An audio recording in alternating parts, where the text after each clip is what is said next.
Book title: Auras, Interpretation and Comprehension. Dictation from the Great White Brotherhood.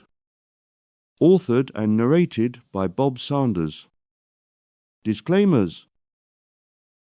This is a free audiobook. You are free to share it in unmodified form with whomever you wish. If you have paid for this audiobook, you should request or seek an immediate refund. The author has made every effort to ensure the accuracy of the information within this audiobook was correct at time of publication.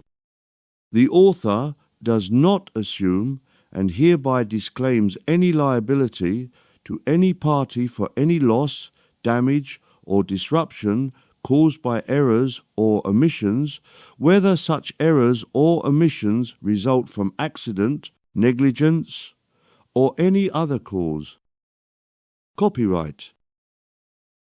This audiobook was authored by Bob Sanders and messaged to him from the Great White Brotherhood by clairaudience, or, as some people call, channeling. It is free for everyone to listen to and share for spiritual advancement. Please share this audiobook with anyone and anywhere you can to help spread the messages it contains. First edition, April 2018. Cover artwork by Paul Saunders. For more information, please visit the following internet sites: thegreatwhitebrotherhood.org, thestairwaytofreedom.org. Preface. The art of developing along the spiritual path has been considered by many a long and difficult road involving much meditation and performing breathing exercises and possibly contortions of the body, as if all these exercises in some way would force an opening into the spiritual realms above and beyond any natural means of communicating with the God spheres. We see yogis able to perform the most outlandish contortions of their bodies, developed over many years, and amazing their chelas or students who sweat and strain to copy the contortions of the master. It should be obvious to any student of esoteric science that any technique that is not relevant to all people in all dimensions must have a flaw somewhere, for spiritual development is carried out in areas far removed from the physical planes of earth. Thus, any technique that would have no meaning outside of physicality must be meaningless. We are interested in uncovering the secret path to perfection that we may continue to use long after we quit the earth plane. Thus, the aim of this book is to reveal to all students of esoteric development techniques that he may use both during his incarnation and on into the spiritual realms, so that a continuous and coherent pattern of development may be developed, not requiring a physical body and not requiring the student to waste precious time in developing contortion acts designed principally to impress gullible people. The path to God is based on truth, honesty, and simplicity, not contortions of the physical body that would have no relevance once physical incarnation is finished. We intend in this book to introduce to all who are willing to learn sufficient concerning the auras and their relevance to man, both incarnate and in spiritual form, so that a complete understanding of the astral dimensions with all their ramifications, so that the student will be fully armed should he enter them, and to do so safely. We intend also to describe the beings that are found in these dimensions and how to interact with them both safely and correctly. Finally, we hope to explain why auras exist and how we can navigate through them in an adult fashion as we explore the realms that God has created for our pleasure and education. This will be a book largely concentrating on the auras, and it is hoped that at the end of this book the student will have complete knowledge of how the up till now largely hidden information regarding the higher aspects of life will be fully understood. Chapter 1. How did it all start? In the beginning, as we have explained in the previous books, God created 8 frequencies or carrier waves as a means of expressing, in as concrete a fashion as possible, his curiosity of how life in general, and man in particular, would react in these frequencies. We wish to explain that any life on any particular frequency vibrates in harmony with that frequency. However, God himself, being made of a vibration that we term light, thought that it would be a good idea not only that living entities should vibrate to the frequency of any carrier wave, but to allow independent movement within that frequency to denote those creatures with independent variations of that frequency. Thus, each and every being or object on any plane not only vibrates in harmony with the frequency of that plane, but each entity or object also vibrates to a slightly independent variation of that frequency. Thus, if we could see with sufficient clarity those beings or objects within any carrier wave, we would notice that everything would shine with the basic color of that frequency, but each and every object would shine a slightly different aspect of that frequency. This may be a little difficult to understand, that for instance, if the quiescent color was blue, each and every object would also glow blue, but there would be slight variance to that blue color, so that everything within that base blue color could be seen as an individual aspect of that blue color. So, if we can explain in a slightly different way, all the beings and objects within the blue carrier wave would themselves glow with a blue light, but individually the color blue would be modified slightly for all things, so that each and every object within that blue carrier wave could and would stand out distinctly from the basic blue carrier wave. We wish to explain also, as some artists will already know, a color, blue in this example, is actually made from blending a variety of colors, and that there is no such thing as a single vibration that we could call blue. All variants of the color blue are a mixture of other colors blended together to create a color referred to as blue, although it might be a dark midnight blue, a bright forget-me-not blue, a sky blue, up to the palest blue imaginable, yet we refer to all these variations as blue. As is so often the case, we were using the color blue as an example. In fact, the basic carrier waves created by God do not have any color ascribed to them any more than the carrier waves of TV channels have color. We describe the carrier waves as having color in an attempt to describe to you that each carrier wave has a unique frequency, but that all the beings and objects within that particular carrier wave has slight variations of that unique carrier wave.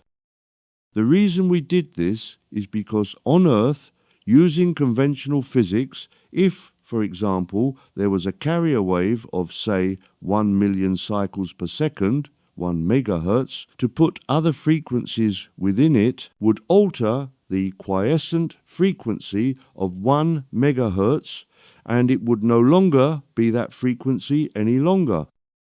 But, in a similar way, that broadcast stations send out a program on a particular carrier wave and encode within it information on different frequencies that we perceive as sound or vision. So all things on a particular astral carrier wave are slight variations of that carrier wave and thus do not blend with the carrier wave.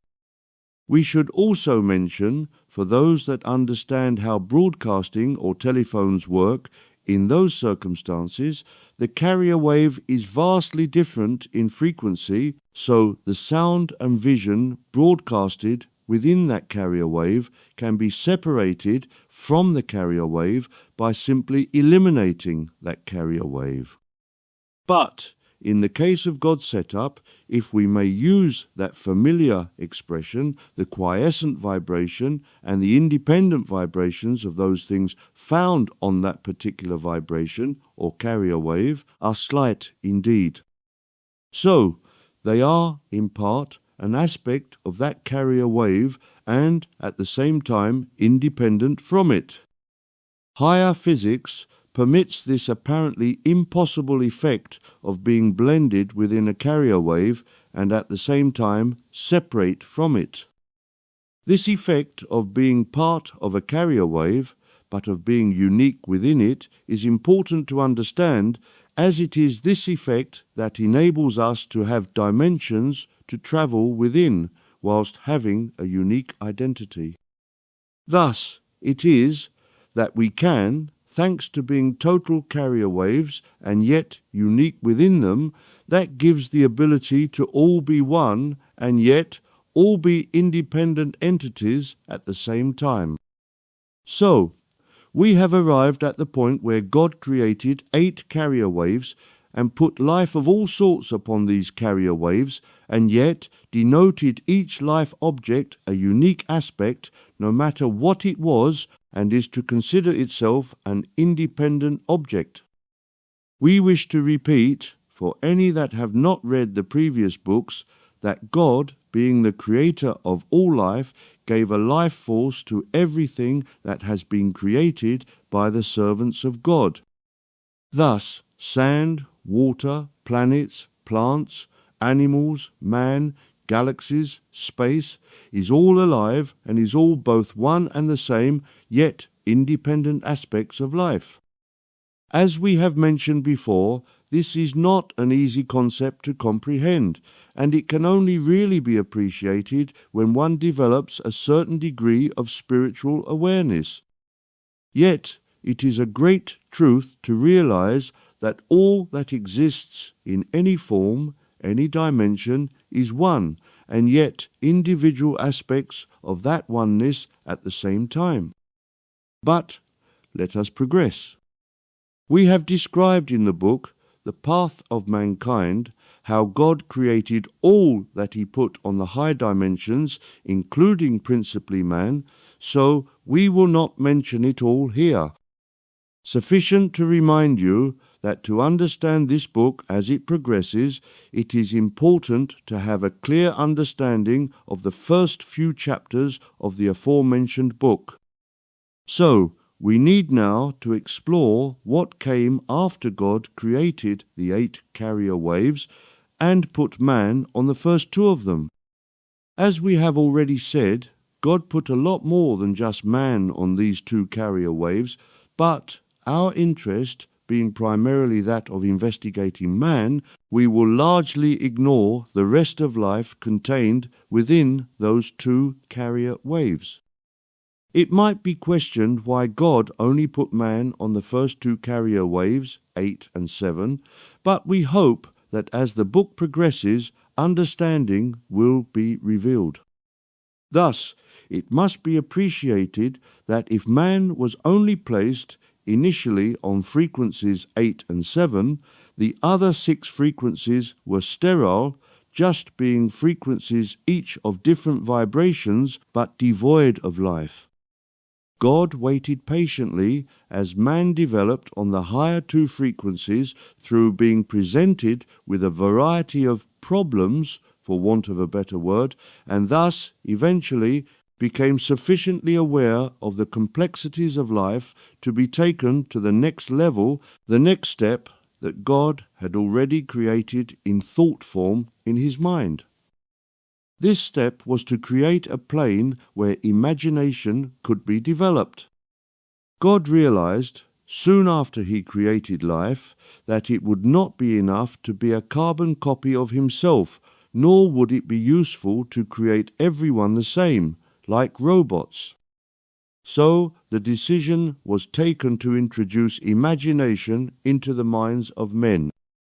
We will also say that the concept of imagination was also at the same time introduced into the mind of all things, animals, vegetable, mineral, liquid, gas, and so on, with greater or lesser success. But we concentrate principally on man.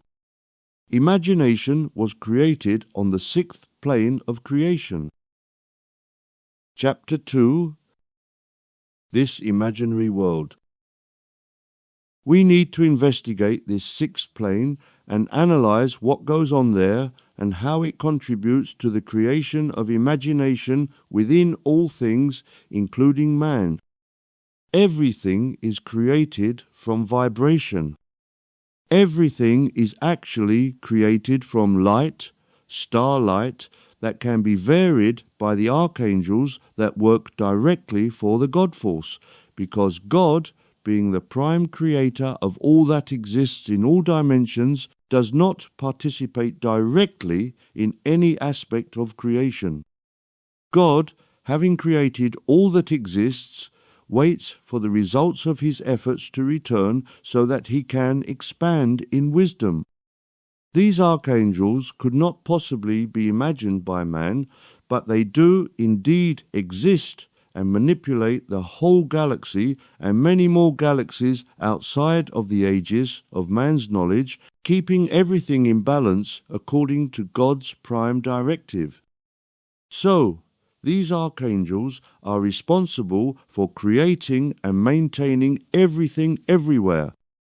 They are able to do this because everything is vibration, frequency. Thus, by varying the frequency of something, they are able to keep all in balance. If we may try to explain this in a more down-to-earth fashion, imagine a group of technicians sitting in front of a large panel connected to a mass of dials, and each technician constantly manipulating the dials as a situation altered and required adjustment by all other dials, each dial attached to a frequency generator. Thus, these technicians are constantly scanning various meters and warning devices, adjusting frequencies so that all remained in equilibrium. This oversimplification has, of course, no relevance when we are considering the work of the archangels, but if it gives a small insight into what really goes on in the multiverse, it will have served its purpose. Having given a brief overview of the archangels that control the universe, let us hone in on the sixth dimension and try to understand more of what happens here. We have stated that the sixth dimension is where imagination is housed, but what is imagination and why should it be housed on such a high vibration? For the sixth plane is indeed high in terms of spiritual development. It is the house of genius. Now, we must return to these archangels and how they reacted when they realized that the prime directive of God was to create wisdom everywhere and to return that wisdom to God so that newer creations could be endowed with some of that wisdom. The archangels considered creations that existed in the higher two dimensions, seventh and eighth, and examined closely the way that they reacted to various problems that had been presented to them, and they realized that these early versions of man had to learn everything by actual experience. They had, to use an understandable expression, to burn their fingers before they realized that heat burned, and hurt. In other words, these early men lacked the ability to imagine.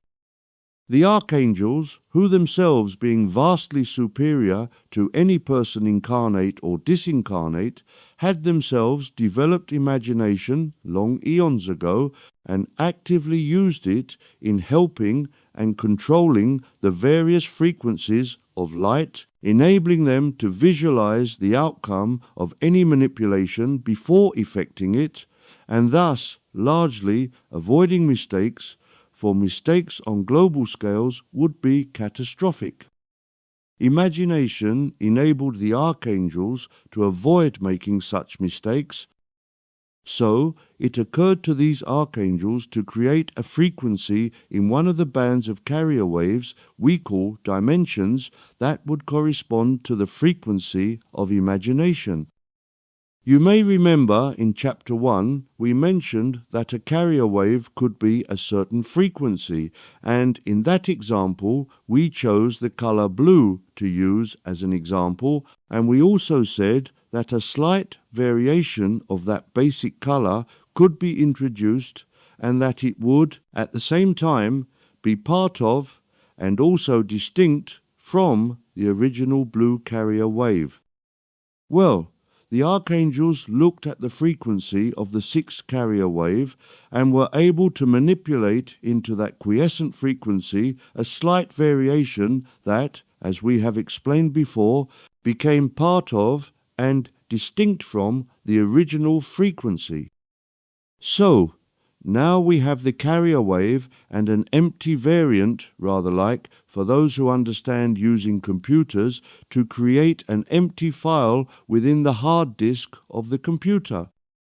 Into this file they put imagination. Let us describe how this was done.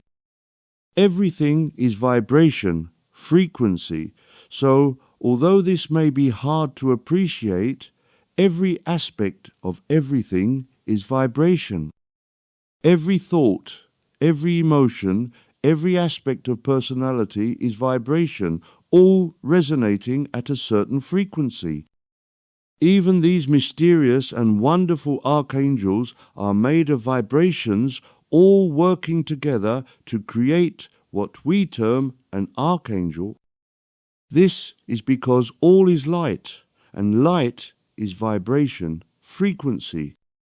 God is light, starlight, and as God created everything as a reflection of Himself, He created everything from starlight, shining at different frequencies, to create everything, even the dismal planet Earth. So, imagination is a vibration. The archangels understood this, and so they manipulated the quiescent frequency of the sixth plane until it corresponded to the frequency of imagination. We wish to make it quite clear that the quiescent frequency of the sixth dimension remained as it was created, but at the same time it contained the vibration frequency of imagination. But imagination is not a physical concept, nor is it a concept that could have any solidity in an astral sense. It is a concept that exists as an idea. Words do not exist in any readily understandable language that adequately describes something that can exist as a real quantity and yet at the same time only exists as a concept.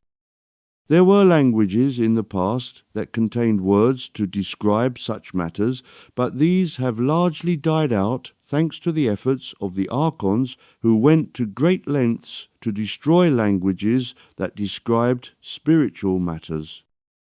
Sanskrit is one of the few remaining languages that can describe these concepts, but very few people are really versed in understanding Sanskrit.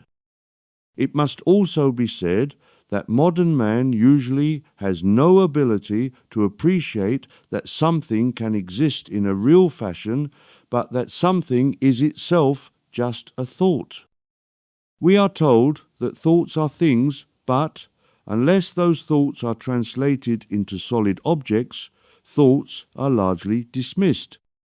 But when we can realize that all is vibration and each and every thought exists as a vibration in any frequency into which it is projected, we can start to appreciate that thoughts indeed are things. Those things may be invisible to our eyes, but they do exist and can influence anyone who opens themselves to those thoughts. Thus, thoughts can and do influence others. Therefore, we hope that you can understand that by placing a vibration that corresponds to the frequency of the imagination, this sixth plane was now endowed with that attribute. The archangels, who already had developed imagination, were able to isolate the frequency that corresponds to imagination and develop a pocket of vibration within the sixth carrier wave, and so imagination was now active within that carrier wave. We wish to repeat, for the sake of clarity, that God, having created everything as a reflection of his creative design to obtain wisdom from all of his creations working together, made everything the same at heart. Thus, all things contain the 8 carrier waves that God created, and so, in the 6th carrier wave that all things have associated with them, now had imagination. As one can imagine, it took early man a long time to realize that he had something called imagination connected to him as a fundamental part of his makeup, and, indeed, there are still many people who seldom or never make use of it. How often do we hear people say that if they can't see or measure something for them, it does not exist, and they say it with pride, as if dismissing imagination was something to be proud of, having their feet firmly planted on the ground, and yet imagination is a wonderful, God-given tool. Imagination has helped create much of what exists in the world today. If it was not for imagination, much of what exists that offers so much to creature comforts would not exist. So, it is strange that those who reject imagination as pie in the sky nevertheless make daily use of things that only exist thanks to imagination of those inventors who visualized the tools that we have around us and brought them into reality. By tools, we of course refer to the 1,000,001 objects of all sorts that are part of daily life now and contribute to the help and comfort that we have. So, we reiterate, the 6th plane is the plane, the dimension of imagination, and as we all have that 6th plane associated with us, we can all reach into that plane, that dimension, and make use of imagination. But we must say that as all is one, there is only one 6th plane, and thus, when we reach into it to use imagination, we're all reaching into this one unique area, and we all make use of this one concept, imagination. This, obviously, needs some explanation as you see yourself as a separate human being, a separate creation from any other object or person, and you feel that when you sit down to imagine something, the solution to a problem, an invention that you wish to make, the reparation of something, you are using an imaginary force unique to you. And yet, we said that there was only one area that contained imagination, and all life forces all over the galaxy enter this one unique plane and make use of the one force that we call imagination. Logic would dictate that all our thoughts would get jumbled up, and if we tried to imagine something, we would, in return, get just anyone's imagined thoughts. The answer, of course, is found in frequency, vibration, each person incarnate on this 3D world known as planet Earth vibrates in harmony with the frequency with which planet Earth is vibrating. Also, the whole of our galaxy is vibrating to that same frequency that we refer to as a carrier wave, but you and everything else vibrates to a slight variant of that quiescent frequency. We mentioned this at the beginning of this chapter, and we will mention it again, as it is important to understand this point. The 3D world you currently live on is vibrating at a particular frequency that we call a carrier wave. Everything visible on Earth, and everything that you can see in the night sky and on, is vibrating to a certain frequency, as is every atom that constitutes what we refer to as solidity. Further, every thought, every feeling, every emotion is also made up of this same carrier wave. This is why we can say that all is one. Everything, everywhere, is vibrating to this unique frequency. So, why are things not jumbled up into an untidy mess? The answer has already been mentioned.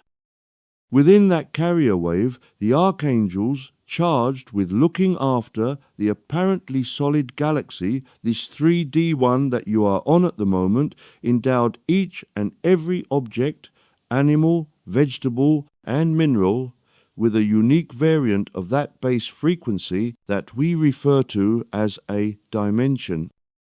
This enables you to have the feeling that you are different from anyone else or any other object. Further, as we hope you can now realize, not only are you, every atom of your being, vibrating at a slightly different variant of the 3D's quiescent frequency, so each and every thought is vibrating at a different variant of your frequency. We will state this again to make it absolutely explicit. You live in a galaxy that vibrates to a carrier wave of a particular frequency, but to give you the sensation that you are a unique being, you vibrate to a slightly different frequency to the 3D carrier wave. Now, this is the point we wish to drive home. Each and every thought you have, each and every emotion, feeling, call it what you will, also has a slight variant of the 3D's quiescent frequency. You must understand that a thought has a frequency slightly different from the quiescent frequency of the carrier wave of the 3D world. Then the next thought has a slightly different frequency, then the next thought, and the next, endlessly on and on. Each and every thought that you create in your mind, each and every emotion, each and every word that you speak, has a slight variation compared to any other thought or word that you created in your mind previously, but each and every one is connected to your frequency. This is extremely difficult to comprehend and difficult for us to describe, but for students of cosmic awareness it is important to realize this, so we will try to explain it one more time. Your galaxy vibrates to the frequency of your 3D carrier wave. You exist as an individual because you vibrate to a slight variant of the 3D carrier wave. Every thought, emotion, or spoken word is created as a unique slight variant of your particular variant of the carrier wave in which you live.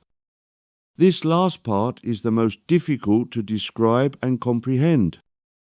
Each and every thought that you had from your birth to the moment of your demise on your carrier wave has a unique frequency that separates it from any other thought, emotion, or spoken word that you have had or will have, but they are all connected to your frequency and are part of you. This applies, of course, to all humans, all animals, and all sentient things in the 3D galaxy. Who can imagine that everything is constantly pouring out a stream of thoughts, and each thought is encoded by a slightly different version of the entity thinking those thoughts? Each thought also encoded as a unique vibration slightly different from any previous thought or thought to come afterwards. Further, to make it even more difficult to comprehend, all these thoughts, all these vibrations, not only of the thoughts we described above, but the vibrations of all things that have existed, exist, and will exist, are all recorded in a sort of vast library that we term the Akashic record. Nothing is lost. Not any grain of sand that existed when the galaxy was created, up to each and every being, animal, vegetable, mineral, every single thought, word, emotion, etc., has all been recorded for all time. Thus, could the Master Jesus say that the hairs on the head are numbered, and not a single sparrow can fall to the ground without your Father, God, knowing it? This was what he was referring to. Everything is recorded. Now, you may be wondering what all that has to do with the sixth plane, the plane of imagination. The answer lies in the way the mind works. We mentioned that everything is a vibration, and if this is true, then imagination must also be a vibration. But if a thought goes out from someone into the dimension that contains imagination, it is essential that this thought be separated from anyone else's thoughts because, as we also mentioned, there is only one dimension for all beings, and so all thoughts sent to that plane or dimension need to be separated from every other being's thoughts going into the same area. We hope that it should be obvious by now that each thought has its own frequency, and so there can be any number of thoughts swirling into the sixth dimension, but they are kept totally separated from each other because of this unique frequency that all things are encoded with.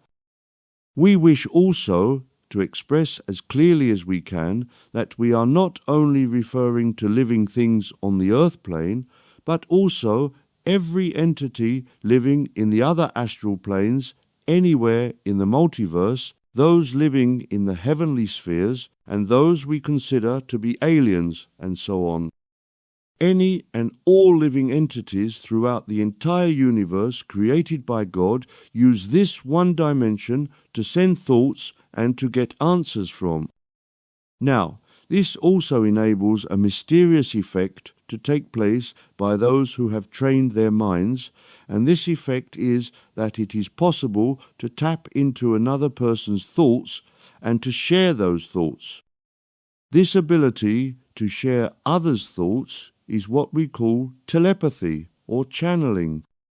Telepathy is the ability of one person to send his thoughts into the sixth plane or dimension and to share his thoughts with someone else who is also sending his thoughts into that dimension.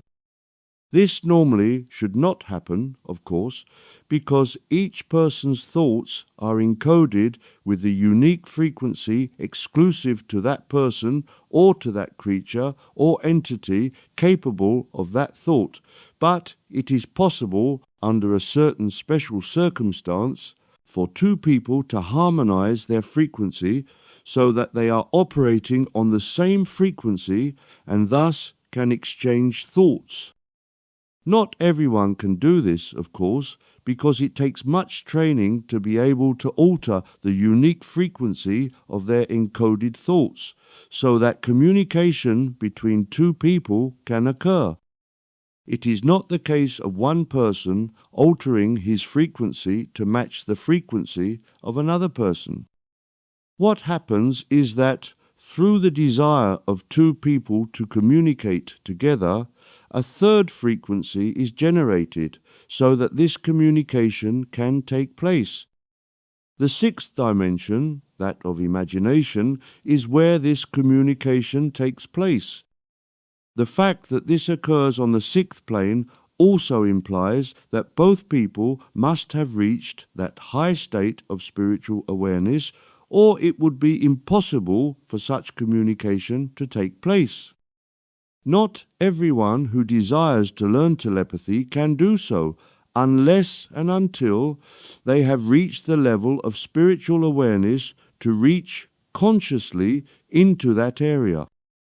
Having said that, all people, regardless of their level of spirituality development, can send their thoughts into the sixth dimension and receive their personal encoded answer to their uniquely coded thoughts sent out, but to alter their frequencies to a different frequency so that someone else can do the same requires a conscious act on behalf of both parties to create a third unique frequency, and is a difficult act requiring much training by both people. This also implies that when the communication is finished, each person returns to his own frequency and the joint communication stops until both parties decide to communicate again. Thus, are everyone's normal thoughts kept private to each other? How is it that one person can alert another person that he wishes to communicate with that person? As we mentioned, the way telepathy works is by two people creating a third unique frequency that is shared jointly by both people. So, each such person carries with him two frequencies. The first is that person's uniquely encoded thought process that is exclusive to him, but at the same time he has associated with him his second modified vibration or frequency that is normally not used in day-to-day thoughts, but it is there within the consciousness of both people, even when it is not being used. So, if one person wishes to communicate with the other person, he switches off his first frequency related to thoughts and switches over to the second frequency. Then he sends out the thought, the desire, to the other person that he wishes to communicate with him. If the second person does not have his mind particularly occupied with thoughts, that person's second frequency picks up the communication desire of the first person, and the second person is alerted to the fact that the first person wishes to communicate with him. Then he stills completely his first frequency and uses his modified frequency to talk to the first person. This, of course, is the way that these books are produced. The person incarnate has been trained to modify his normal thought frequency to match a similar thought frequency of a person in the heavenly spheres, and so information can flow from the mind of the person in the higher sphere into the sixth dimension and is picked up by the thought process of the incarnate person, and so the information flows. Hopefully, if both parties can still their normal thought-related frequencies so that only the modified frequencies are used, the information will flow accurately. Should either one of the two people lose that focus on the modified frequency and switch back to his normal thought frequency, then, of course, the communication is lost until one of the two people realize the error they have made and switches back to the modified frequency, and then the information can flow again. This switching back and forth between the two frequencies is a frequent source of error made by those desirous of channeling. Thus it is that if someone is using their normal frequency to hear a voice speaking to them, ignoring the possibility of influence by external malevolent forces, fortunately very rare, The voice that the recipient hears is coming straight from their imagination, because the imagination is always at work, trying to send us sound and vision, voice and image. The problem is further exacerbated by the fact that often the voice that the channeler hears sounds very similar to the normal voice that the person hears when he is thinking, so it is almost impossible for many people to differentiate between his mind's voice speaking to him via the plane of imagination and the voice of a guide trying to communicate with the person. So, for correct and accurate transfer of information to take place between any two people, both parties must have learned to still their normal mind. However, the ability to still the mind is a hard-fought battle, and few have the patience to fight with the mind until it cedes to the desire of the chela, and that chela can at last sit in silence, master of his thoughts, or rather, master of his ability to control his thoughts. Thus it is that many people, some well known and respected, spent their lives writing books, giving lectures, and acquiring large followings, but the information being disseminated was, in fact, coming from their minds and not from a higher source. It is the quality of the information that denotes the difference. Those wishing to advance in cosmic wisdom would do well to be careful to whom they listen. It is difficult for the novice to differentiate between information coming from any two people. It is possible, occasionally, to get clues from the fact that the person who is quoting from his own imagination plane might well have a well-stocked library of reference books from which he gleans his information and attends conferences on his chosen subject, making notes or obtaining recordings of the various speakers so that privately he can prepare his books and speeches using his own mind and not that of a high source. This is dishonest if deliberately done, and the person who commits that sin of lying, for that is what it is, will pay for that sin when his incarnation finishes and he returns to heaven. We are referring, of course, to those teachers who go into a sort of trance or pretend to, and pretend also to be in communication with a spirit source who disseminates his wisdom to an audience that cling to his every word. Thus, if the teacher, medium, or whatever he calls himself is dishonest, that so-called medium is aware that he is just quoting from books and other sources that he has previously carefully prepared. There are others, of course, that think that they are truly in touch with external sources of wisdom and give talks that, once again, are just coming from their own minds. This is not dishonest, but once the medium has exhausted his meagre knowledge of cosmic wisdom, either repeats it in talk after talk and just fills his talks with meaningless platitudes, once again it is up to the student to be careful to whom he listens. A true medium needs no library, attends no conferences, and, indeed, goes to great lengths to avoid filling his mind with publications coming from others. The job of a true medium is just to act as a channel, a conduit between a source of cosmic wisdom and the audience. The medium requires no education on the subjects being discussed. His task is to make contact with the source of higher knowledge, clear his mind, and let the information flow.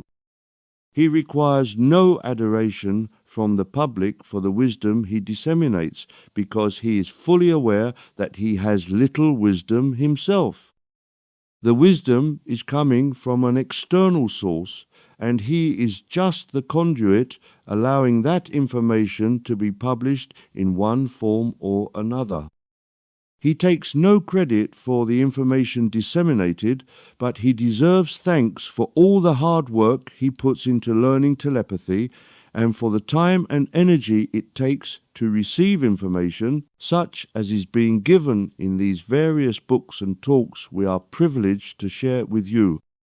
So, we have spent considerable amount of time to explain how the sixth plane, that of imagination, is used in telepathic communication, because that skill, if we can thus describe it, is latent with all people, and in the future, man will use telepathy to replace the telephone systems that are so popular at the moment. This will be a good thing because the evil forces are capable of putting within the carrier waves that bring telephonic communication certain other frequencies that are nefarious to all life. Once telepathy becomes the universal means of communication, the telephone systems will be switched off, and thus these dangerous frequencies will cease to be broadcast. We mentioned previously that to create a telepathic communication between two people, it was necessary for both parties to modify their quiescent vibration to create a third that both parties shared. It will be appreciated, we hope, that this third frequency is unique to just the two people desirous of communicating telepathically and thus is private, exclusive to the two people. But the destiny of mankind is, one day, to be able to communicate with many people, much as is done today using telephones. Just as we have an agenda, a list of all our friends, relations, business partners, and so on with whom we communicate telephonically, we need a method of doing the same by telepathy.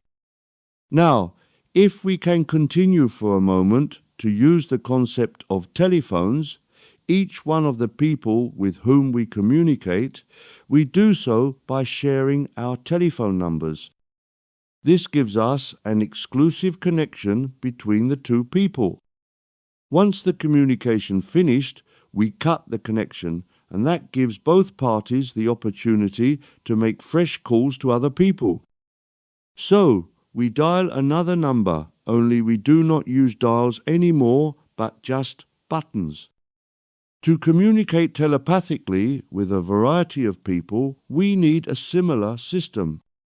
So, we return to the system that we mentioned previously, where we stated that two people could not exactly share their personal frequencies, but created a third one by common agreement between the two people that enable them to share thoughts.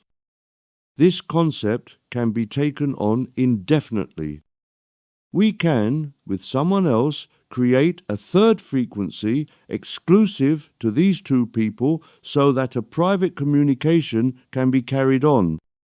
This, for the person whom we were considering earlier, means that he would now have 3 frequencies available to him.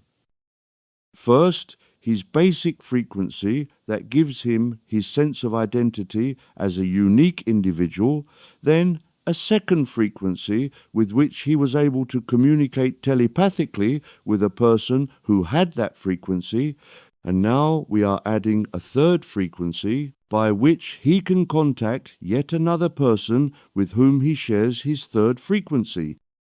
This technique of creating more and more slightly different frequencies, each one exclusively designed to communicate with an individual on a private basis, can be carried on endlessly in a very similar fashion to someone having a large list of telephone numbers, each one of which gives him private access to that person. But this idea can be expanded to a group communication. It is possible for a group of people to share a frequency rather like it is possible to share telephone numbers in order to create what is termed a conference. Telepathy, providing two people have created a common frequency, is limitless. It is not affected by distance nor by different dimensions. It is the natural way that mankind was intended to communicate and is destined to return. Telepathy was discouraged by our arch-enemies, the Archons, because above the simple fact of being able to share thoughts with someone, it is also a means of sharing truth about what the person is thinking. With a normal conversation or a telephonic communication, most people are just limited to listening to the words our correspondent is saying, and any other thoughts, any other agenda that one or both of the parties might have remains hidden. But with telepathy, we can, if we wish, delve behind the spoken thoughts being transmitted and find the words, the thoughts that are not being spoken. Now, polite people would not do this. They would not delve into the private thoughts that the correspondent does not wish to share, but it is a technique that is useful to uncover any negative intentions someone might have. As one party is speaking, the second party listening is not only able to capture the words being spoken, but is able to capture also the hidden thoughts. This is because when using telepathy, we do not speak aloud, we think with our mind what we wish to say, and if we have a hidden agenda entwined with the words that we wish to convey, the thoughts that we hope the recipient will hear in his mind as words, inevitably are contained the negative thoughts.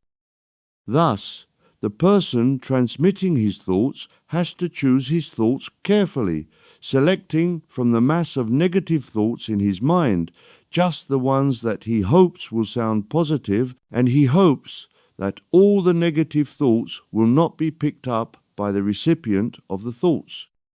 But it is quite easy when using telepathy for the person listening to the selected thoughts to reach a little deeper into the mind of the first person, and then his true thoughts are transmitted.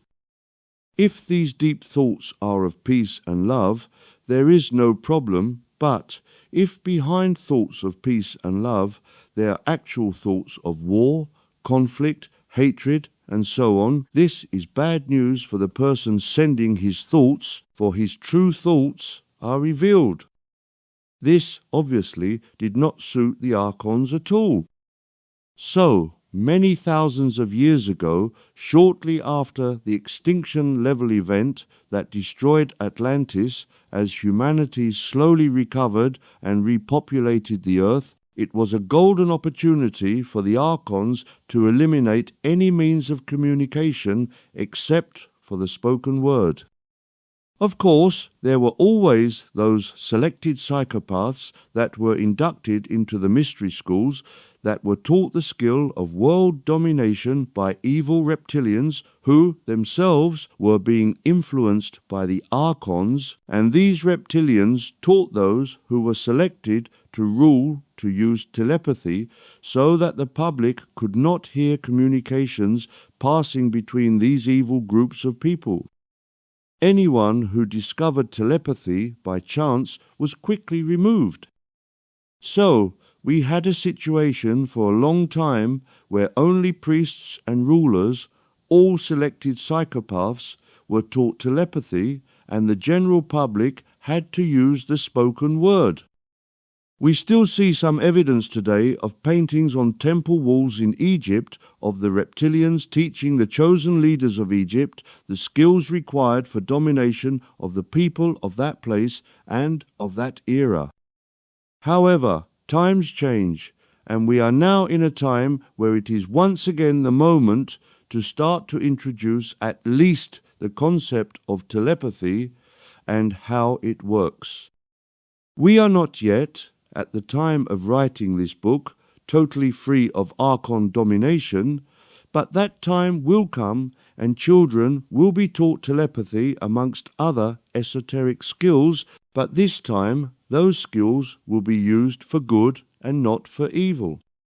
So, having examined telepathy and how it has to pass from mind to mind via the sixth plane using imagination, let us continue by studying how more mundane thoughts also pass by and through this extraordinary plane or dimension, as it helps us to create thoughts and also to create the world in which we live, regardless of which dimension we live in or on, depending on how one regards living in or on a vibrating carrier wave. Thoughts start, surprisingly enough, in a variety of areas of our spiritual concept. No thoughts, let us make it plain, start in the brain or even in the mind. The brain is a flesh and blood organism that enables the body to operate. That is all. The mind, which can be considered to be the spiritual version of the brain, does a little more than the brain in that it not only helps the physical brain by telling it which parts of the body to keep working, but also sends some basic emotions into the chakra points of the body. We will discuss the mind in greater detail at a later date. But rest assured that, generally, thoughts have little or no connection with the mind and even less with the brain. Thoughts, generally, are created in the higher self. The higher self, for those who are not familiar with that term, is considered to be the personal aspect of God. This is true, but is a simplification of how the God force works and how the spiritual construction of any object, from a grain of sand to a human, is constructed. All things are immensely complex in construction, and our task of explaining how life works is made very difficult because the vast amount of how life is put together, like a giant jigsaw puzzle, is totally unknown to man at the moment, and to explain how any one part works requires an understanding of how all the rest works, for the God force that was used to construct life works as a cohesive whole, and not one piece could be removed or examined independently of the whole. And yet, we would not expect anyone to be able to grasp the whole without first understanding the separate parts. We keep coming back to the chicken and egg conundrum. How can we understand the whole without understanding the individual parts? But how can we understand the parts if we need first and at the same time to understand the whole? So, all we can do is to explain using analogy. We will, at this point, apologize in advance for some of the explanations that we will be forced to give, because we realize that, for some people, perhaps many, we will lose you en route. This is not at all our desire, and we go to great lengths to simplify complicated topics so that all can follow and thus grow in wisdom, but, perforce, we must sometimes link what appears to be disparate elements together in our feeble attempts to explain life. Now, where to begin our attempt to explain what a thought is, where it originates, how it blossoms into practicality, and how it is funneled into a storage area we call the Akashic record. We have already tried to explain that everything, absolutely everything, is vibration of one sort or another, as everything comes from and returns to this prime creative force we call God. We explained that God is starlight and light is vibration, so God vibrates, and as God created everything, He created it from vibration. To add to the confusion, we break off for a moment to bring your attention to a phrase we frequently use when referring to God, starlight.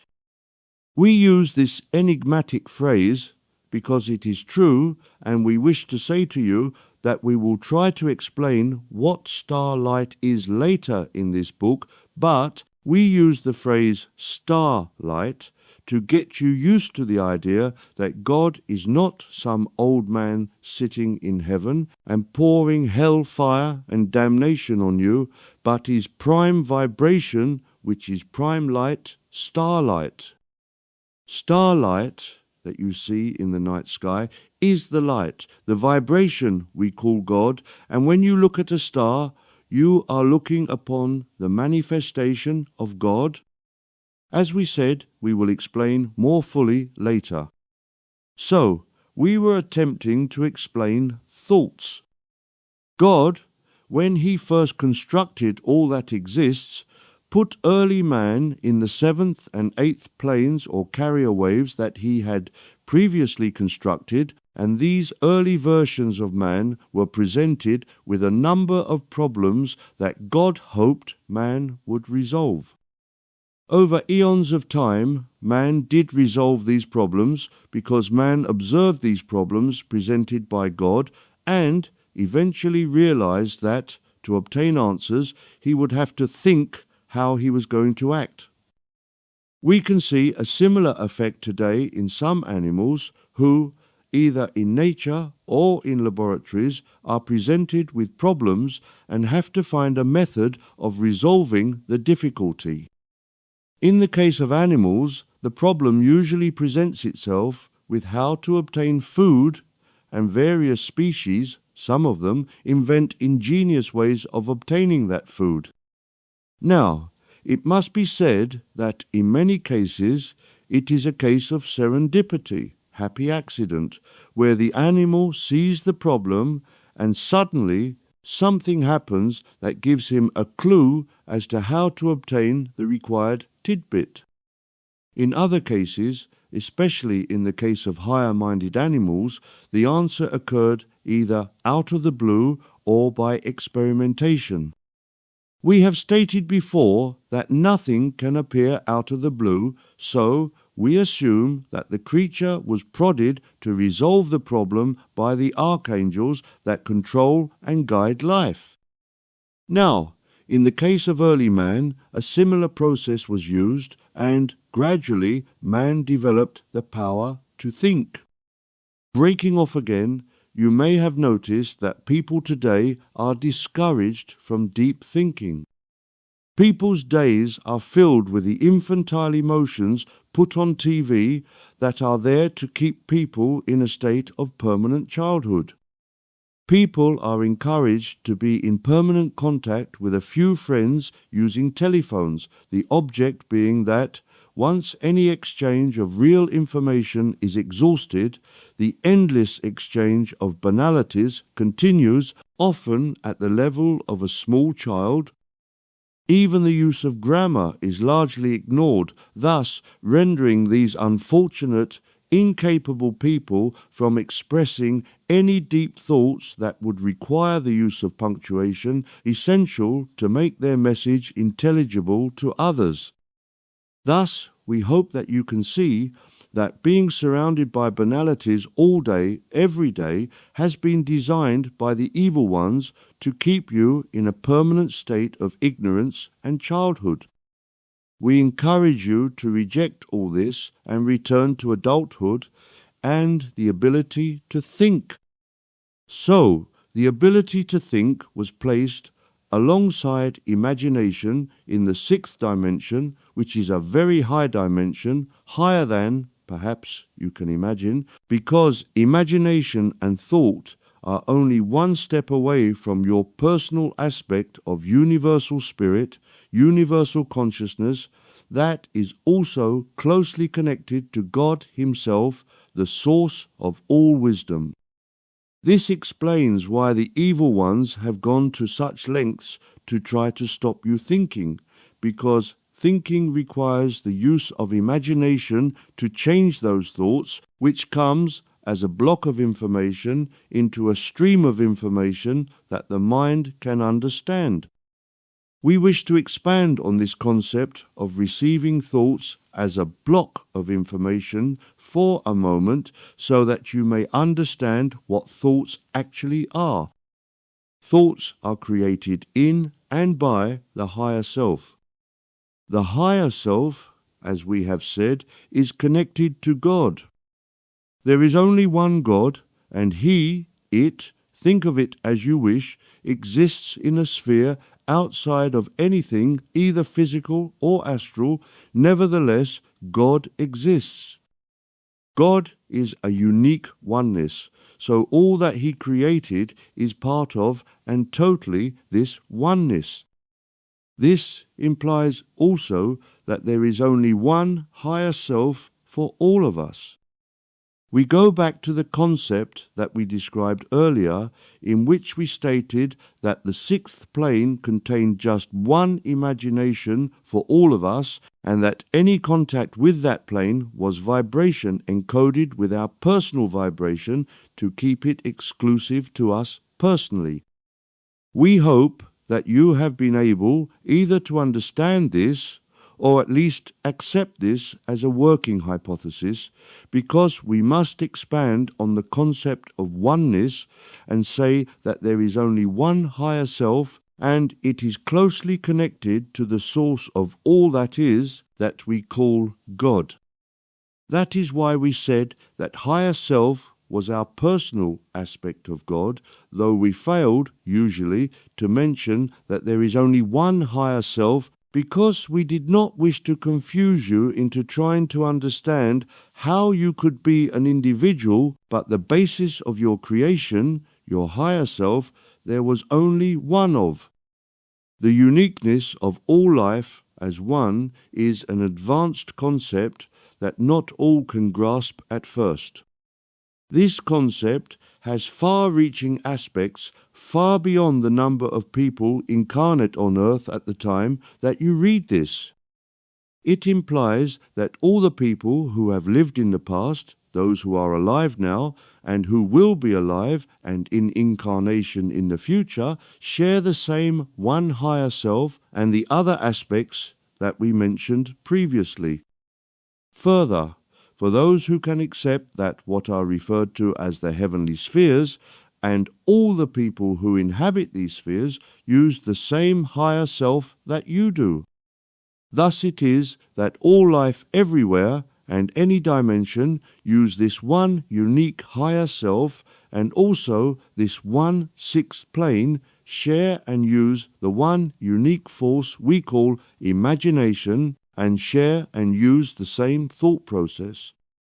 It is only because all of our thoughts are encoded, encapsulated by our unique frequency that keeps our thoughts unique to us. Now, we realize that this concept of oneness of being, of sharing the same unique planes of godness, thoughts, and imagination, is a very difficult one for many to accept, but it is so. The ability for some to accept that, since the dawn of human existence, to forever in the future, and for all and every sentient being in any dimension, we all share just one higher self and just one plane of imagination and thought, is a difficult one indeed. We mentioned earlier that in this chapter we might lose some of you en route, and this is one of the concepts that not all can accept. We speak only the truth as we understand it to be. If you can accept it, is a different matter, but we hope you can or will eventually, because the things that we have discussed in this chapter are among the most important subjects we have ever discussed. An understanding of this chapter of this book is essential to understanding future chapters and about life itself. Now, we have a problem with deciding when to end this chapter and turn to discuss other matters, because understanding what occurs in the sixth plane or dimension could go on endlessly, as all events in all areas of life tend to pass through this extraordinary plane, but we must stop somewhere. We have other matters of importance to discuss with you, so, with reluctance, we will call this chapter finished, although it is far from finished, and turn our attention to other matters. Chapter 3. The Higher Self. In Chapter 2, we mentioned a number of things because, as we tried to explain, life is both interconnected as one complete jigsaw, but rather like a jigsaw, life is made up of disparate elements that, together, form the complete picture that we refer to as life. While we were describing the subject of Chapter 2, which was imagination, we mentioned something called the higher self and said that it was the personal aspect of God. While this is in essence true, the higher self is much more than just the personal aspect of God, because not only is each element that together form life linked in a sort of chain, but God and the archangelic beings that work for God do not waste energy, and so many aspects of life serve more than one purpose, the process that you may know as multitasking. In this chapter, we will do our best to describe the higher self and its various functions, but we will also be obliged to mention other elements because the higher self, being multitasking, is connected to a number of aspects of the spiritual aspect of life. First, let us say that our primary aim is to describe the spiritual aspects of man, but as all is both connected and one, to mention man is also to describe all things from a grain of sand to a galaxy. All is one, and although when looking at a grain of sand it may be difficult to understand that we are also observing a galaxy, nevertheless it is so. If all is one, it must all be identical. It is only our way of understanding life that makes things appear separate. So, let us try to examine the higher self and analyze where it came from, why it exists, and its functions, because, as we mentioned, many things serve more than one purpose, and the higher self is no exception. As is so often the case, we have great difficulty in knowing where to start in our description of something because, all things being interconnected, this interconnectedness stretches backwards and forwards. In a previous book called The Path of Mankind, we went to some length to describe, as best we could, this mysterious force we called God, and described how God developed curiosity, the desire to learn, and so invented 8 carrier waves we call dimensions, and put life on the highest 2, 8 and 7, including early versions of man. We also described how the archangels, charged with overseeing the progress of these early versions of man, put the idea of being able to think in association with them. But these archangels, who themselves had their connection to the God force firmly associated with them, decided one day to try to introduce into early man a concept that would, like them, enable man to realize his connection to God, because up till that moment man lived in the 7th and 8th spheres or dimensions and was using the 6th dimension to be able to think and to imagine, but had no idea where he came from and why he existed. Whether these archangels realized that one day man would himself be able to develop to the point that we refer to them as archangels, history does not tell us. We will also say that the archangels charged with surveying and helping man's progress are totally different beings to a human archangel. As is often the case, language does not have words to describe infinitely perfect and powerful beings one step below God, but these beings are totally different in nature. One is human, highly developed, and the other is a being created over long ages out of spiritual matter with absolutely no connection to life as we know it. So, we use the same word, archangels, to describe 2 totally different forms of creation. The archangels were completely aware of their connection to God and had a space in their makeup where this knowledge was stored. It was, and is, the fifth dimension. We remind you once again that God created 8 carrier waves of dimension that were, initially, totally devoid of anything. They can be imagined, if you will, like 8 radio or television channels, broadcasting frequencies or carrier waves, but each frequency not yet broadcasting any programs.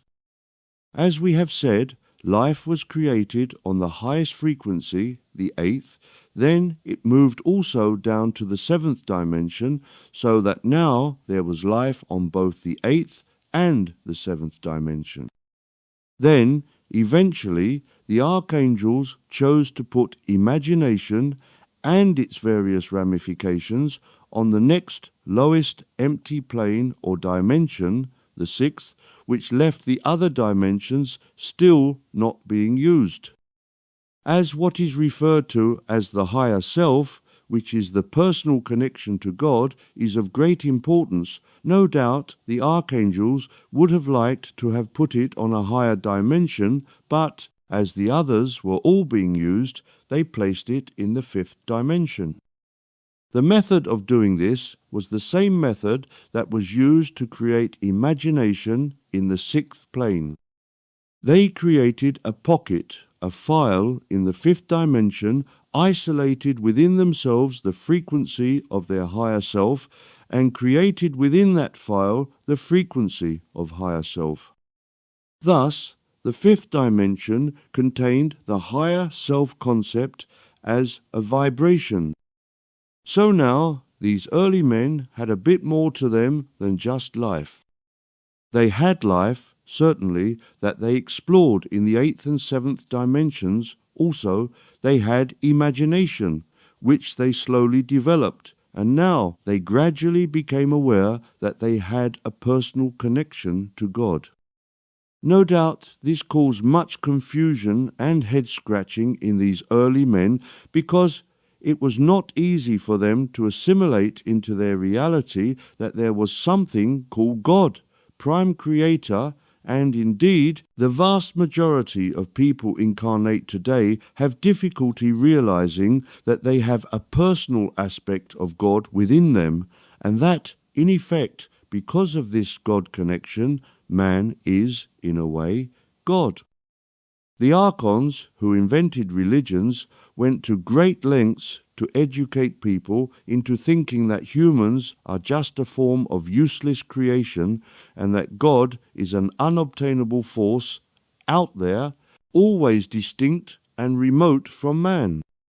Man's only connection to God being when this tyrannical God decides to condemn man to hellfire and eternal damnation for some fault, either real or imaginary. To say that one is God is considered to be blasphemy. The archons have done a good job in pulling the wool over people's eyes and making God a remote and unattainable force, always willing to condemn, and to whom one must constantly beg favours just to be able to survive. However, times are changing, and some people are beginning to realize their connection to God, and although God is still a remote perfection, they understand that the higher self provides a permanent connection to this God force, and although we must strive to reach this state of perfection, at least we can say that we are family with God, a father-son relationship, and not master-slave relationship, as was the case before. This relationship is very difficult for some people incarnate, and indeed discarnate, to appreciate, and who actually prefer to consider God as a remote being, master of all, and to whom they must grovel before on their knees in a church, in the vain hopes that this master will have pity on his poor slaves and spare them the worst that incarnation can inflict on them. This is not, of course, at all how God operates. What these misguided souls do not appreciate is that God, although the ultimate spiritual force actually, thanks to the untiring efforts of the archangels charged with overseeing creation, works according to physics laws and is not at all impressed by grovelling slaves begging for mercy. The most fundamental law of physics created by the archangels is a simple one that we call the law of mutual attraction. This simple law, which until recently was largely unknown to physics experts, simply means that like attracts like and unlike things repel each other. It has been considered that there are two worlds, one of physics masters struggling to comprehend the nature of the world, aided by and abetted by mathematicians also doing the same from their point of view, and the second, the mass of people who, throughout time, have struggled to comprehend the nature of life by living it. It has never crossed the minds of these physics and mathematics experts locked away in their laboratories and lecture halls to question whether there could and should be any connection between the laws of physics, as far as they understand them, and real life. Even religion, which supposedly is there to help common people, has created colleges to study the intricacies of the theological dogma and has no idea of the struggles of ordinary people. That is not their concern. They lock themselves away in theological establishments and teach their students of the intricacies of theology, finally unleashing these young priests to administer to the needs of a population that they have never been taught to understand. This is where the law of mutual attraction comes in, or rather the inverse of it, the law of mutual rejection. On one side, we have physicists and mathematicians and also theologians, and on the other, ordinary people battling to survive. It would have been hoped that spiritual advancement would have helped them to make the connection that any theory that does not include all humanity, indeed all life, must be flawed, because by the law of mutual attraction we are all one. It seems amazing that man has existed in one form or another for millions of years and has created miraculous things throughout time, but has never discovered this simple law, the law of mutual attraction, which implies that all life is one.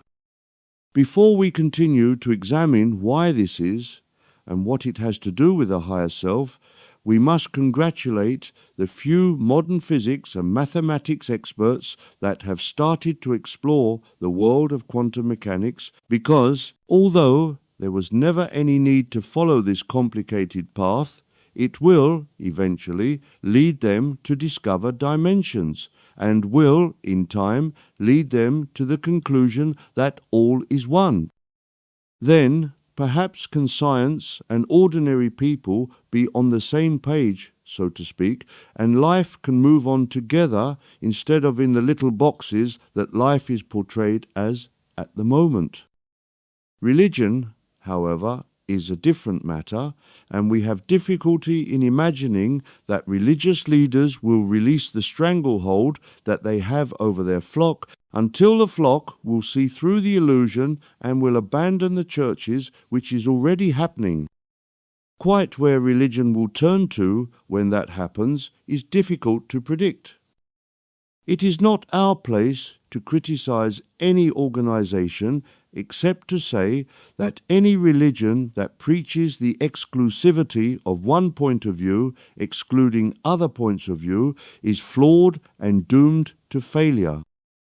As we move progressively into the light-filled era, commonly known as ascension, the law of mutual attraction will become increasingly evident, and any religion that fails to embrace total togetherness of all and of our Father-Son relation to God is doomed to fail. This is unfortunate because, as we have said, although religions were an archon invention designed to separate people and also terrify the members of any church, the concept of following the spiritual path to God is a good one. And if religions can expel the archon-controlled factions that run most religions now and replace them with truly holy leaders, there would be a bright future for religions. But drastic changes in the infrastructure of most of them would have to occur in order to save them from disappearing. So, we repeat, that all is one, from the tiniest grain of sand to the most expanded galaxy, all is exactly the same. Let us then quickly examine and explain what any life force looks like, first from a spiritual point of view, and then from a physical viewpoint. At the heart of everything, which is made of vibrations, remember, are what we call atoms. Once again, scientists have struggled for long ages to comprehend atoms. They have discovered that we can put names to various combinations of atoms and call them oxygen, hydrogen, helium, and so on. There is a table called the periodic table that has discovered these various combinations as far as they have been discovered and have left blank spaces where scientists predict that more combinations will be discovered and their structure duly noted. They have also invented very powerful electron microscopes that enable scientists to peer into the structure of an atom. But so far, they have failed to observe the tiny point of light that shines within each atom. This is because this light is the light of God that we have mentioned. Now, this light, starlight, is living. It is life itself. It is the Logos that is contained within each atom. This Logos is actually contained within a protective shell, which is called a soul.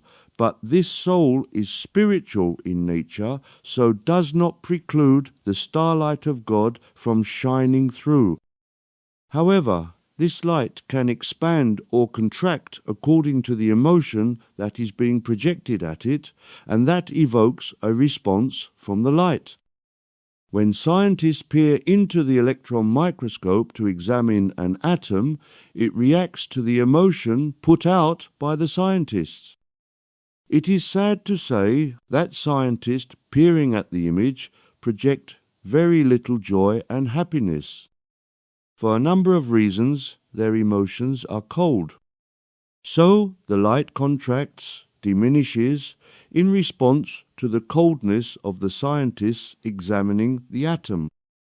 If those same scientists projected love at the atom and projected love to the electron microscope, the atom would respond and start to glow with light.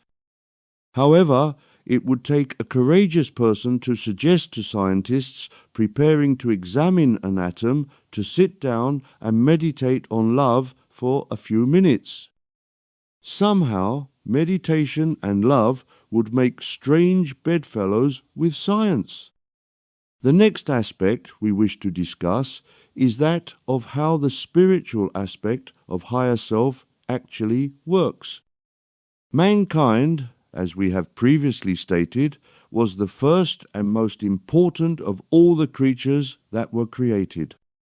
We also mentioned that all life is one, and so no matter what form life takes, animal, vegetable, mineral, and on what dimension that life lives, it is all, at its foundation, just one life form. Further, there is just one aspect to any life, by which we mean that if we were to take any object and examine it minutely in all its details, we would find that it is all the same as any other object. We do understand that to look at a grain of sand and to look at a galaxy, it takes a stretch of the imagination to appreciate that a grain of sand and a galaxy are the same object. Further, it takes a stretch of the imagination to appreciate that the human race is just one person, and that person is also a grain of sand or a galaxy. How many of us can realize that we are not only humans, but also grains of sand, or a galaxy, or, indeed, any object or being in any dimension of the universe? The concept is that God created just one object, and that object was actually Himself. The vast majority of people would consider us crazy if we were to propound such a ridiculous story. However, it happens to be the truth. But clearly, in our everyday lives, we can see that we humans live on planet Earth, surrounded by earth, stones, rocks, mountains, seas, plants, animals, and in the sky, other planets, stars, and an endless universe. That, clearly, is reality, because we can see it all and quantify it all, so there can be no doubt that the statement that we are all the same one object is lunacy. Now, how do we resolve this conundrum that we have mentioned time and again, that we are all one unique object called God, and all the real world that we see around us is an illusion? This is where spirituality comes in, the fifth dimension. As we progress in spirituality, as we are multi-dimensional beings, we develop the ability to tap into the fifth dimension, and so we develop the ability to contact this higher self. When that happens, we can start to send out thoughts into that fifth dimension. Do not forget that each and every one of our thoughts are encoded with our unique frequency, so each thought remains separate from the thoughts of anyone else who might also be sending thoughts into the fifth dimension. The higher self is a creation that is a representation of God, which means that all the wisdom that God has, the higher self also has. This is very useful if we can question the higher self, because this entity, if we can refer to it in such a fashion, has the ability to reply to us. It does so by sending answers in a block form, a download into our sixth dimension, that of imagination, that, in turn, can convert it into a stream of words which can be passed to another part of us, which we will discuss later. Now, we said that because the higher self is not only the place where wisdom is stored, but is also the place where we get our sense of individuality from. We mentioned earlier that all is just one thing, but the higher self is able to take the logos of God, which is the stamp that tells something that it is alive and has approval of and from God to be alive. Everything that exists that we can see in any area of life is alive, unless, of course, it is a created object, such as a robot or artificial intelligence. So it is given this logos, this stamp of approval, that tells whatever it is that it is both alive and also is going to become a certain something, no matter what it might be. This something could become a grain of sand and something else, a galaxy, for example. It makes no difference, as all is one. The higher self creates this sense of individuality in all things, but it does not do this randomly. The higher self works in conjunction with a group of archangels we call the directors of life, who, in turn, work in close conjunction with the group of archangels that we have been mentioning frequently throughout this book. The directors of life survey the way life is progressing and the direction in which they hope it will progress, and decide if reinforcements are required in any area. In other words, if more of any particular aspect of life is required in any area, the directors of life inform the higher self, who immediately starts to put a particular logos on any life form so that it becomes that which the directors of life require. Thus, the higher self puts a logos on that something, and if it is a sentient being that can think, the higher self puts this code on the being so that it knows that it is an independent being, and also encodes all the thoughts so that they act in the exclusive manner we have described earlier. Thus it is that the higher self plays a vital role in the development of all sentient beings, particularly man. The higher self not only creates the beings and things that are required to keep life in balance in a practical sense, but creates this exclusive sense of identity and exclusive sense of sending thoughts and emotions. But also, being gifted with all the wisdom that God has, it can receive questions and send answers to anyone who has developed the ability to enter the fifth dimension. Thus, it is possible for a suitably trained person to enter the fifth dimension and link with the higher self, and to receive wisdom and answers to questions that might be of concern to the person in question. The higher self is, of course, capable of dealing with any number of queries from any number of people in any dimension simultaneously.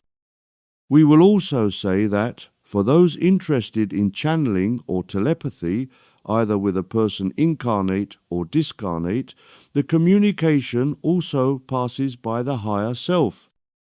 Indeed, the process passes by and through the higher self before being transmitted to imagination, which, in turn, passes it to the next level.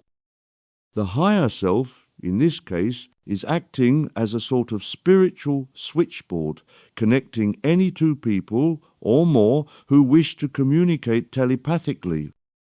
It senses the unique third frequency that we mentioned earlier and connects the two so that information can pass from one mind anywhere in the universe, indeed the multiverse, to someone else. Normal thoughts for ordinary people act in a different fashion because thoughts are sent out to the higher self, but the higher self listens to the thoughts and either sends them back into imagination unmodified if they are usual, banal, everyday thoughts, or the higher self can take an interesting thought and add some of its own wisdom to that thought before returning to the imagination of the person. The imagination decodes the block of information into an intelligible stream of thoughts, which are picked up by the next level until, finally, the person concerned hears the answer to his question as a bright idea. So, we hope that you can see that the higher self is much more than just a switchboard. It also contains all the necessary information concerning the person. We call that information the life plan. The higher self contains, in what we might consider to be an enormous data bank, the life plan of every person or sentient being, every plant, every planet, every galaxy, stretching back to the beginning and on into the future, plus the life plan of every being on any dimension. This may seem ridiculous, but as we are all one, and if the life plan of any one person is known to the higher self, the life plans, and indeed the lives of all, is known to the higher self. This data bank is what is referred to as the Akashic record. The Akashic record is contained, associated within the higher self, which is in the fifth dimension. So, each and every thought passes into the higher self, where it is examined in a micro flash of time before being dealt with one way or another, and then stored in the Akashic record. It may seem impossibly miraculous that all thoughts from all time and by all sentient beings have thus been dealt with since the concept of the higher self was introduced long years ago, but it is so. The real world behaves very differently from the world that you live in, and there are ways of manipulating the laws of the universe that you could not conceive of at the moment. This is not to criticize man at his stage of development, it is to point out that science has an infinitely long journey ahead of it until it reaches perfection. So, we have attempted to describe that there is only one plane of imagination in the sixth dimension and only one plane for the higher self in the fifth dimension. Once again, as we did when describing imagination, we have not fully described all the attributes of the higher self because there are certain aspects to life that man is unaware of, and that would prove too difficult to describe and impossible for man at his level of understanding to comprehend. We know that this may sound insulting to some, especially as we have promised to be open and honest with you, but we hope that you can appreciate that it would be a waste of time and energy to describe things incomprehensible to even the most advanced of you. But we will still be here for long ages into the future and will complete the picture when it is time. We have given you enough information concerning the higher self, some of it totally new to man's understanding, so we will stop at this point and go on to the next subject for discussion. Chapter 4: The Modern Era. So far in this description of man's journey through time and space, we have described the move from the eighth plane down to the fifth plane.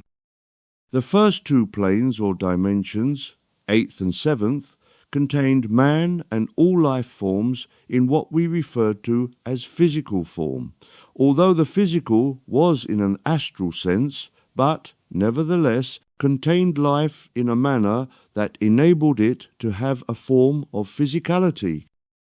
It is somewhat difficult for us to describe states in which something has a form of physicality, but that physicality, from an earthly point of view, people would consider invisible. So, we ask you always to imagine that when we refer to oral physicality, we are referring to the physicality relevant to that dimension. So, the eighth and seventh planes contained, and still contains, life in a physical sense. Then we mentioned the next two planes or dimensions, the sixth and fifth, and we mentioned that, amongst many other things, these two planes contained imagination in the sixth plane and higher self in the fifth. Both these concepts have nothing in a physical sense, even astral physicality, to see. So if you could visit one using your astral eyes, there would be nothing to see. They would appear empty, but, of course, there is an enormous amount of astral energy flowing through them, as every living thing is constantly using these planes to pass imagination and contact with the higher self through. So, we have the top four planes or dimensions fully active. Now, there was a long pause in the growth of humanity before the next phase in man's development came into being. At this point, we repeat, everything was happening in astral form. The physical world had not yet been invented. Then, a somewhat strange event occurred.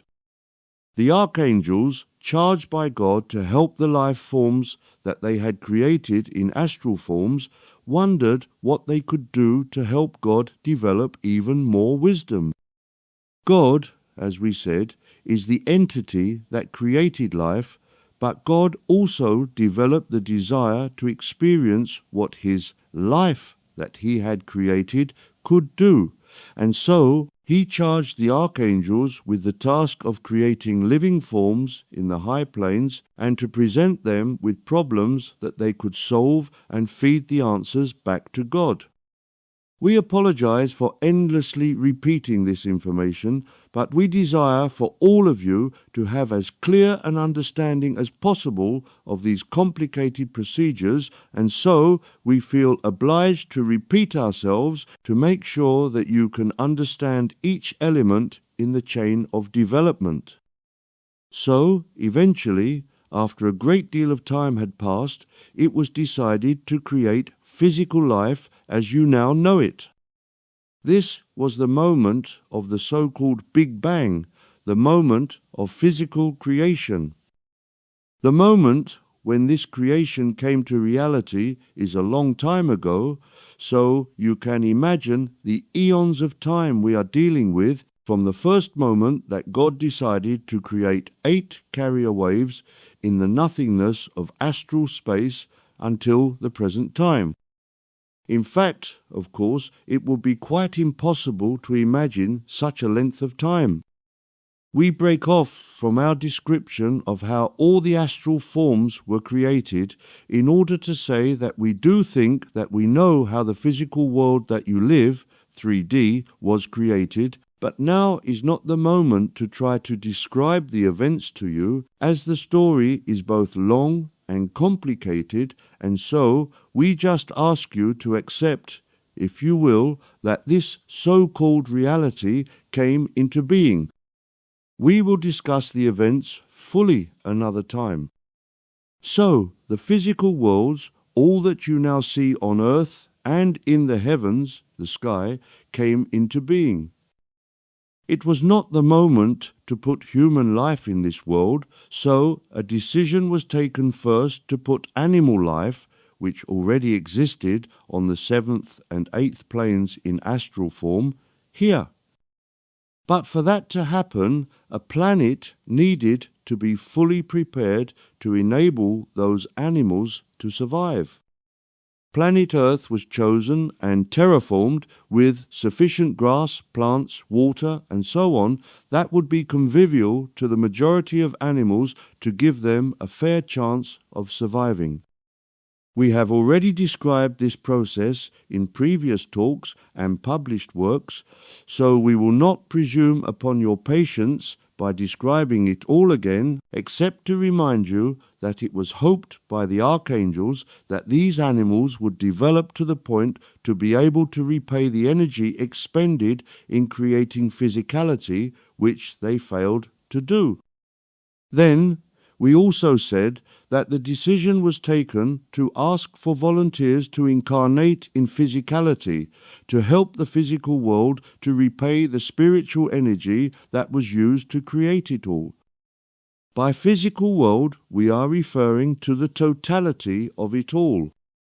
This is where the story starts to become increasingly difficult to describe, so we will have to take things very slowly and attempt to describe what physicality actually is and just where mankind was at the moment when physicality was constructed, the moment of the so-called Big Bang. We have already mentioned that man was in astral form in the 7th and 8th dimensions, and that he had links to the 5th and 6th dimensions, or planes, as we sometimes call them. But once the decision was taken to create a physical universe, and once the decision was taken to place life in association with physicality, a number of complicated matters had to be considered and decisions taken. We have stated that everything is vibration of one sort or another, and so-called physicality is no exception. But up until that moment, that of physicality being created, vibrations were at an astral level very fast frequencies. Any vibration that constitutes something becoming visible must, per se, be of a much lower frequency. But we have also stated that all life is one. This must imply that all life, up to the highest frequency must be exactly the same as any life of a lesser frequency. This is the point that we are going to state something that has almost never before been really mentioned nor explained, because it flies in the face of any form of logic, and we are concerned that not only will people not believe us, but the information that we are about to give will seem to be the words of crazy people.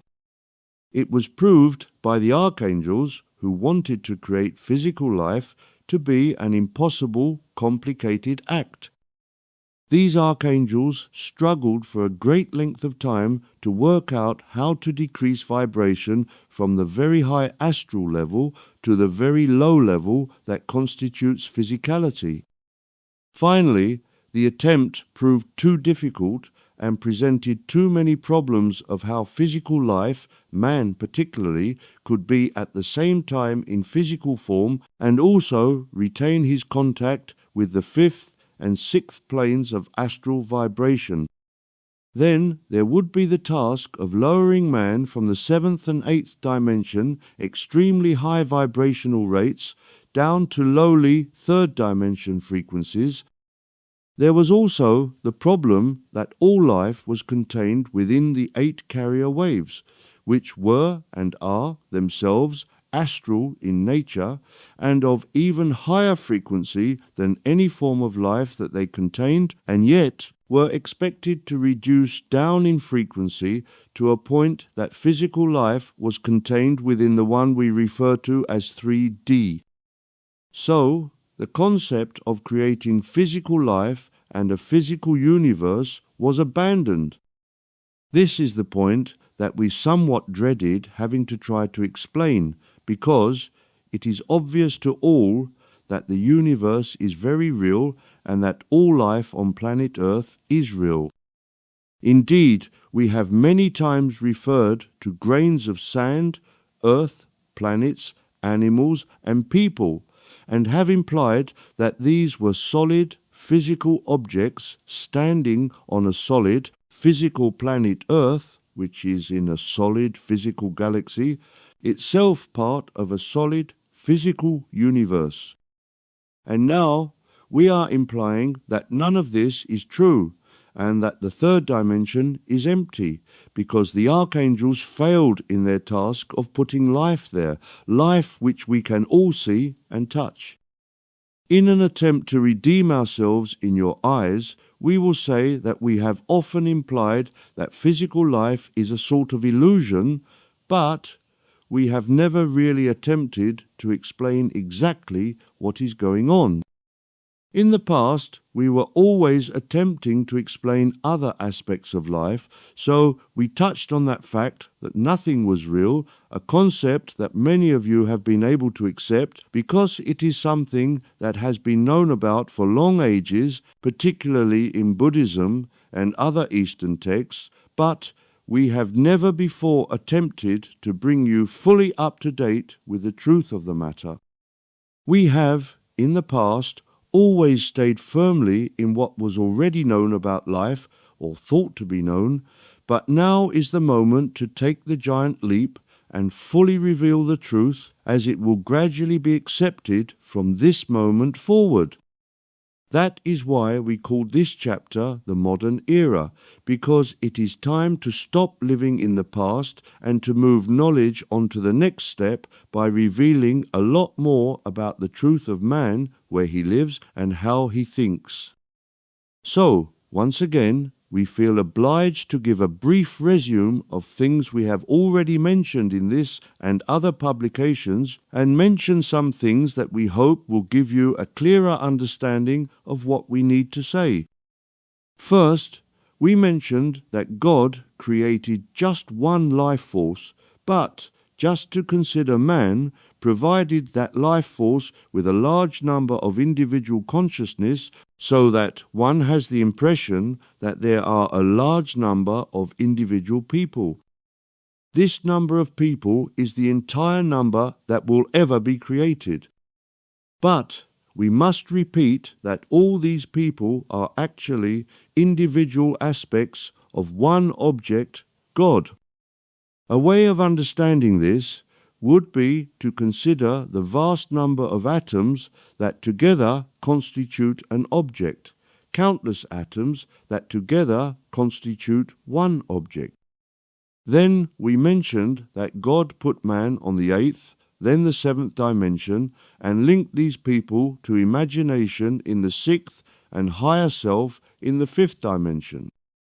You will notice that from considering the fifth dimension, we jumped to the third and mentioned that it proved impossible to place life, including man, in the third dimension. So, in effect, we left man in the seventh dimension. And that is where all life actually is. All life, including man, still remains in the seventh dimension.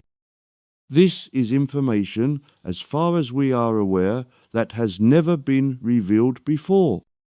We believe that those who have described the descent of man into incarnation have skated over where we started off and just went on to portray the areas that we go to in our descent into carnation.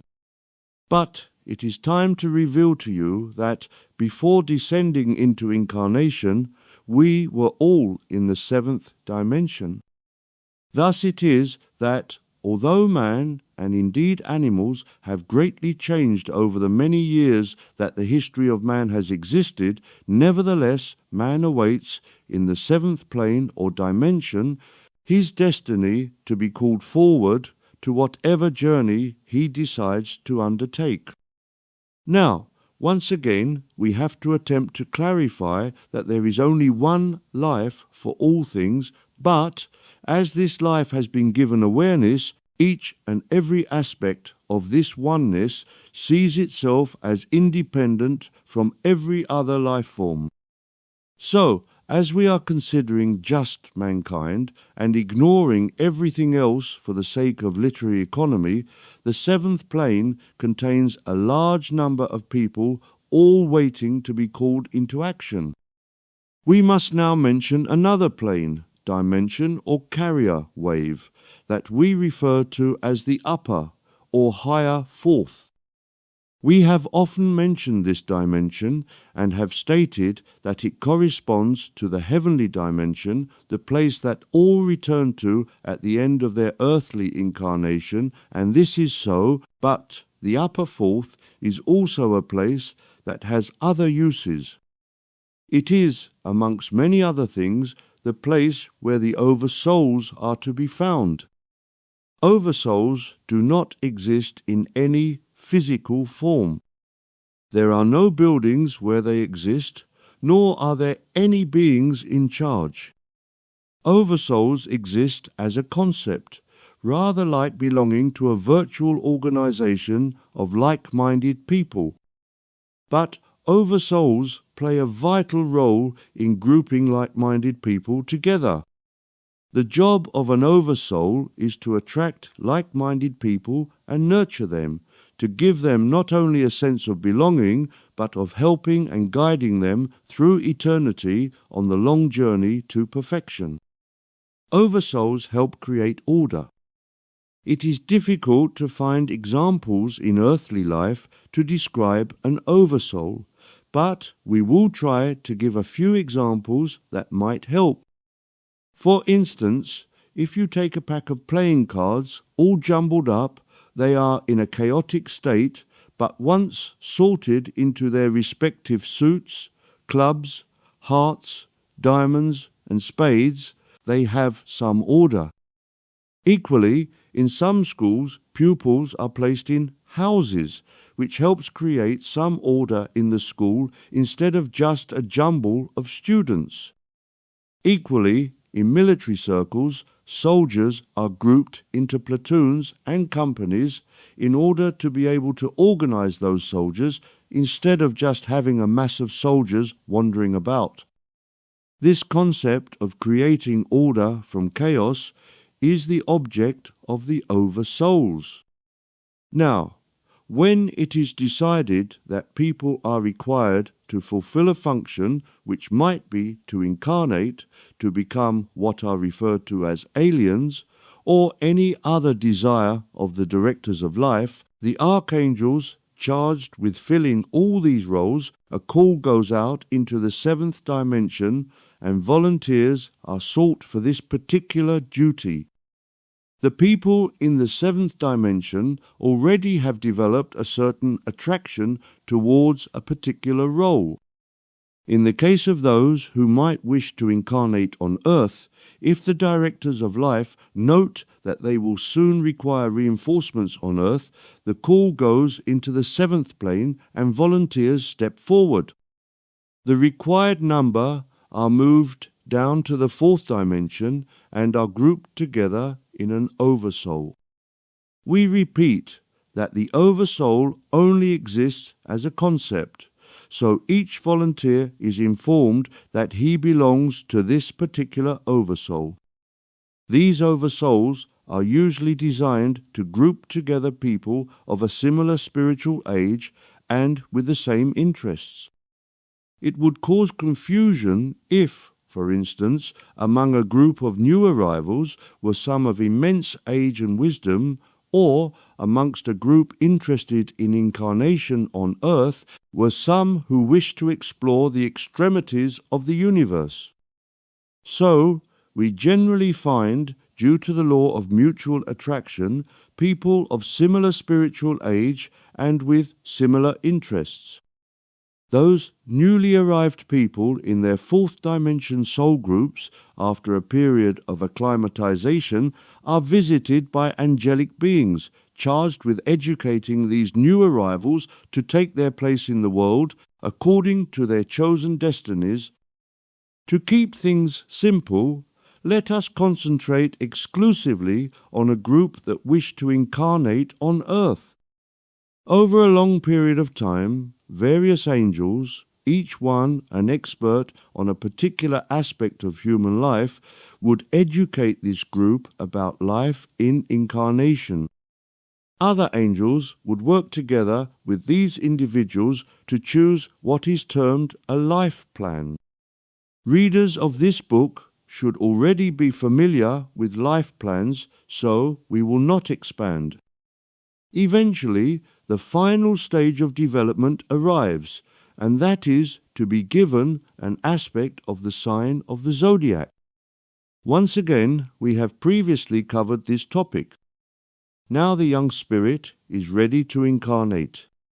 We wish you to fully comprehend that, until that moment, the entire existence of the young spirit was in the astral planes.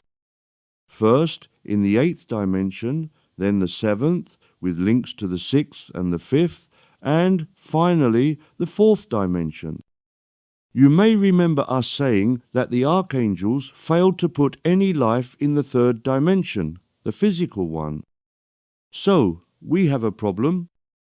The next step for the young spirit should be to incarnate in the physical dimension, but that is impossible. If we could step back and see the third dimension as it actually is, it is just a carrier wave and an empty void. It is bereft of any life, and yet you see it as being full of life of all sorts and varieties. So, what is going on? It has been mentioned by us and by other knowledgeable people that we create our own realities. We have also stated that the 3D world in which you live, and that seems so real, is a sort of hologram. People, generally those that can accept this concept, pay lip service to the idea, but don't really have any idea of what it actually means. Now is the moment, perhaps, for the first time in modern history, to attempt to explain precisely what all this means. Let us go back to the young spirit waiting in the astral realms to incarnate. He would have been taught a great deal about how physicality works, about people's personalities, the good and the bad that can only exist in physicality, and also would have been informed that it has been proved impossible to create a physical universe with physical life in it. This, of course, takes us to the point of what does the young spirit do next. Now, we must apologize to you for not really having told you, in the past, the truth up until this point, but it would have been somewhat of a distraction if, in the middle of an explanation about some facet of physical life, we had casually thrown into the explanation a phrase of the type, "By the way, nothing physical exists, and the third dimension in which you appear to live is an empty void." We think you would agree that it would have caused a slight diversion from the subject under discussion, so we have contented ourselves up until now with just informing you that life is a sort of hologram and that we are spiritual beings living a physical incarnation and can create our own realities, and have left it to that. However, now that we have a complete book at our disposal, we can take the time to explain the mysterious world in which you appear to live, and hope you will be able to understand and to accept what we will tell you. All that we mentioned previously was to sow the seeds to help you understand the imaginary world around you. We mentioned that the young spirit stopped at the zodiac signs, which are part of the higher fourth dimension. According to collective wisdom, he would incarnate and associate himself with the body of a newborn baby, but, as we said, that cannot happen, at least quite in the way that it appears on earth. All is vibration, and all must stay within the 8 dimensions that God created so long ago. Further, all is one. There is only one life force. We are as tired of repeating these facts as you must be in hearing us say them, but it is essential to understanding reality, never to forget. Now, we must now go back in time to the point where the archangels had to admit failure to create a physical dimension out of astral matter. As you can no doubt imagine, this must have caused great consternation among the archangels charged with complying to the desires of God, because God had suggested to these archangels that it would be beneficial to him if there was another level to life, the physical one, from which he could draw benefit and increase his wisdom. The archangels are not God's slaves, but they are keen to try to help God as much as possible, so, no doubt, there was much cogitation going on as they devised a plan to make a false physical reality. They, the archangels, finally realized that the answer had been there all along. It was the 6th dimension, that of imagination. If only they could create, within all the different life plans, the concept, the false idea that they were living in a physical reality, make it so convincing that no one would see through the illusion, all life placed within this illusion would behave as if it were a real physical universe. As you can imagine, this was easier said than done.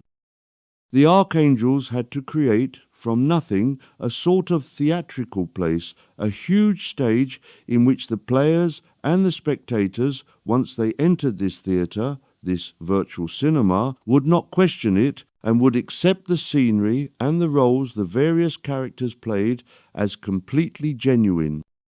The scenery was already in place in the 7th dimension and, to a certain extent, the 8th dimension, so it was fairly easy to form copies of that scenery, reduce it in frequency, and place it within the 6th dimension, that of imagination.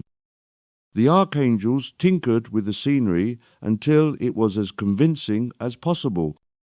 It is there to this day.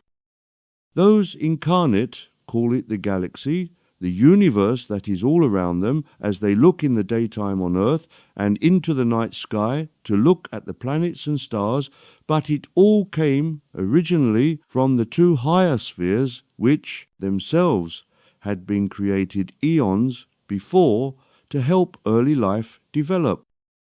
This imaginary universe that was placed in the sixth dimension, created by reducing the vibrational frequency of that already existing in the higher spheres, was done so by the archangels making a copy of it in their minds, reducing its frequency and just reproducing it in the sixth dimension. One way to imagine this is for an artist to look closely at a picture and then painting an exact copy of it.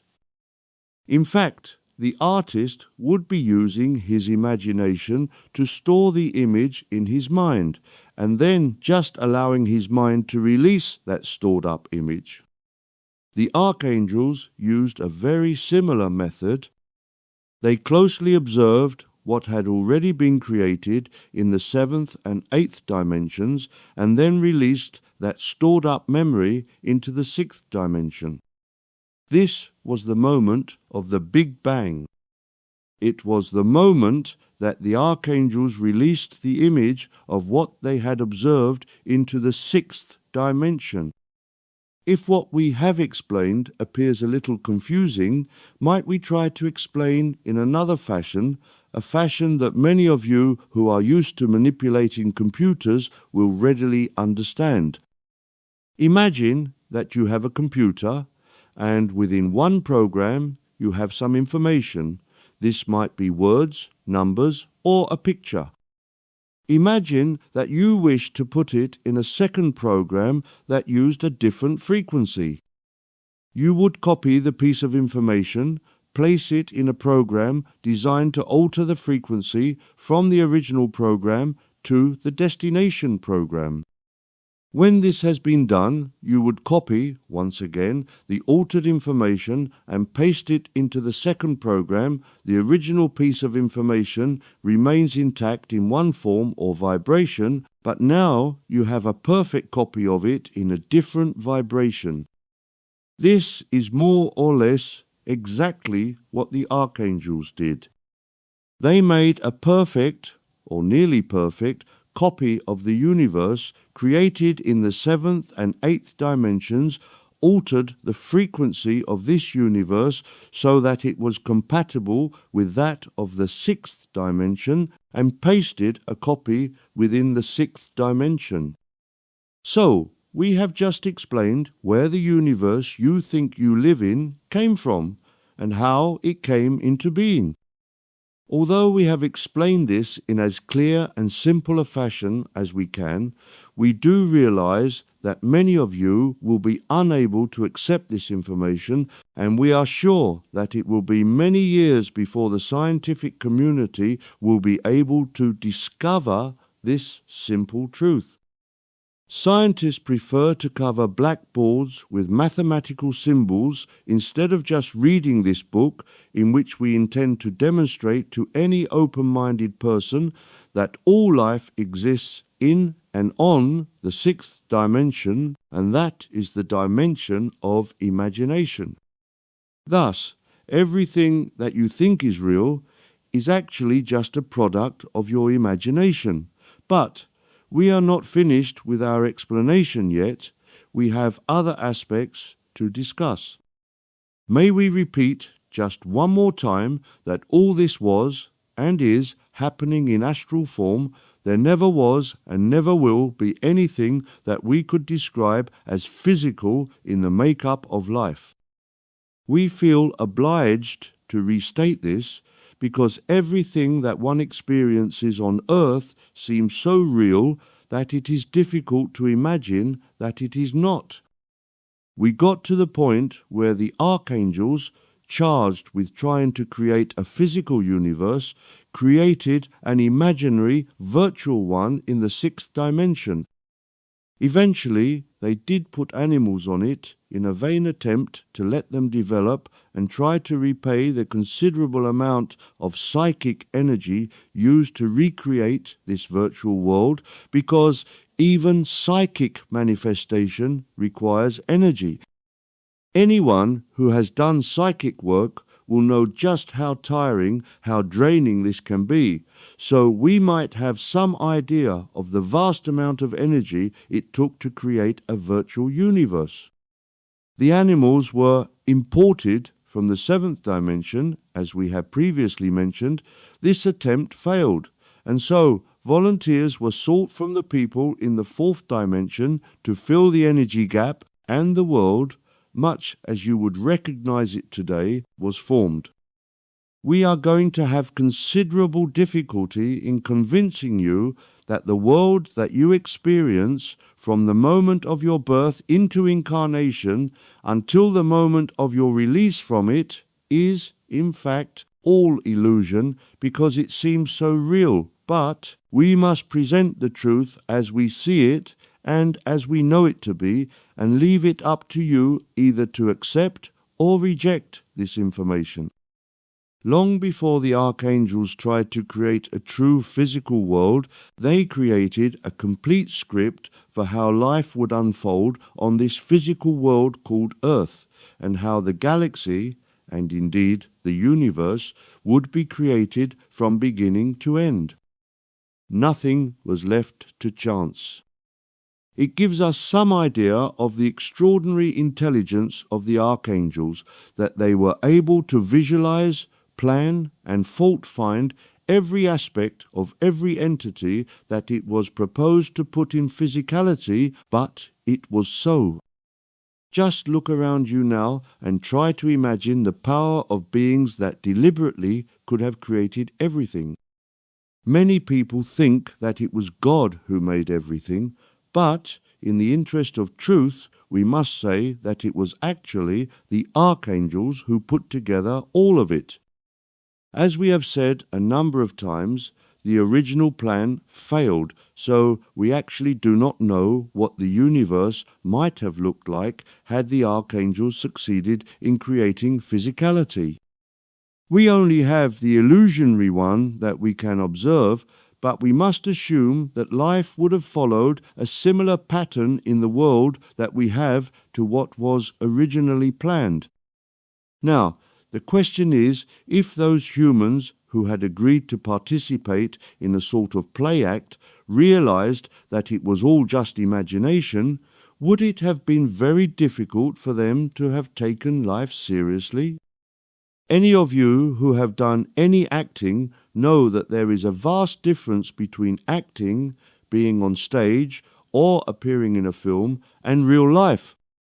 No matter with what conviction an actor plays a role, no matter how much he tries to identify with the part, he is aware that it is not real, and as soon as the scene finishes, he returns to his real life. This, obviously, was not what God or the archangels wanted, as they needed mankind, and even animals, to be convinced that the incarnation they were going through was as physical as was first designed, so that God could benefit from the experience of life having a physical experience. Once the training of humanity was complete, the people due to incarnate agreed to have their memory that life was going to proceed in an artificial manner removed. This, obviously, has the effect that people born into this artificial 3D think that it is real and act accordingly. If they could remember that they actually live in an artificial world that they actually create with their imagination, their reactions would be less convincing, and so God would gain less from it. It is the fact that, for enormous periods of time, people think that they live in a real, solid world that has managed to create all the results, all the drama and trauma that has been so educational for God. But, as we have mentioned before, times change, and as life swings into this positive phase, so it has been decreed that the time has come for man to know the truth about where he lives and the world that he personally creates. So, we wish to make it perfectly clear to you, despite what we and others have stated in the past, and may indeed state in the future about life being in two parts, physical and spiritual, the truth is that physicality doesn't exist. It is all an illusion. Every aspect of life, man included, is 100% spiritual in nature, and the physical world that you think you live in is an illusion created by your imagination. All this is in no way connected to the third dimension, which remains, for the moment, empty. All life that appears physical is actually connected to the sixth dimension. So, the best we can say for the moment concerning man's connections to his auras is that he is based in the sixth dimension, has a strong connection to his higher self based in the fifth dimension, and has a connection to his oversoul in the higher fourth dimension. We need to be careful about our understanding of auras and dimensions because it is considered by many that a connection to a higher or lower dimension implies greater or lesser degrees of spirituality, and to a certain extent this is true, but dimensions serve many purposes, and there is an area within each dimension that serves to denote our spiritual awareness, but we are referring to the parts of these dimensions that serve to provide us with aspects of creation of our bodily parts. We will deal with the spiritual aspects of these dimensions later. Let us examine how it is that once you think that you are born into physicality, you go through your life living in an imaginary reality, but that the majority of people pass their entire incarnation in this illusionary world that they actually create with their imaginations and never, for a moment, realize that as it is all just imagination, they could alter the events and actually create a life that would suit them better instead of the drab, dismal life they experience. There are a number of factors that all work together to keep the illusion in place, some of them created by the archangels and some of them by dark forces. It must be said that if people understood that this so-called physical reality was artificially created by their own imaginations and that we have total control over what we imagine, it would somewhat defeat the object of creating it in the first place. Thus, when you enter this illusionary world with your mind wiped, to use a modern term, your imagination kicks in and starts to create the only part that was left intact, and that is your life plan. Even that is tucked away in the higher self, so until you have developed to the point where you can make contact with your higher self, you cannot make contact with your imagination in the sense we are talking about, so you just use your mind and your brain to try to analyze life. But your mind is not designed to analyze matters. It is just there to implement orders from higher aspects of you. Let us try to explain how this occurs. We will quickly mention the chain of existence so you will better understand what we are attempting to explain. It would be expedient to mention that what we are about to explain is only part of the aspect of life, as life is more complicated than what we are going to say, but let us state that the chain of events unrolls like this. First, there is the higher self, which contains the life plan. Then there is imagination. The life plan is passed to imagination, and imagination creates the play in which you live. Next, the mind then tries to process and put into action the thoughts passed to it from higher self and imagination. Finally, there is the physical brain, which is an illusionary organ that animates the illusionary body. Now, if all these were fully functional, you, which is another part, the observer of the play that we call the id, would have the illusion revealed to you. So, for the vast majority of people, the higher mind is unknown, and thus can only operate behind the scenes, pushing the id down the path of the life plan. Then, imagination, we will say, to simplify matters, is split into two parts, rather like the hard disk in a computer.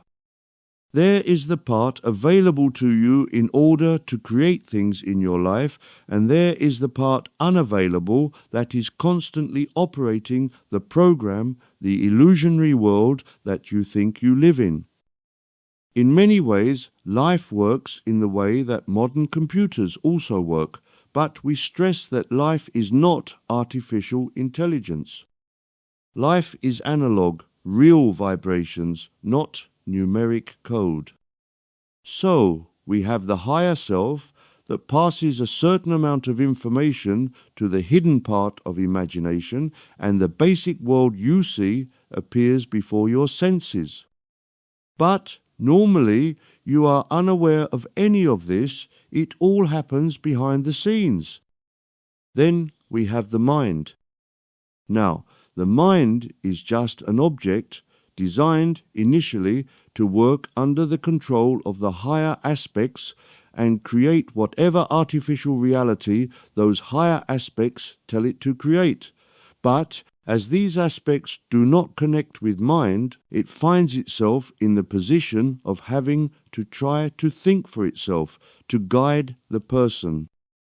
However, it is not designed to do that, and so the mind blunders about, giving orders to the brain to do this and that, with no real idea of what is going on and where it is sending you.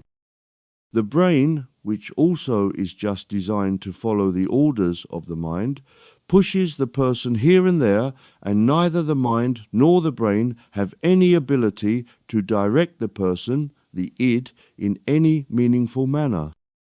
This has created in the past, now, and to a certain extent in the future, the chaos that we see.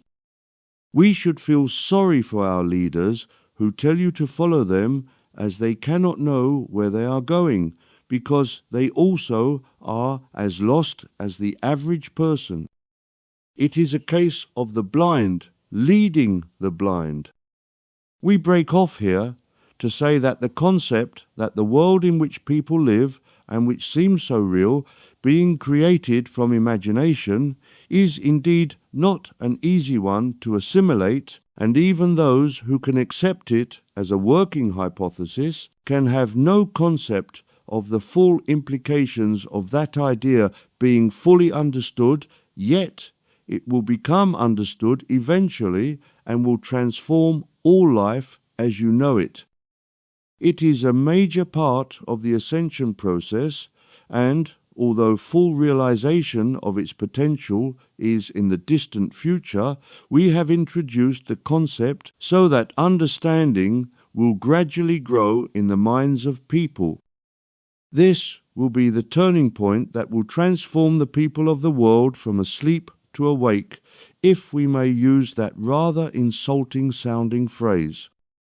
We are aware of the contempt in which the evil ones, who are fully aware of this sixth plane illusionary world, hold the masses.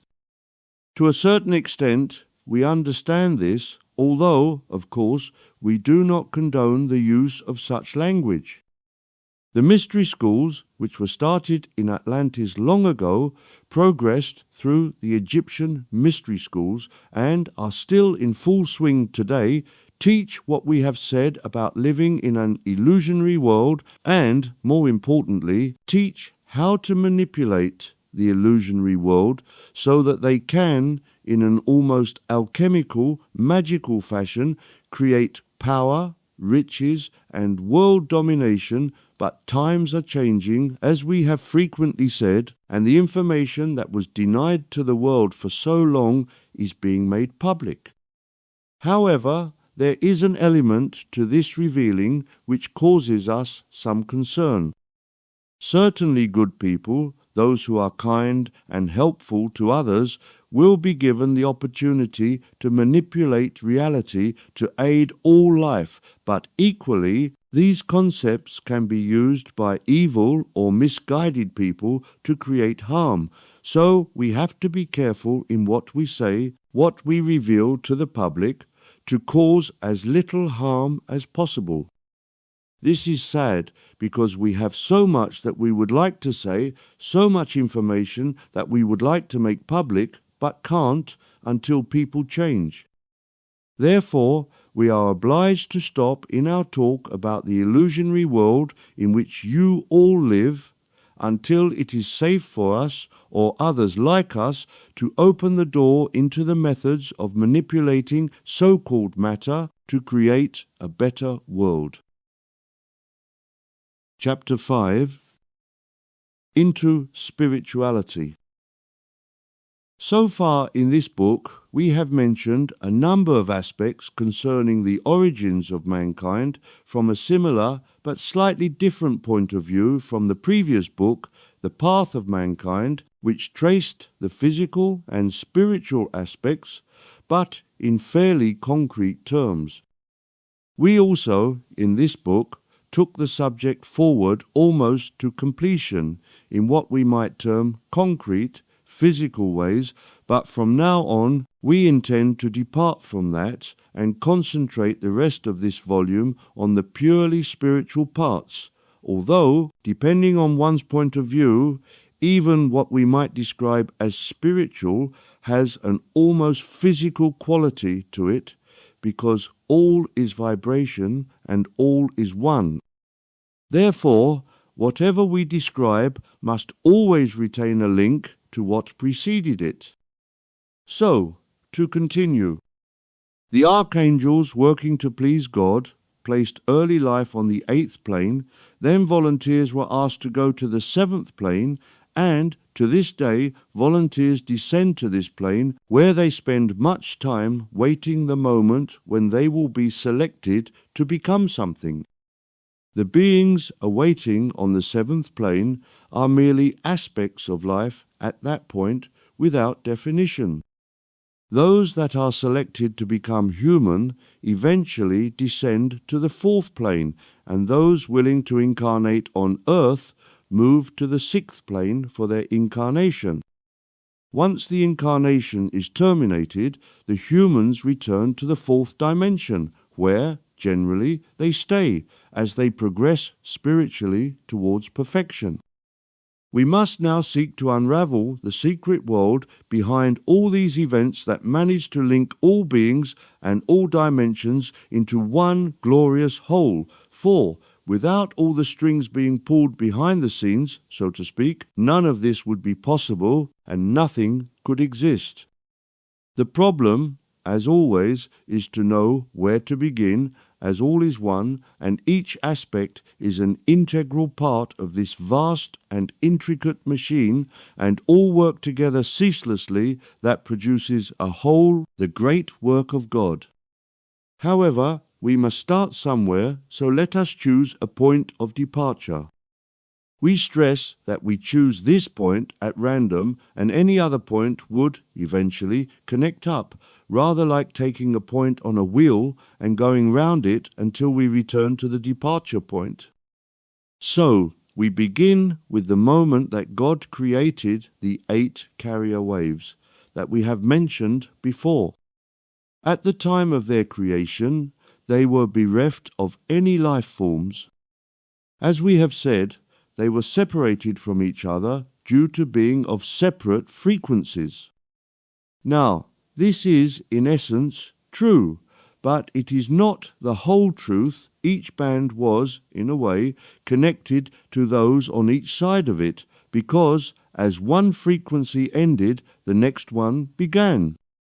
We will use here a phrase that has already been used in a previous work and say that the bands were not separated as in an arpeggio in music, but more as a glissando, an octave connected, one note joined to the next in a smooth band. There was a reason for this, which we hope to make clear as we progress through this work. So, any life form placed on one band, say the eighth, could, if it was so desired, slide down through the other frequencies to the first, if necessary, or, in the other sense, obviously from the first to the eighth, or any part in between. It is important to understand this point, that all the bands or carrier waves are connected in order to understand, eventually, how life is constructed. We also wish you to appreciate that each carrier wave, although constructed of vibrations, frequencies, takes over where the previous one left off and rises or falls depending on which direction one looks at it until it matches or merges with the previous or succeeding one. Thus, in fact, all these 8 frequencies form one continuous octave of vibrations of light, starting at a very low frequency in the first plane up to a very high frequency at the top of the 8th plane. There are 2 more points we wish to stress. The first is that within each carrier wave there are an infinite number of frequencies, and also that each band, although we have numbered them 1 to 8, all have equal power. The numbers we have attributed to them are for the sake of being able to describe them and are, actually, interchangeable. 1 is not lesser than 8, and 8 is not greater than 1. The various aspects of life were placed in an arbitrary fashion. It is we who have given them numbers to help explain, and these numbers do not, actually, correspond to reality. However, having given these carrier waves numbers, we will continue to use them for the sake of clarity. Next, we wish to explain that all life is connected throughout the totality of the bands. Thus, we can say that all life, no matter what form it takes, is connected to all other life, because all is connected within the bands by what we might consider to be small tubes. To clarify, imagine an octopus, an astral octopus, and each one of his 8 tentacles being connected to the bands of frequencies we are discussing. Tentacle 1 connected to band 1, tentacle 2 connected to band 2, and so on. Also imagine that the tentacles were actually hollow tubes, which permitted energy to be passed from any one carrier wave into the octopus, or vice versa, from the octopus into the carrier waves. Thus, assuming that there is information within any carrier wave of interest to the octopus, it can draw that information to itself, and thus grow in wisdom, or at least receive the information within any carrier wave. Obviously, we have used the example of an octopus just to illustrate the point we wish to make. It is doubtful that a real octopus would have any interest in the matters we are discussing, and, sad to say, many humans have little interest in esoteric matters any more than an octopus. But that is not our concern. We are interested in explaining as simply and as clearly as we can the way life is constructed, and leave it up to others to absorb that information or not.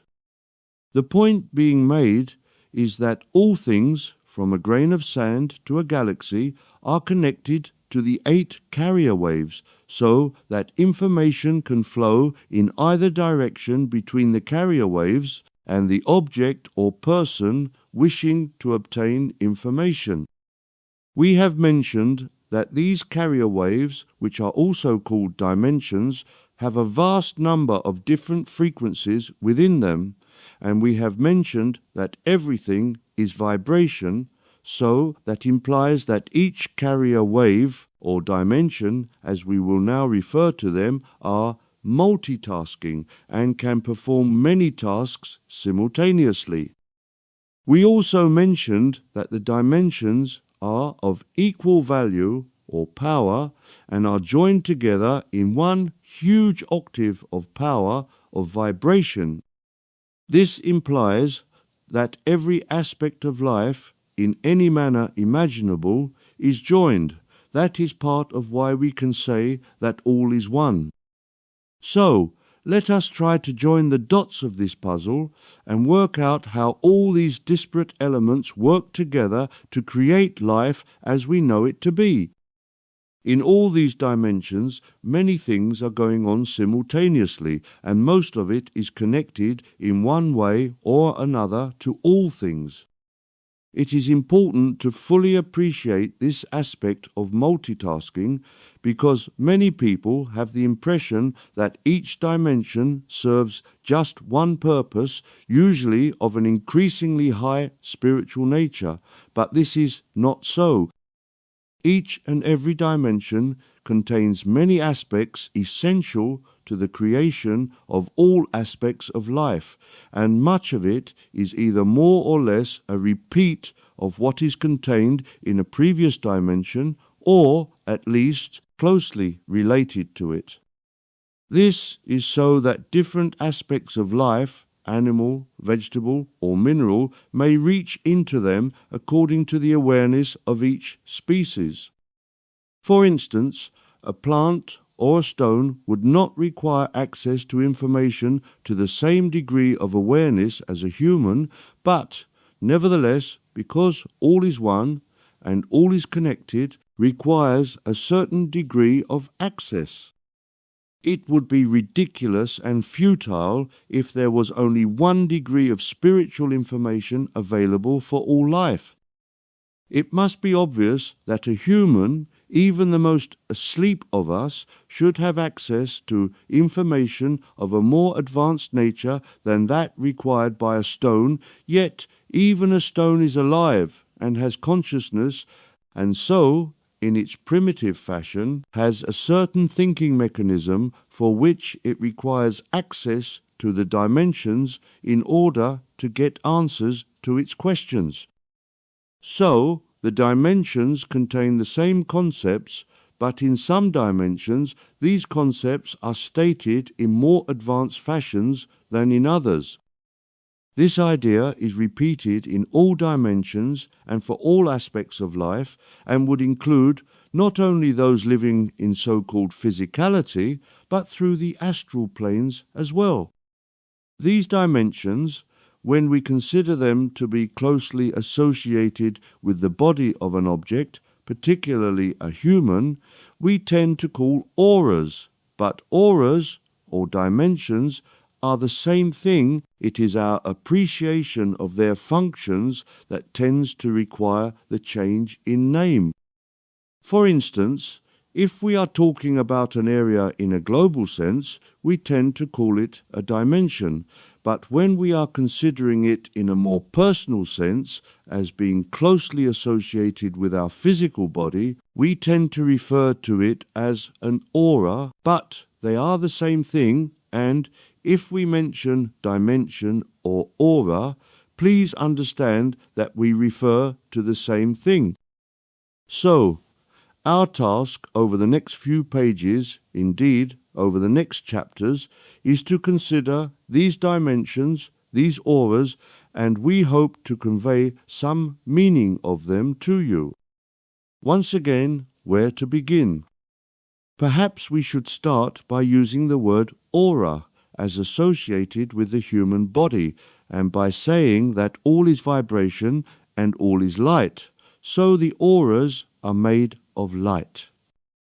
Further, we must consider that the auras are alive, or at least contain awareness, and so the degree of brightness of any aura can alter in the degree that it is being concentrated on. By which we mean that if a person selects with his consciousness, often called his mind, a particular aura and concentrates on it to the exclusion of the other auras, that aura will glow more brightly than the other 7 remaining auras. This has often been illustrated in paintings of holy people with halos around their heads. As these holy people were concentrating on a particular aura, so it shone brightly and was observed by those artists that had a degree of psychic vision, and so they depicted this aura as a halo of light. The reason why it shines more brightly is that it responds to the degree of concentration of the person, and so is depicted as coming forward, in a sense, to make the information contained within that aura more readily available to the seeker. It is rather as if the person concerned was shining a torch at it, although it is the aura itself that glows in response to the degree of attention it is receiving.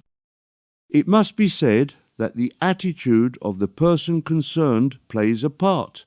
A person who is depressed would cause the aura to glow less brightly, whereas a person full of joy causes the aura to glow brightly. The aura responds to the attitude of the person.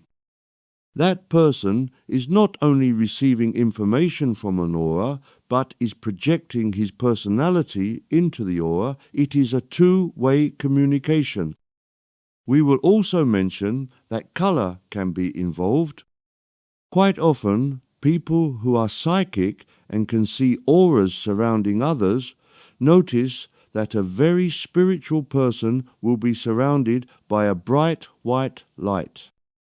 Those of a loving nature will project pink light. Depressed people cause the aura to shine with a brown light, whilst truly evil people will cause the aura not to glow at all, and so it will be observed as a blackness surrounding the person. Perhaps that is the origin of the word black associated with an evil magician. We also talk of the dark arts and black magic. Thus, we find that the aura responds to the degree of concentration being exerted on the aura, and also the type of emotion. So, we have degrees of brightness and also color of an aura surrounding a person at all times, and the degree of brightness and the color constantly alters as the emotional attitude and the degree of concentration alters. However, the attentive student will have noticed that the aura that we are considering, one of 8, is personal to the individual under consideration, and yet the auras apply to all people and, indeed, all life. So, just to consider this one aura, how is it possible to link it to a person as an individual and at the same time have it available to all, regardless of whether they be animal, vegetable, mineral, and regardless of whether they are physical or astral in nature? The answer lies in the fact that each person has an individual vibration unique throughout time to him. Further, each thought, each emotion has a unique vibration which not only keeps each thought or emotion separate from any other thought or emotion, but those vibrations are linked to the vibrations of the person emitting those thoughts or emotions. To labour this point somewhat, each and every thought has a unique vibration ascribed to it, but those individual vibrations have a marker ascribed to them that connects them with and to the individual emitting those thoughts and or emotions. Thus, for every person or thinking being at any time and in any dimension, they not only are denoted by having a unique vibration, but each and every thought from any aura or dimension is uniquely linked to that person or thinking object or being for all time, from the moment of its conception in the 7th plane until the moment, eons in its future, when it merges with the Godhead and disappears from our sight. This is an extraordinary number of thoughts, emotions, and experiences, and they are not only stored in the Akashic record, but are also passed into the Godhead to assist God in his never-ending quest for knowledge. It is, of course, thanks to these unique frequencies that we are able to locate and/or track a person if we require, rather as it is possible to track a person today through frequencies emitted by a modern telephone. It is also suggested that each and every telephone call made or received by a person today is recorded in a bank of supercomputers. One wonders where the appropriate Secret Service got the idea. However, in the case of storage of messages in the Akash, none of it is physical in terms of bytes of information, and none of it is secret. The information is available to all who have the ability to delve into the Akashic records. It is in this fashion that the life review is conducted. The information is copied from the records in the Akash and is played back to the person destined to watch his life review. Even in the heavenly spheres, all is still recorded. Every alien life force has his whole conduct recorded, every grain of sand is recorded, as is every planet and galaxy. It seems incredible that everything everywhere is recorded and has been since the dawns of time, yet it is so. One might inquire how this is done. As always, the answer is simple. Once one starts to understand higher physics, that is to say, physics outside and beyond what are known as the sort of physics taught in educational institutes, Newtonian physics. As we said, everything is vibration, frequencies of various sorts, uniquely encoded. Thus, all that is needed is a means of storing these various vibrations or frequencies. These are stored in banks of what we might call transformers. Now, in modern electricity, transformers are generally used to change power in one way to another, but in the sorts of transformers to which we allude, the frequencies enter the transformers and are stocked in them.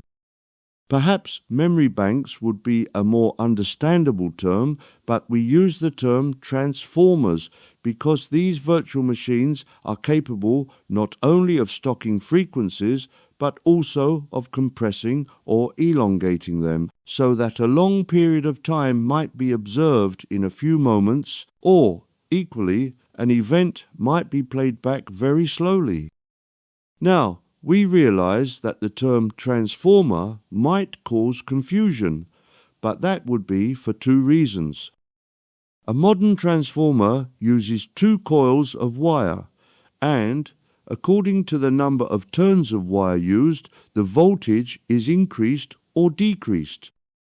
Also, the word transform means to change, which is why the voltages are transformed, but in this sense that we use to refer to transform, we are thinking of taking the thoughts or emotions of someone or something, a vibration, and changing them into a spiritual force that can be stored in banks or pockets within the dimensions.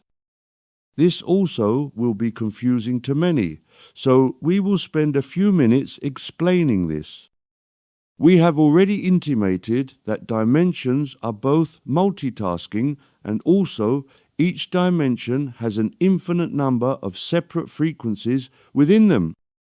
Now we are going to reveal something that, to our knowledge, has never been mentioned in the spiritual history of modern man, so, as it will be new to all people, many will have difficulty in accepting this information, although it is quite simple. Within each one of the 8 dimensions, there are pockets, storage areas. For every person, we have already mentioned that, at the very beginning, God created with the help of archangels, a large number of aspects of himself for all types of life. Thus, just to consider man, a finite but huge number of aspects of God were created. Thus, from the outset, the number of humans were known. So, in the dimensions, the same number of storage areas were created, so that all the experiences for this number of humans could be stocked. This was also done for every other sentient life force. Thus, for everything that we would consider alive and which has a unique frequency, a storage area of the same frequency was created in each dimension.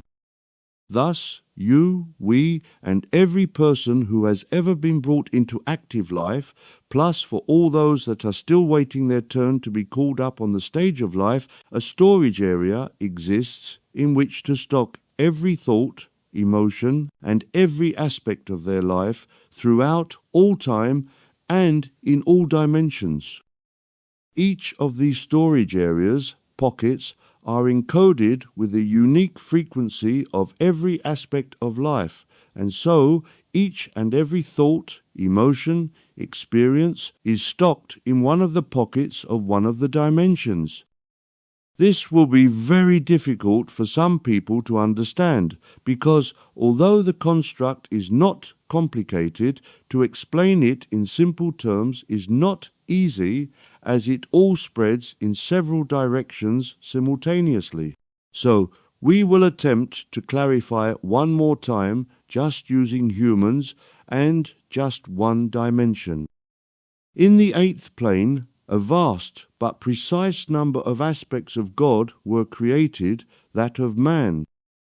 The exact number was known. So, in the eighth dimension, a number of storage areas were created corresponding to the number of man aspects of God, the same number. Each aspect of God was given a precise frequency.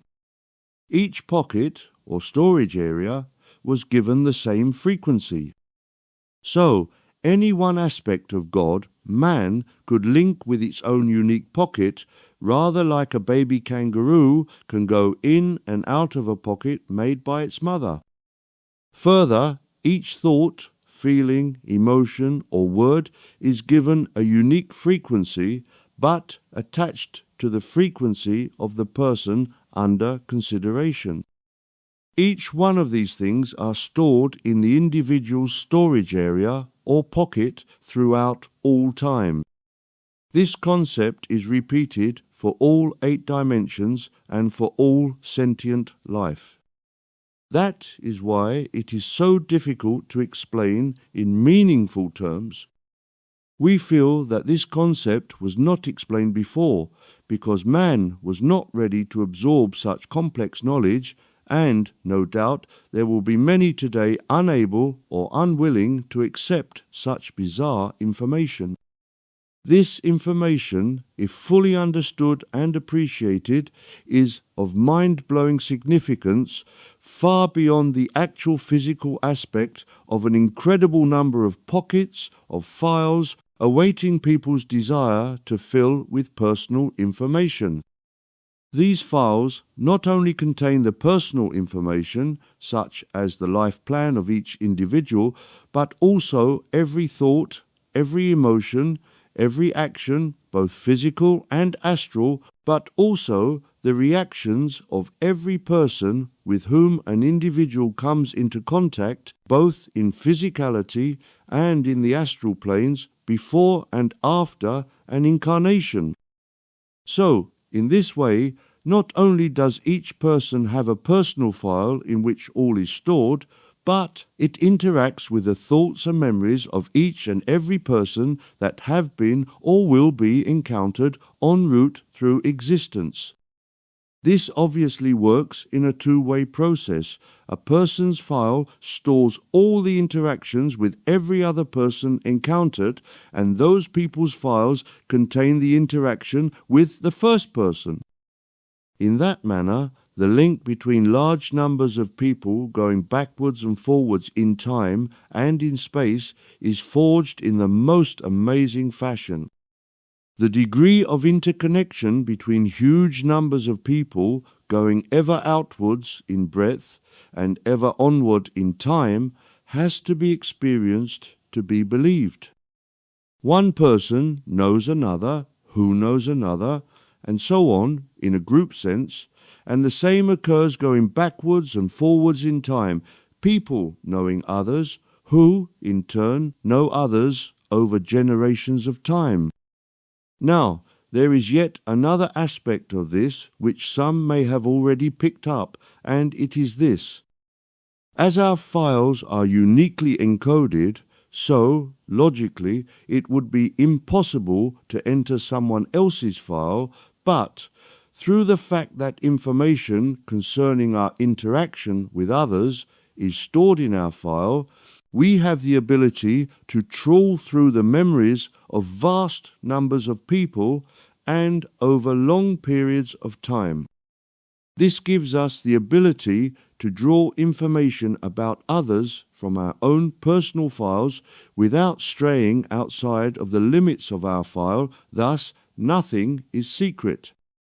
The question is, of course, what is the methodology behind being able to link with other people's thoughts? Like all spiritual things, the answer is both simple and complex. The simple answer is to say that we can link with others in the degree that we have become a complete person. The complexity comes from understanding what we must do to become a complete person. In fact, as we are all one, and as we have information about others stored in our personal file, it is a question of being able to reach into that file and retrieve the required information, rather like opening a filing cabinet and retrieving the appropriate document. The filing cabinet is our higher self. Now, as we have mentioned before, higher self is our personal connection to God, but it is much more than that. The higher self contains the information that would be retained within a completely full filing cabinet, each drawer concentrating on any one subject. So, it would be difficult to imagine a filing cabinet with quite so many drawers, but we must use an example taken from everyday life to help you to understand what we are talking about, and a filing cabinet was chosen as the most readily understandable object of everyday life, but we wish you to understand that the number of drawers would be virtually without limit, and the capacity of each drawer to contain information on any particular subject also without limit. So, subject after subject would be retained within the files and could be examined if we knew how to access the information. Now, this is where it becomes more difficult to explain and more difficult to comprehend, because the process of retrieving information from the higher self involves other aspects of life beyond and above just the higher self. We need to imagine that the higher self just stocks the information, and it stops at that, but to retrieve a particular file from this vast filing cabinet we call the higher self requires some sort of retrieving system, a bit like a well-trained secretary or a computer system, in which we create a file name and the appropriate file appears.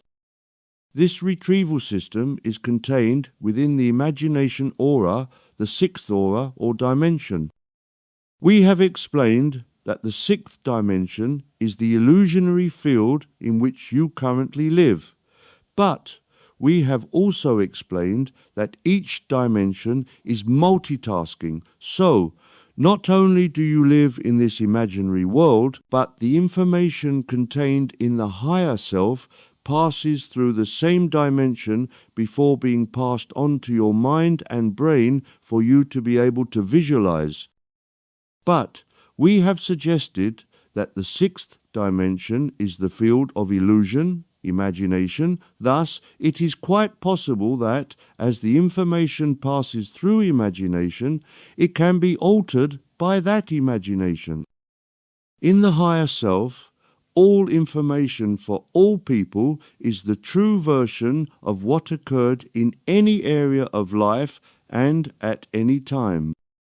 But for those able to tap into that information, by the time it has passed through the sixth dimension, that of imagination, that information can and is altered to conform with the life plan of each individual person, as the id tries to make the information retrieved from the higher self conform to the unique life plan of each and every person. So, this is leading us onto the concept that the life plan of each person is but an illusion. We will deal with that concept later, as that requires careful analysis. But we wish, briefly, to recapitulate what we have stated above, in an attempt to make quite clear what we attempted to explain. There is only one higher self for all humans, but each human has a unique frequency, so this vast filing cabinet that we called the higher self contains all the knowledge of all the events throughout all time and of all experiences, but because of the unique frequencies of all humans, the different drawers in this vast filing cabinet contain only the information relevant to that one person, although there are links to all other humans, past, present, and future. But this information contained within the higher self is a true account of events. But then there is the sixth dimension, that of imagination. Once again, there is only the one sixth dimension for all human life, but through the unique encoding of each person, we all have a unique access to that plane, but the sixth dimension is that of imagination. So by the time any request for information passes through the sixth dimension and into the id, it is given a unique spin according to the life plan, personality, ego, etc. included. Thus, it is that no two people think alike, and thus it is that we create our own realities. It is the spin, the distortion created by each person's version of how imagination has altered the original information, that creates the unique reality in which each person lives. So, each person opens his individual drawer in the filing cabinet, that we call the higher self, pulls out his file, which, in order for it to make sense to him, passes through his imagination, and then that altered version is passed to his personal version of the id, collective consciousness, and the person concerned lives that version of life. This implies, of course, that even what is called collective consciousness is unique to each and every person, and no two people would have exactly the same view of the collective consciousness. All this, we appreciate, must be very confusing to many people, because much of what we are describing has never been mentioned before, and so will be difficult to accept, but it is our desire to describe to you in this series of books the truth, the reality, if we may thus describe it, of how life works and how it is constructed. It is possible that you who read this information might reject it as nonsense, but the next generation will realize that it is true and will grow in wisdom through being able to accept what we are saying. We will just mention at this point that if you are struggling to make sense of this, imagine the task that Jesus or Buddha and other saints would have had to explain these concepts to primitive people long years ago. These saints did their best to explain some of these concepts, but it would have been pointless in them spending long hours unravelling the complexities of life to the populations who had absolutely no concept of the points being discussed. Even today there will be large numbers unable to comprehend. However, we are not concerned about time, and, it must be said, nor are we concerned by who can and who cannot understand at the time of producing this information. We have been charged with revealing this information, and we leave it in the hands, or rather the minds, of others to develop to the point where they can understand. Even though it is our intention to reveal much new information to the public, there remain aspects of life that rest beyond the concept of modern people to understand. This more advanced information will be revealed long years into the future as man grows. It would be pointless in going into areas far beyond the understanding of people today, and we must also say that we do not wish to reveal to the evil ones concepts that they could turn against us, so we will go so far and then stop. Be aware that what we reveal to you in these publications is both true and innovative, but is not the whole story by any means.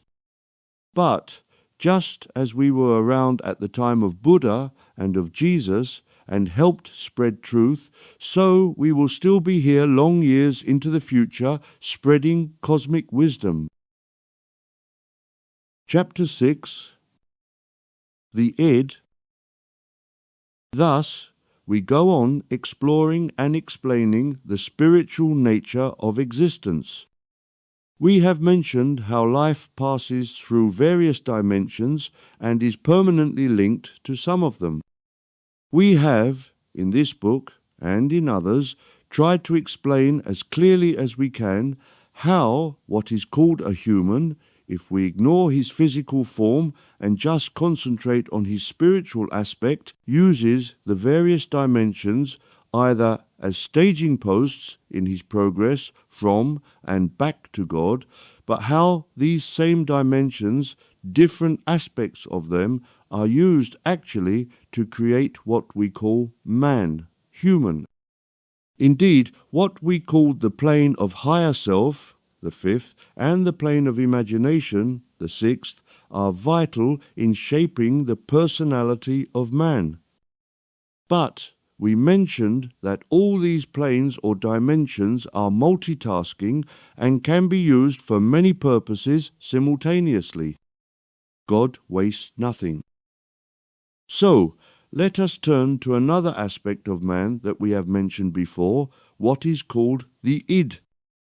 We have mentioned that the id is a sort of collective consciousness, that there is only one id for all of humanity, past, present, and future.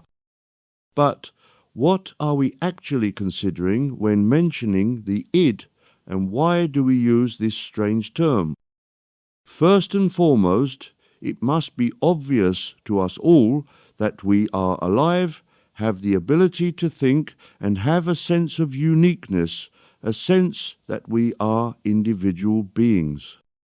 No matter how much a person attempts to reduce his ego and attempts to join into a collective whole, we always retain our awareness that we are unique individuals separate from any other being or object.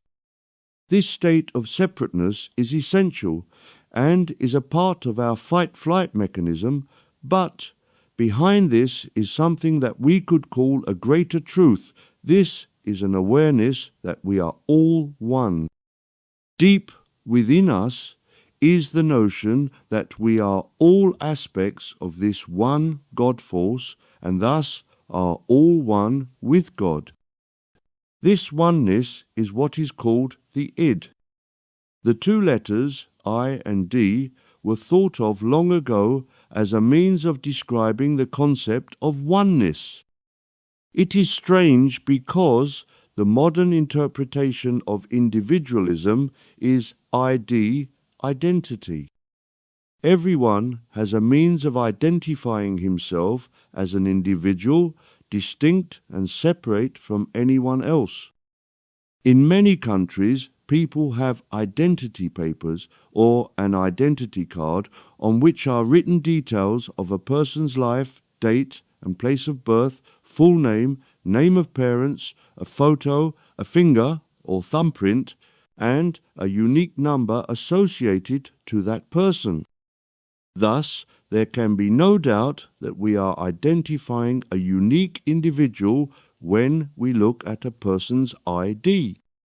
In effect, God's greatest creation, man, is reduced to a number, and we call that number a person's identity, ID.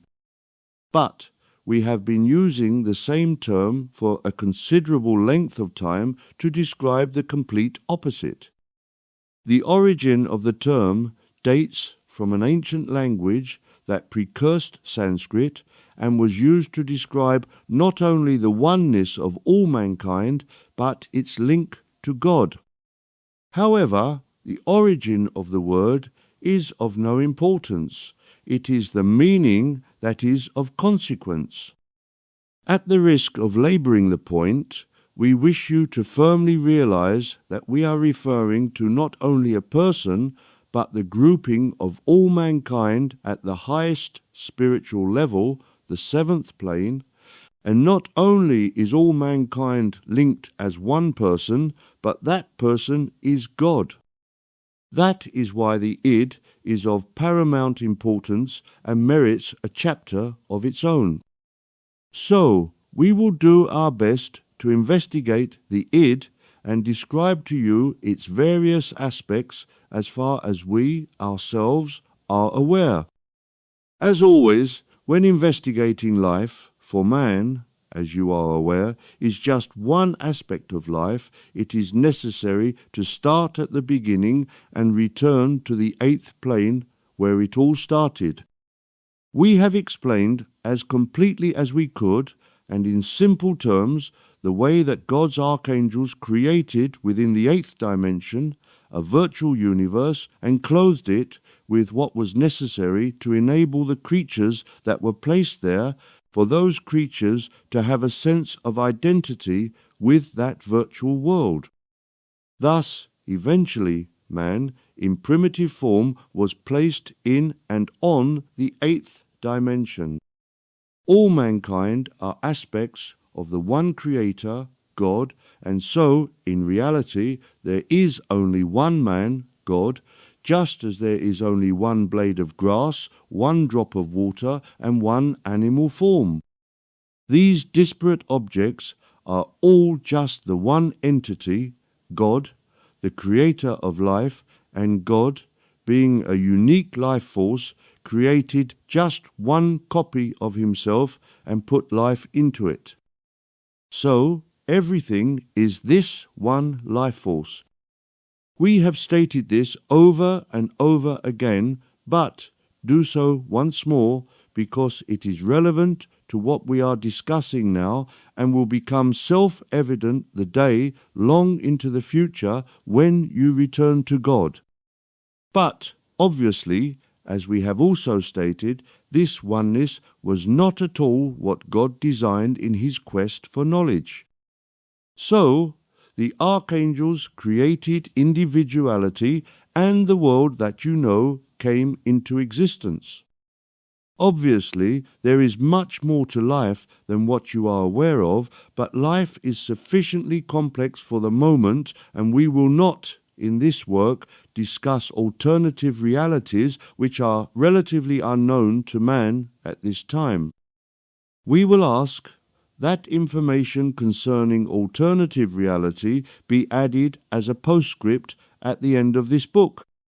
Then will all that we know about this particular aspect of life be more complete, but without overloading this book with information not directly related to the subject under discussion, which is the various aspects of auras as they apply to man. Thus, we return to discussing the id, the sense of individuality, which is, nevertheless, connected to cosmic or universal consciousness. As we have already mentioned, we are all one, but, being one, we would naturally all have the same thoughts at the same time, which would be ridiculous. Imagine, if you can, that a grain of sand, a blade of grass, a drop of water, an animal, and a human all had the same thoughts. It would mean that all would have to think at the level of the most inanimate object. It would imply, for instance, that the most potentially intelligent human would be stuck to thinking like a grain of sand does. This would not push life forward at all, and so the archangels gave to all life the ability to have individual as an object and collective as a species thought. So, what this implies is that humans, for instance, are aware that they are human with an understanding of what being human implies, and also each human has the ability to think as an individual. We will also say that most animals and even plants are aware of their species and of their individuality. Obviously, less animate objects like minerals, sand, stone, etc., might well have an understanding that they exist as a collective species, sand, stone, etc., but would not necessarily have a sense of individuality. It takes quite a level of spiritual awareness to comprehend the concept of individuality. There are some species of animals, ants and bees for example, that might well have the awareness that they exist as individuals as well as a species, but are required to try to forget their sense of individuality and work as a group, suppressing any desire to think as an individual and just following any directive the queen ant or bee issues, and following that directive regardless of any personal sensations or emotions they might have. This concept of suppressing individuality has long been admired by some humans who have attempted to create similar modes of living. Slavery is one example where the slave must suppress his personal feelings and just work endlessly following the orders of the master. Military units are another example where orders must be obeyed without question. To challenge the order of the commanders is not tolerated, and any person questioning an order is subjected to brainwashing techniques. There are also a few alien groups which operate under similar concepts. Fortunately, these alien groups are very few in number, and their somewhat negative ideas are kept in check by other groups who closely monitor these zombie-like entities to ensure that they cause no harm. So, what we are trying to impress on you is that the id, this collective consciousness, is somewhat restrictive in nature, and it is only our sense of individuality that enables us to progress as intelligent beings. We also mention this as a warning because political, religious, and many other groups that try to lead the general population of any so-called civilized nation are constantly trying to force people to conform to their half-baked rules and regulations, and would love to have the population of any country all cease to think as individuals and just follow blindly any directive they might issue. We advise people to resist these attempts to normalize populations and for people to retain their sense of individualism. Therefore, we may think of id, this collective consciousness, is, in a way, the opposite of individual awareness. But id does play an important role in our makeup. It gives all humanity the realization that they are human. Then, later, it enables humanity to realize its connection to all other life, and finally, it enables humanity to comprehend that there is only one, and that one is God. This concept, that we are all one and that one is God, may be accepted by a number of people incarnate and who have followed our and others' teachings, but in a global sense, how many people, both incarnate and discarnate, could accept this reality? How many could comprehend that a human, an ant, a grain of sand on a beach, and a galaxy are one and the same thing, and that, collectively, there is only one object, and that object is God? Very few, we would suggest. The archons have done their work well. But, as we have mentioned, times are changing, and people will start to wake up soon and realize that all is one. When that happy day comes, wars will cease when people realize that when we kill someone, we are killing ourselves. When we eat an animal, we are eating ourselves. We return to our study of the id, this collective consciousness that actually can cause some confusion as it battles with individuality. Individuality is closely associated with both ego and with the God desire to be the most successful example of the species of the aspect of creation being considered. To become the most successful aspect of God's creation is, as we have explained in the example we gave of a plant, the complete opposite, in a way, of collective consciousness, as that surely implies that we are all one and should be able to take into consideration the hopes, feelings, and desires of all. We also discussed and explained this apparent contradiction. We refer you to the appropriate chapter if you do not understand, as we do not wish to repeat that information. But our concern is an explanation of the id. It should be obvious that the id, of which there is only one for all humanity, might well be the sense of cosmic awareness that all life is one, but must also contain the knowledge that there is individuality. So, we have these two aspects operating at once. We have the desire to be the most perfect example of God's creation and, at the same time, the desire to be part of the whole. So, we obviously need to explain just how these two opposing elements can be resolved. This is where we need to mention an aspect of creation that is virtually unknown to mankind, or certainly is seldom mentioned.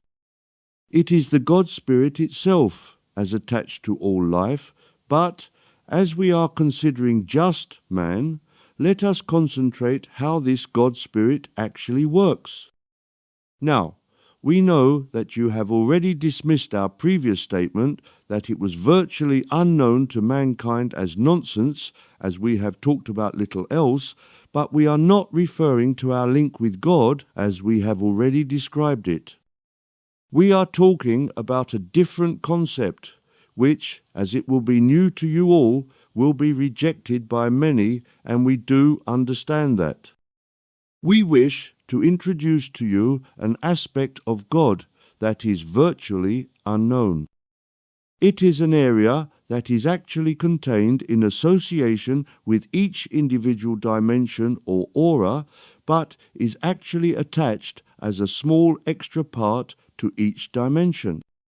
As we said, God created all of the 8 dimensions and left them empty. Then, later, the archangels came along and filled them with life or emotions, etc., as we have described in our previous talks. But what we did not mention was that at the outer edge of each dimension, God reserved a small part for himself. Now, how best to describe it? We could, for example, use the example of a phonograph record in which one track had been left blank for God to use, or we could use the example of a computer hard disk where a small file was created and left blank for God's use.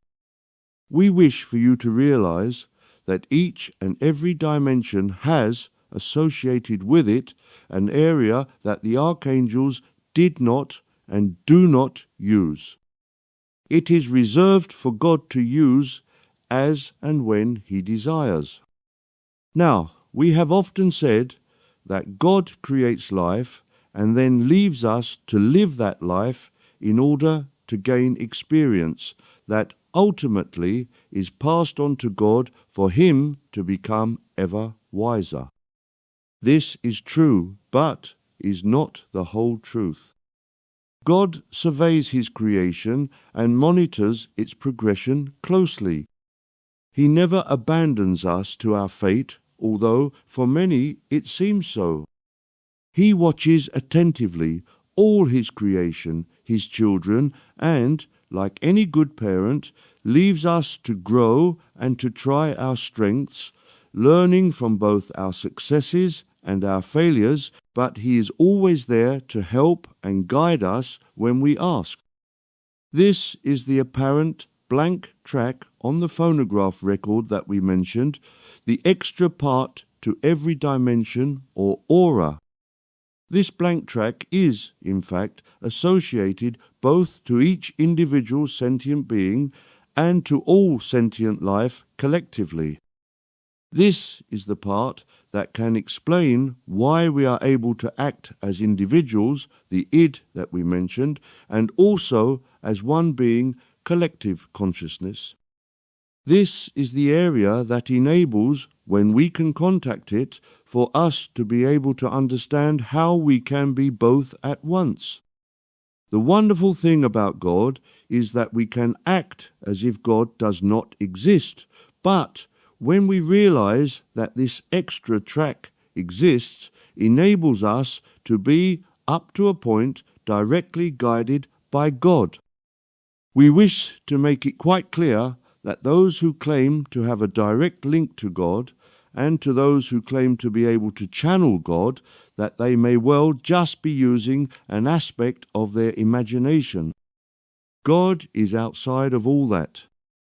Those who can contact this area and to be guided directly by God are not those who would boast about this. The public would never hear of such people. These people would be immensely wise. Truth is to say that even in the heavenly realms, very few know about this extra God track, and among those incarnate there are even fewer. But, nevertheless, as all auras are attached to all people, both individually and collectively, the extra track is there and is available for all to contact.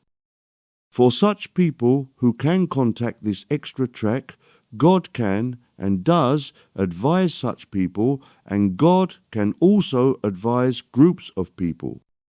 Of course, the question is, what advice can God give above and beyond what we have already mentioned? That is to say, beyond the explanation about how we can be singular and plural at the same time.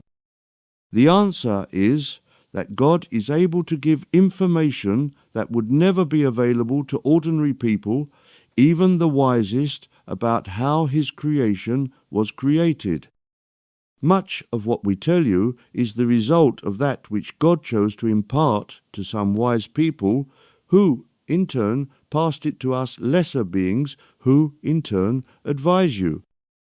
Thus, it seems unfortunate that so many dismiss this information that was, in fact, imparted directly from God into the minds of some of the wisest beings in creation. But all have free will, so all have freedom to accept or reject information in the degree that they can either understand these great truths or not.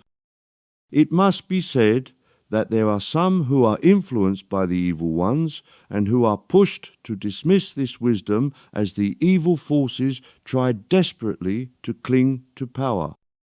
We might ask, what is the difference between the higher self and this God track? The answer is that higher self is used by all people all the time in various ways, but this extra track is only available at the moment to the very wisest. In time, of course, more will be able to locate this extra track. For the moment, it remains accessible only to the very few, but thanks to these few, many may benefit from that knowledge. Thus, we draw this chapter about the id to a close. We have attempted to explain how the id, of which there is only one for all people, past, present, and future, is in a way connected to collective consciousness, but how that seems to be in contradiction to our personal sense of identity, but through access, or at least knowledge, of this extra track used by God, are actually linked. As with all these subjects, we could say more, but we have given sufficient to enable students of cosmic consciousness enough to be getting on with for the moment. In later times, when humanity is more evolved, we will add to this knowledge, but we do not wish to give you any more than is beyond your comprehension at the moment, so we will move on. Chapter 7. Strange New Worlds. Let us now turn to consider the aspect of life in other dimensions, for do not consider that life only exists in the dimensions that you are currently concerned with. We have to be careful in what we refer to as other dimensions, because we do not refer to alternate realities of planet Earth that we have examined somewhat in an addendum placed at the end of this book.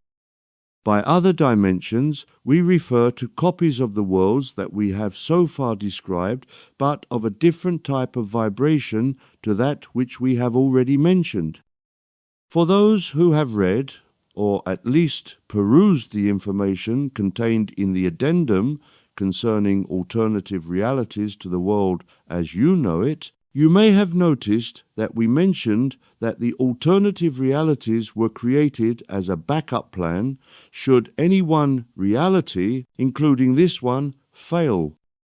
Spare realities were created to ensure continuity of God's master plan, life.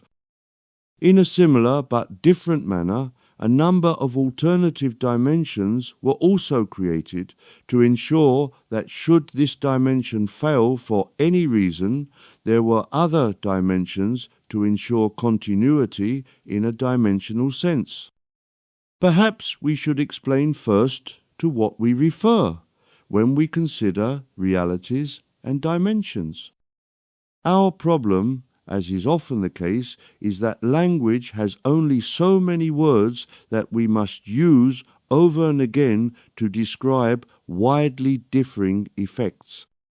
By reality, we refer to all that we have attempted to describe in the various books, talks, and essays that we have presented to you so far, even though we use the word dimensions, sometimes interspersed with the word auras, to describe carrier bands of basic frequency in which much of life is contained. While we are talking about our reality, we are aware that we did not mention the first and second dimensions or auras because there is nothing that concerns humanity or even any life as we know it in either of those areas, but for the sake of completing this book, we will describe them later. For now, we have attempted to concentrate our thoughts on those areas of life that do directly concern us, but we wish to move away from the reality we have mentioned, strange as some of it may seem to some of you, and examine other dimensions. We wish that we had a different word that we could use, because we are in no way referring to dimensions that we have already mentioned, nor can we use the word reality, as we have already used that.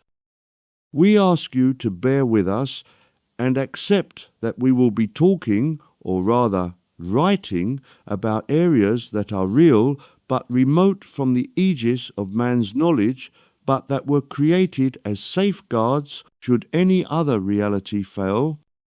One could, perhaps, consider that the reality, in which is our galaxy, as we have described it, is also part of this reserve, because do not think for one moment that God created this reality as his A-team and all other realities were just reserves. God created all equally, and our reality, which we must term dimension, is just one of many. We hope, for the last time, to remind you that dimension refers to all that exists in our reality. Now we move away from this dimension and consider the others. As we mentioned, other dimensions were created as reserves, should anyone fail for any reason. We hope that what we have said so far is not too confusing, because we wish you to comprehend that life, as we have so far explained, is concentrated exclusively in the one reality, and we are moving totally away from that, and, in effect, starting again in a different area. Already, we must try to explain by what we mean by area. We mentioned earlier that before all that you now know came into being, there was nothing, only God. This nothingness, as we have said, is almost impossible to imagine, but now we ask you to imagine a separate nothingness, then another, and another, virtually endlessly. We do appreciate that if nothing exists, how can there be multiples of it? We do understand that one might suggest that we might divide nothingness into many small pieces and put galaxies in various parts of this nothingness, but that is not what we mean at all. We are suggesting that the nothingness from which our reality is constructed and these other nothingness to which we now allude are all totally different from each other, and yes, we do understand that this sounds as if we are writing science fiction, but we ask you to expand your mind, if you will, and if you can, and accept as a working hypothesis that multiplicities of nothingness did, and no doubt still do exist, each one separate and remote from each other. In association with each of these nothingness was, of course, God. God is the wonderful being, entity, force that we can't imagine, that is, nevertheless, the creator of all that is. Just how much more God intends to create remains to be seen. Already we can say that he has created quite a lot. But let us return to a separate nothingness, to the one that God used to put 8 carrier wavebands into. In a separate nothingness, God put a different system into place. He already had in his mind's eye the concept of creating a multiverse based on 8 carrier waves, this one, and so it was pointless creating the same system again, and so a totally different concept was created. Before we can begin to try to describe any new and different dimension, we should perhaps mention that, like all life, any other dimension is based on frequencies, but there are a variety of ways in which frequencies can be described. For instance, in the world that you are familiar with, we normally use numbers to describe similar effects. We might use, for example, various actual numbers, 1, 2, 3, 4 cycles per second to describe very slow frequencies, or we might call them hertz to denote the same thing. We might call higher frequencies kilohertz, megahertz, and so on. We might give them abbreviations, but we are talking about vibrations. These vibrations might be sine waves, triangle waves, square waves, and so on, but always, or generally, we are describing something oscillating above and below a 0 point. There are exceptions, of course, but the concept is always a point travelling in time and rising and falling. This is what creates a frequency, but when we move to a different dimension, it would not perhaps surprise us if a different form of wave was generated. Also, we might have a different method of describing or measuring any wave. This is what was constructed by the archangels charged with creating the various different dimensions. Would it surprise you, for example, if colours were used to denote different frequencies? Let us imagine that for the equivalent of the kilohertz range, for example, 1,000 different hues of blue were used. For megahertz, many hues of green were used, and so on. This would, of course, just be a different manner of calculating frequencies, but would require a radically different mindset in order to comprehend such a system. It would also assume that the beings living in a certain dimension had a very keen visual acuity to be able to discern minutely different shades of any colour. Of course, we hope that you can appreciate that what we must mention concerning colours was by way of example. In these alternate dimensions, it would be quite impossible to describe or for you to imagine the types of frequencies that are used to create dimensions so far removed from anything that is created in our dimension. Even we who, thanks to the wisdom of those who help us with these books, stumble in our attempts to describe what systems are used to create these totally different forms of reality. The problem is that we wish to make you aware of the fact that there exists other realities using totally foreign to all of us forms of frequencies, and yet by the very nature of these strange and different realities we cannot find words to explain them to you.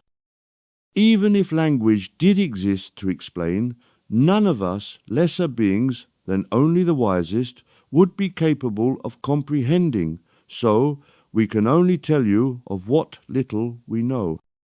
Let us therefore begin by explaining what we have gleaned about, at least some of these different dimensions, from the beings that have chosen to traverse the gulf from their worlds to ours, and have been able to communicate with us, albeit in hesitant terms, to try to explain their worlds, and in exchange gain some knowledge about our world. We are somewhat used, in these modern times, to observe what are termed UFOs, flying saucers, and people have noticed that these machines are far from being of the same form. Their external appearances differ widely, and from the flying craft that have been captured by various military organizations and have been examined, it has been noticed that their internal functions differ widely.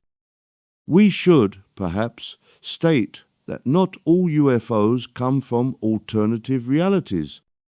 First, we should state that some countries have back-engineered captured craft and have adapted the technology to human use, and so some UFOs observed are actually made on Earth, although the origins of the technology used would be alien.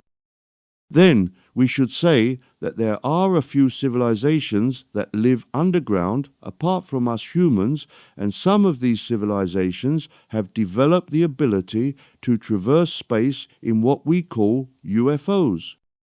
In fact, there are a number of humans that chose not to incarnate in what we call physicality, but who have nevertheless developed the ability to visit Earth in what appears to be physical form.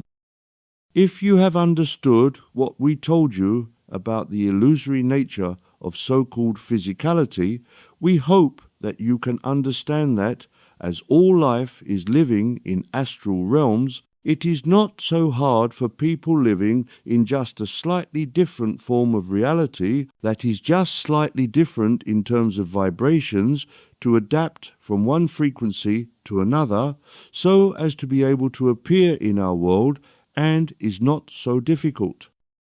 If we discount all these various life forms and their flying constructions, UFOs, those that are left must be coming from somewhere else. Some of these are coming from different constructs, different dimensions. The question is, how can we differentiate between the craft that originate in the worlds surrounding ours and those coming from a totally different reality? Fortunately, the answer is quite simple. Those that are man-made or constructed by human variants generally look fairly solid, that is to say, metallic in construction. Those coming from a totally different dimension very often appear ephemeral, that is to say, made of light, and do not take a solid appearance to our eyes.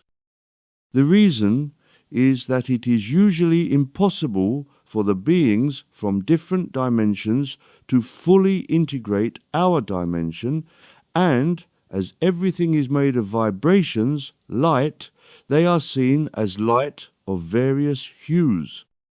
It must be said that as these craft lack solidity in our dimension, it would be impossible for us to capture one, and even if it were possible, the technology used to construct them would not be understood by us, and so could not be back engineered by our scientists. They would use physics unknown to us. Many of these beings are extremely advanced compared to Earth humans, and even compared to those that you refer to as aliens.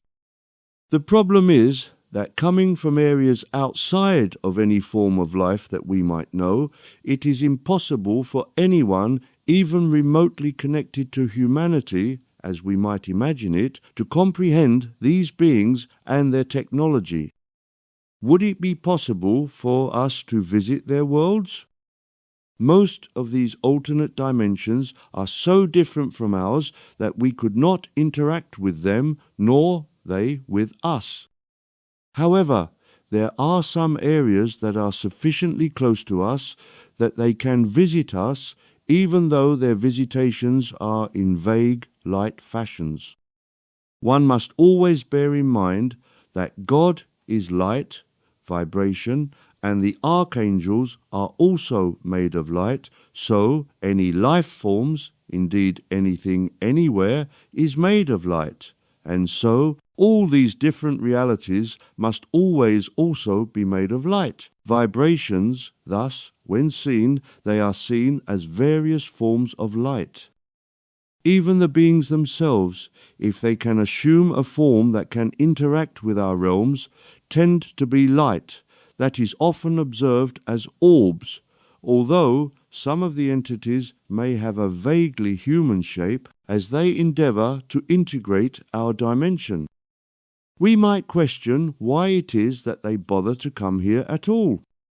The answer is, quite simply, that God wishes to grow in wisdom from all experience of all his creation, so God pushes these beings with curiosity about what dimensions different from their quiescent one is like, and thus they try to develop the technology of entering our domain.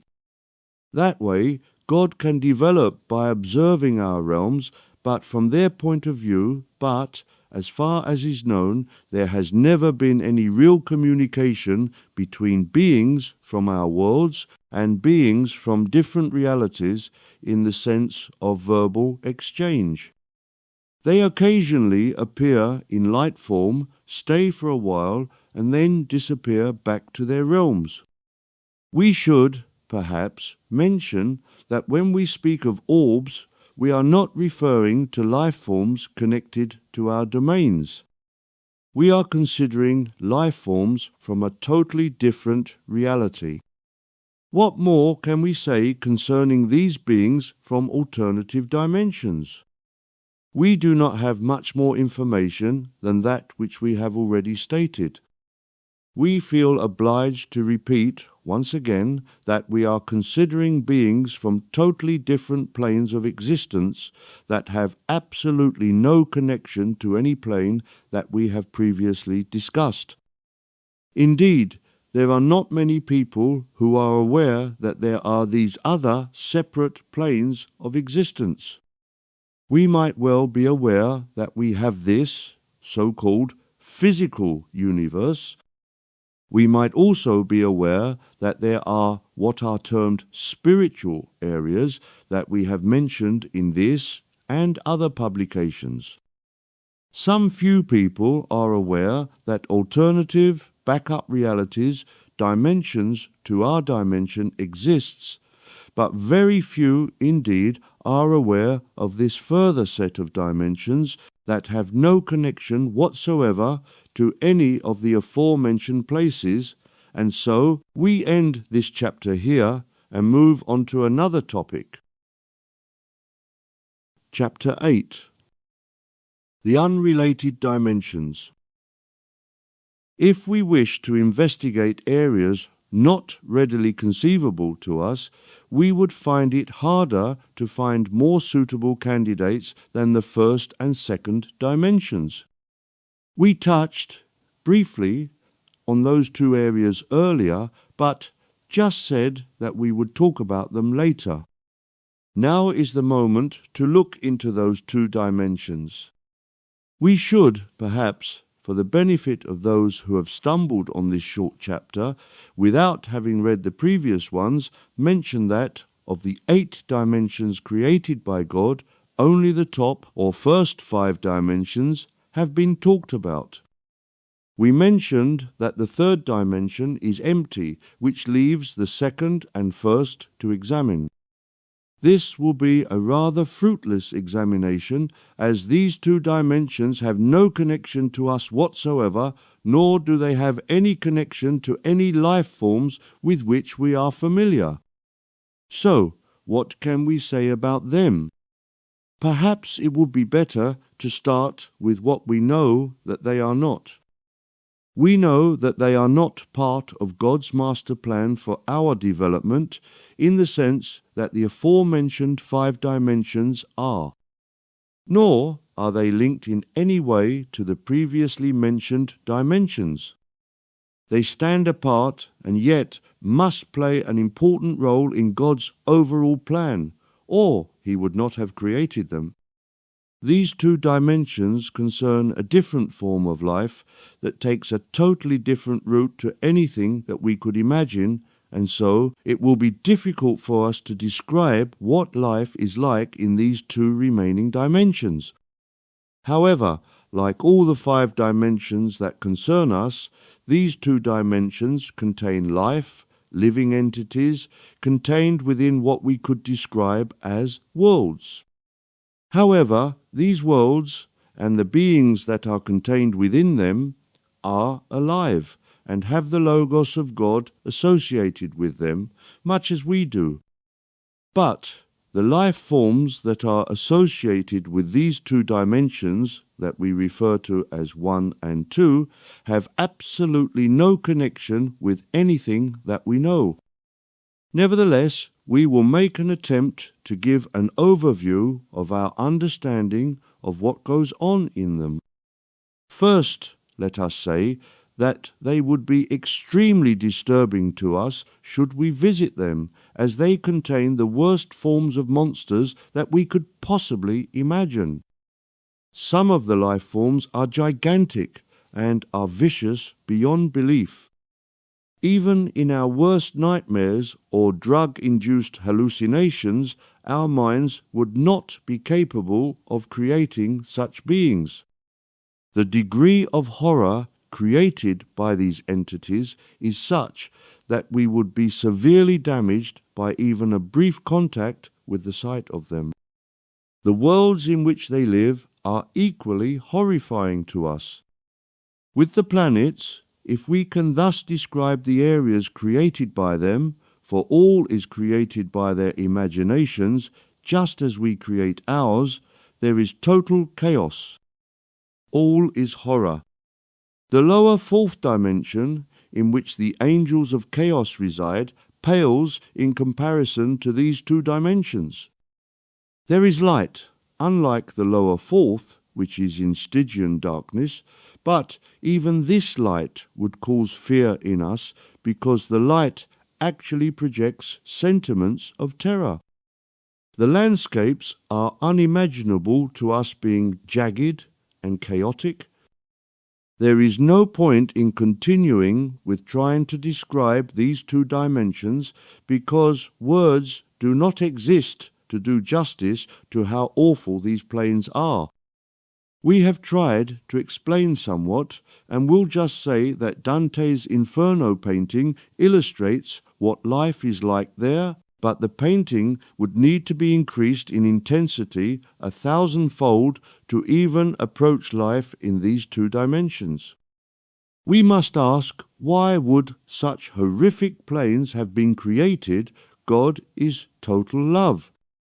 Associated with love are all the words that follow on from love, bliss, kindness, understanding, and all the positive thoughts imaginable. So, the archangels charged with creating in the 5 dimensions previously described created the path that all are free to take that would lead to perfect love, but God is interested in all forms of emotions, so the archangels created in planes 1 and 2 the opposite of love. We have tried to give, in the few lines previously, what the opposite of perfect love, perfect hate, is like. This is so that God can grow in wisdom from taking the experiences of these planes and learning about perfect hate. It is not easy to describe in any meaningful fashion what perfect hate is like, but it is to be found in these two planes. So, if we take all the 8 dimensions, we have the complete picture of life from its creation until it either finishes as perfect love, with all the phases in between, and also perfect hate, with all its ramifications. It may seem extraordinary that anyone would wish to create anything absolutely negative, and yet, if we reflect for a moment, we can't really know what love is. If we do not have something against which to compare it, obviously the opposite of love is hate. Therefore, it was deemed necessary to create an area where hate could survive and flourish. These 2 dimensions, 1 and 2, are where life in the most negative sense possible is created. There comes a moment for many of us who have spent a long time in the heavenly spheres and have been able to imbibe the concepts of love to choose to visit these baleful zones in order to have a taste of just how disagreeable visiting those 2 areas is. The idea is to strengthen our desire to promote love whenever we can, because once we have spent even a short time in planes 1 and 2 and have experienced unbridled hate, it makes us realize how important it is to promote love. It helps us to realize that unless we work ceaselessly to promote love, hate could gain a foothold which would be catastrophic for all good people and for the development of life as we wish it to become. So, when we have learned that these 2 negative dimensions exist, and once we have become strong enough psychologically, we ask to be prepared to visit planes 1 and 2. Then we undergo a long process of preparation. This would include talks and lectures by angelic and very advanced teachers who would describe what these planes are like. We would be shown pictures of the monsters who reside there, what you would know as films and videos of the terrain, and, finally, we would be given psychic links to machines that can reproduce feelings of hate. This last part is done very slowly gently and carefully, because we have to learn to leave the areas of love that we have for so long been embedded with and learn what total hate feels like. So, this change must be done very carefully so that we can adjust. As this process takes place, our emotional state is carefully monitored to ensure that we can adjust without becoming distraught. It must be said that there are some who cannot adjust, and the idea of sending them to dimensions 1 and 2 is abandoned. However, most who desire to visit those areas successfully complete their training and prepare to depart. Even so, none of these people travel alone. They form small groups and have a number of trained guides or monitors who travel with them, constantly observing the emotional state of the members of his group. Should anyone become too upset by the visit, they are immediately returned to the heavenly spheres. For those strong enough, the visit continues until they have visited the relevant areas and have encountered some of the creatures that reside there. We wish you to understand that nothing can harm the visiting team in a physical sense, as all is happening in an astral sense, but harm can come in a psychological sense. Eventually, the visit ends and the team, complete with their guides, returns home. It is quite often necessary to hospitalize some people who have visited areas 1 and 2 for a while to help stabilize them and overcome the trauma of what they have experienced. So drastic and dramatic is the experience. However, like all experience, if it does not permanently harm us, it strengthens us, and most who undergo this most disagreeable experience gain in wisdom from the experience. We did mention that the dimension just next to the first and second, the third dimension, is left blank. It may well be that this was done in order to provide a buffer zone between these baleful places and the fourth dimension. The fourth dimension is in 2 parts, the lower and the upper fourth. The upper fourth is referred to as heaven, and the lower fourth is the place where the angels of chaos reside. So, we turn our attention back to the lower fourth in the next chapter. Chapter 9. The Good and Bad Dimension.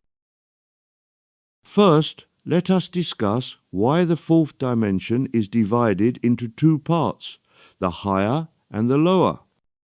We have often mentioned that the dimensions are multitasking, that is to say, they are capable of holding much, often diverse, information and being home, if we may thus put it, to a multitude of individuals of all sorts. The fourth dimension is no exception, the main difference compared to most of the other dimensions being that within the other dimensions one can usually trace a similar path, a connection of one sort or another that links the disparate elements found within a particular dimension together. The fourth dimension appears to stand out as an exception. On what is considered to be the upper or higher part, we find all that is linked to heaven, which we have tried to explain previously in this and other works, and also it contains, in what is referred to as the lower fourth dimension, a number of less than holy creatures, but collectively we call the dimension the fourth. It may be questioned as to why, when the third dimension is without life, should the archangels, charged with constructing life within the 8 dimensions created by God, not use that empty dimension to put negative beings in, especially as it is close to the first and second dimensions, which we have previously described as containing life forms of the most negative kind imaginable? The honest answer is we don't know for sure. Like you, we question everything, and we search for answers, and we do have theories as to why the upper and lower areas within the fourth dimension are thus grouped, but as we do not know for sure, we refrain from speculation. However, we still stress that the upper and lower levels are of different vibrational frequencies and are kept strictly apart. We, from our more elevated position, could enter the lower fourth if we choose, and some of us do from time to time for research purposes, but no entity from the lower region could enter the heavenly spheres. They would be incapable of raising their frequencies to the required level. We will attempt to explain a bit about the lower fourth dimension, why it exists, and something about the beings that live there. The reason that the lower fourth exists is because to keep life in balance, it is necessary to have an equilibrium between positive and negative, particularly in this so-called physical reality. As we have already explained in other publications, if everything lived in physical form forever and nothing died, it would result in chaos.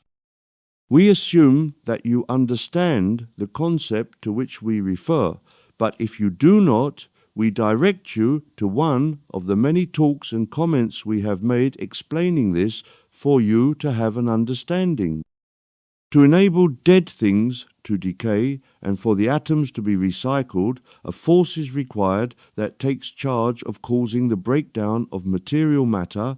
Thus, can the atoms be used to create other objects, other life forms, thus keeping the cycle of life rotating between birth and death. This is the place, the lower fourth dimension, where the beings that are termed the angels of chaos are to be found. Their role in the cycle of life is essential, and life as you know it would not be possible without the assistance of these beings. We use the term angels, and they are angelic beings, although they do not resemble the positive angels with which you are probably more familiar. Of course, no true angel that works directly for the God force could be imagined, and they do not have a physical body such as religions have portrayed them. True angels, whether positive or negative, are totally invisible to any form of humanity, whether incarnate or discarnate, but nevertheless exist and play an essential role in the maintenance of life, albeit growth or decline. So, these beings, the angels of chaos, are to be found in the lower fourth dimension.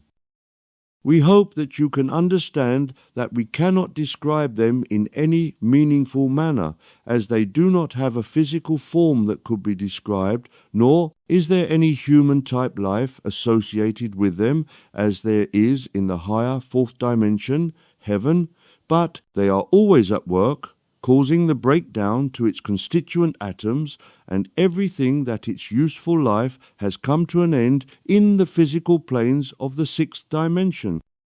Anyone who has been unfortunate to enter the lower fourth dimension immediately is aware of two things. The first is total darkness, and the second is a feeling of absolute terror. We must try to examine and understand why this should be. In the opposite sense, if one enters the holy spheres, the opposite obtains. When the recently expired people first enter the basic plane of heaven, Summerland, they are immediately aware of light and love. This, as has been previously explained, is because God is both total love and God is starlight. So, although in Summerland the light and love of God is not able to be produced at full strength, nevertheless sufficient of it shines and is produced to create the feelings described by those who enter Summerland. In the lower fourth, as we would expect, we find the opposite. The opposite of light is darkness, and the opposite of love is hate. But hate has little relevance in the lower fourth, but what we can feel are some of the subsets of hate, fear, loneliness, and all the attributes that can be imagined as the opposite of love. The predominant one is fear, pushed to its limit, terror. Thus, one finds oneself in total darkness and surrounded by a feeling of absolute terror. We wish to make clear to you that these negative beings associated with the lower fourth dimension are not in any way evil, at least not in any deliberate fashion. They are, many of them, angels and archangels charged by the creator beings who work directly under and for God, the archangels we mentioned before, but their function is the opposite of creation, destruction. It is they that cause dead bodies to decompose, any building or object to decay, if not constantly maintained. To help them in their mission, a large number of insects and bacteria have been created to implement the Angels of Darkness agenda. In fact, of course, all beings aid in this recycling process by consuming food, absorbing the energy required by them, and eliminating the unwanted components in a form that can be used by other plants to produce the next generation of consumable products. Although human excrement is no longer used as fertilizer, generally it used to be, and still is in some areas of Earth, but manure, as it is called, of animals is still the finest growing material for many plants, far better than artificial fertilizers. It may seem strange that each human and animal is actively working with the angels of destruction every moment of every day in the recycling of various food, not only to keep body and soul together, but to provide growing material for future generations of plants. In the case of humans incarnate, they work with the angels of creation, enabling their DNA to be constantly modified, as we have previously explained, but also and equally with the angels of destruction who help the body to decompose consumed food, which will ultimately be recycled in one way or another. Thus, you can see that both aspects of creation, growth and decline, are equally vitally necessary to the continuance of life as we know it. A moment's thought, for those who doubt, on the effects of what would happen if you consumed food but it was not broken down into its constituent parts by the bacteria contained within the digestive organs would reveal a person unable to live normally.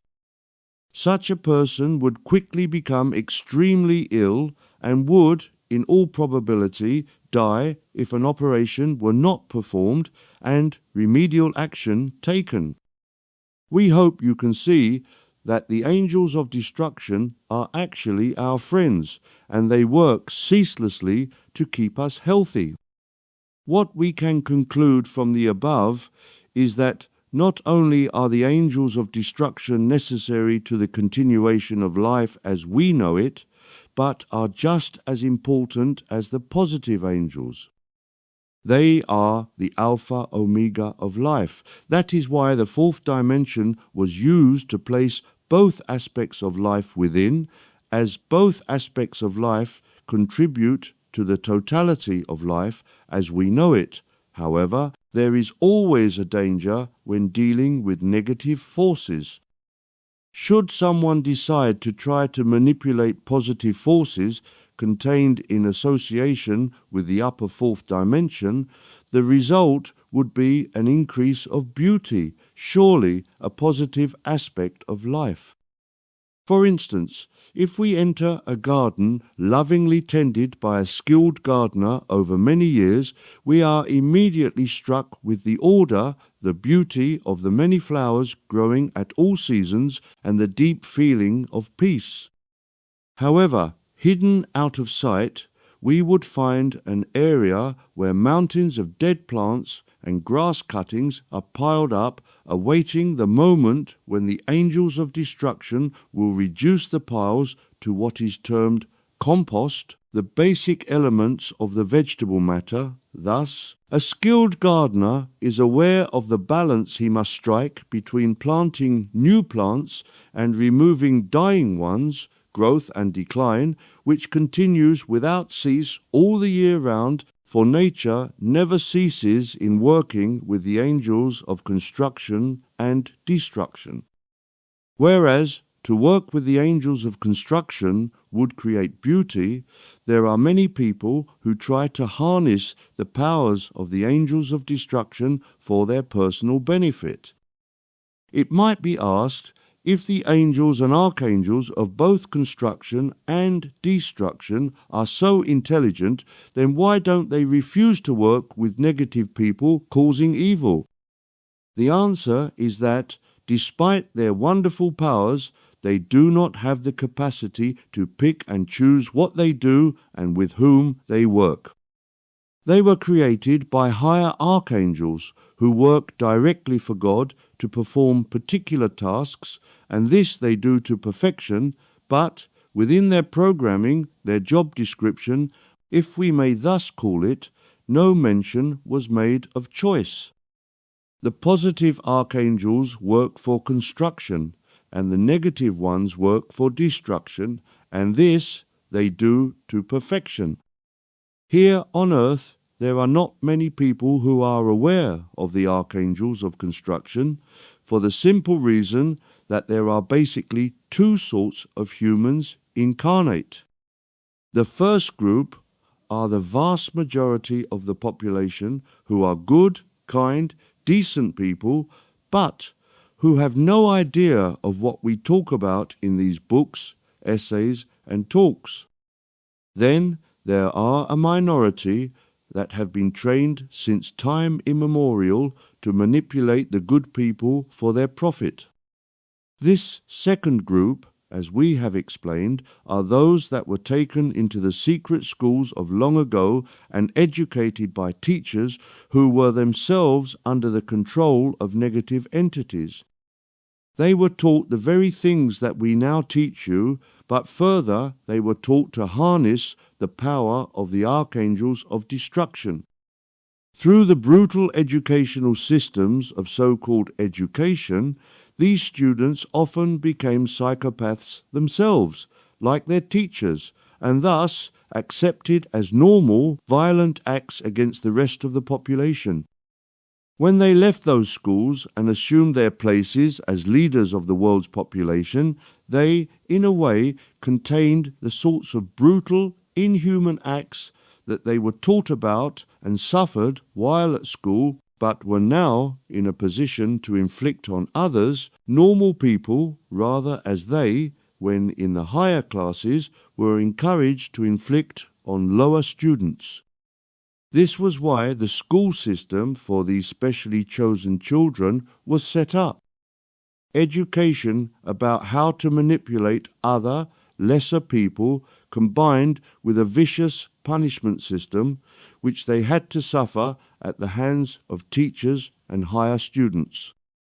Then, eventually, in the last years of their education, being encouraged to inflict suffering on lower students, thus they were turned into psychopaths using the actions of the angels of destruction in their endeavors to create harm to others. In the meantime, once in power, they manipulated ordinary people by creating slavery, serfdom, the domestic service system, military groups, religious groups, which were often compulsory, and so on. At no time were ordinary people told about, nor encouraged to use the angels of construction, except if it benefited the upper classes, growing food, breeding animals, creating beautiful furniture, and so on. The lower people might well have been involved in these positive acts, but in no way benefited from them.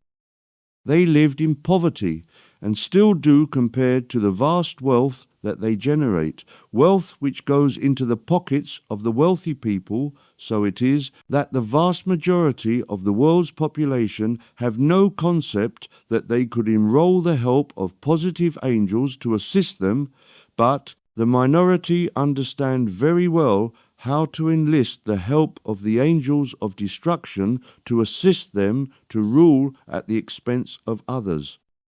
This will change gradually as we move into ascension, and the information that we give you is also to help you understand how you can use positive forces to assist you.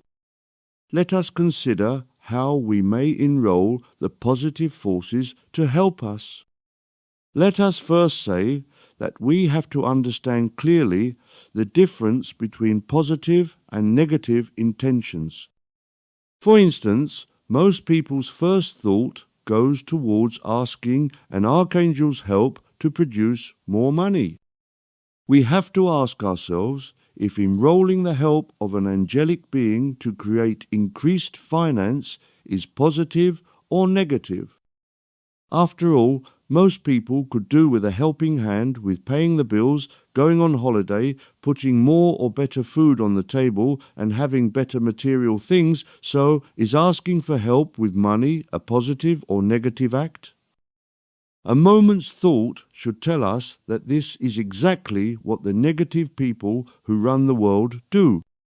If one goes to work, an employer will only be willing to pay so much for employing a person, so no one will ever become rich by working for another. The system does not operate that way. Equally, it is not every employer that becomes rich through employing others. Some do, but many small business people struggle financially as much as those that they employ. We must also say that not all people are destined to become businessmen and women. It would be ridiculous if all people ran businesses and there were no people left to be employed, so that is not the real answer to creating wealth. Unfortunately, many negative people have realized that working is not the answer, so they turn to scheming. Public finance amassed through collected taxes creates an almost unlimited source of finance, so many people find means of getting access to this money. Royalty, and those of noble birth, do their best to get donations from the governments, or by delving directly into the state's coffers to provide the resources they think that they are entitled to.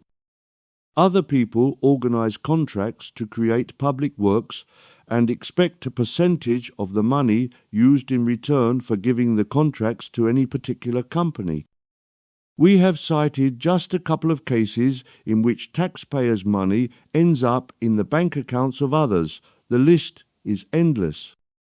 This, obviously, is negative, so we can say that to expect an archangel to assist in creating wealth would be a negative act.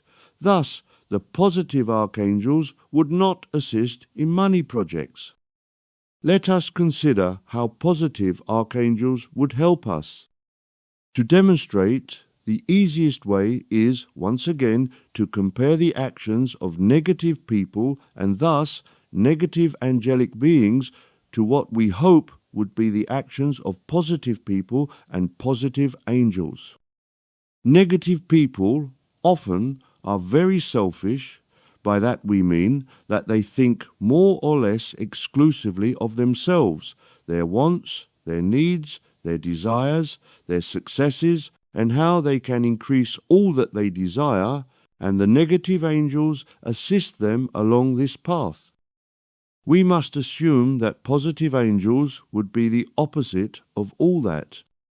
The opposite of selfish is generous, so we would assume that the good angels are interested in creating scenarios in which the person who invokes their help is involved, not in helping himself, but in helping others.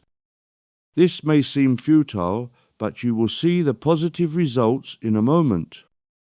To invoke the positive angel's help, we must be prepared to give without regret.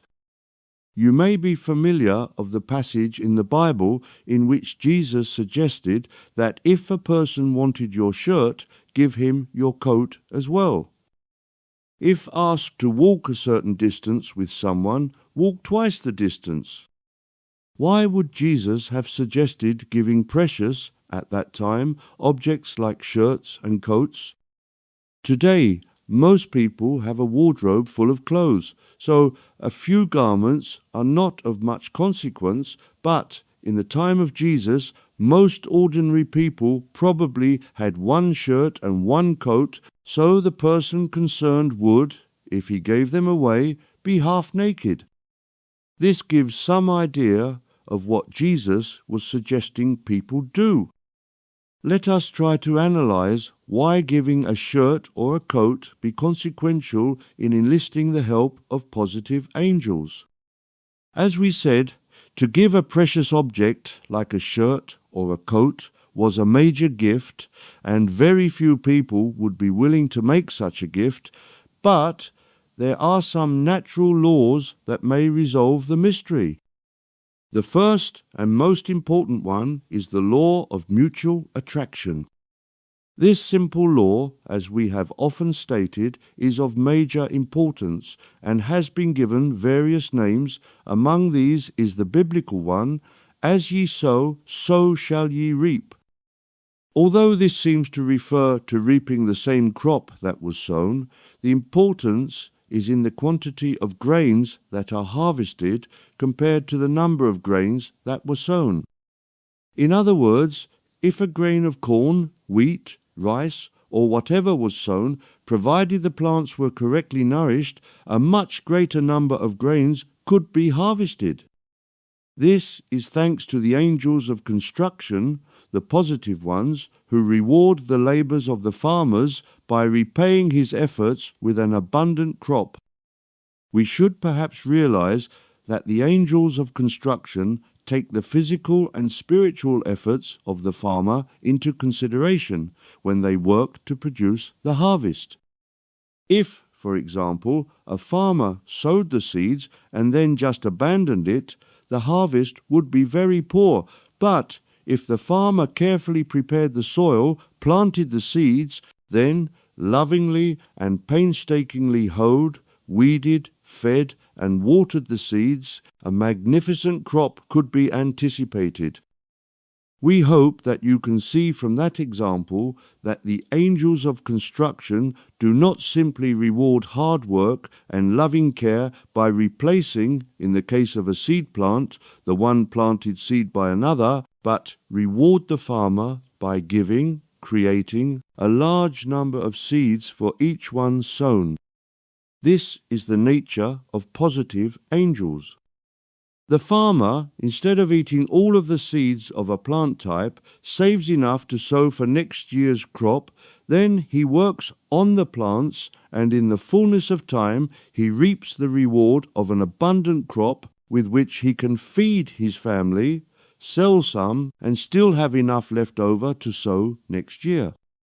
We have somewhat laboured the point, but we did so to demonstrate that, to harness the assistance of the angels of construction, it is necessary, first, to give, rather as a farmer gives grain to the soil. Having given, we need also to do what we can to assist, not specifically the person to whom we gave something, but to assist as many people as we can, in whatever way we can, and then, in the fullness of time, we are given a bounteous reward, which will help solve our problems. So you can see, we hope, the difference between the angels of destruction and the angels of creation. The first group can be used to cause harm to as many as possible, so that one person, family, or group can benefit from the chaos, and the second type help as many as possible, which, through the law of mutual attraction, draws a reward for having given. The first is taking, which is negative, and the second is giving, which is positive. Therefore, it is easy to evoke the assistance of the angels of construction. Like the angels of destruction, the angels of construction are always at work and are never far away. We have got used to the idea that to invoke the negative forces, it is necessary to draw pentagrams and perform complicated rituals. In fact, to create negativity, it is sufficient to ask. However, we strongly advise not attempting to cause harm in any fashion, as the price to be paid in remorse and suffering once one has one's life review and goes to hell far outweighs anything one might have received by harnessing the negative forces. So, in a similar way, to harness the powers of the positive forces, the angels of creation, we just ask them for their help. But the trick is never to try to create anything for oneself. After all, that is what negative people do, but only ask for help for others. Then, to seal the pact, it is necessary actively to work to help others. Then, and this is the magic, the positive angels get to work helping the people we also are helping, and the law of mutual attraction draws towards us the very same help we are giving to others. This is why the Master Jesus suggested giving without limit of our help to others, because he knew about this law of mutual attraction, and he knew that he would reap what he sowed. The more he helped, the more he would receive help. This law worked for the Master Jesus, and it will work for you. To make it perfectly clear, if you need angelic help, pray for your enemies. If someone requires help, give it unstintingly. The angels of construction will pick up your thoughts and will help those you are trying to help, and the law of mutual attraction will draw help to you. That way all benefit, and there is no harm caused to anyone.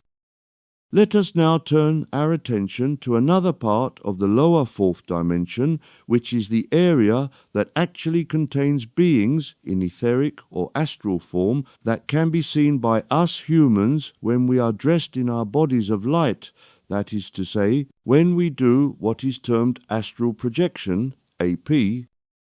We strongly advise all never to attempt to enter the lower fourth dimension, because, as we said, it is total darkness, but, more importantly, emits an emotion the complete opposite of love, absolute terror.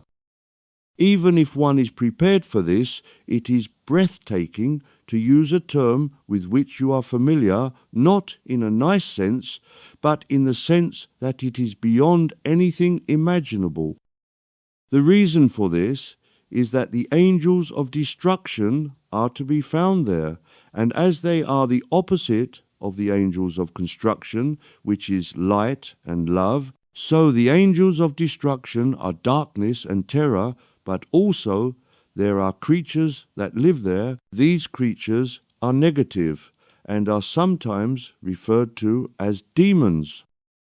We must differentiate between the angels of destruction, which, although totally negative, one could not really call evil, as they are doing God's work, and the demonic creatures that are found in the lower fourth dimension.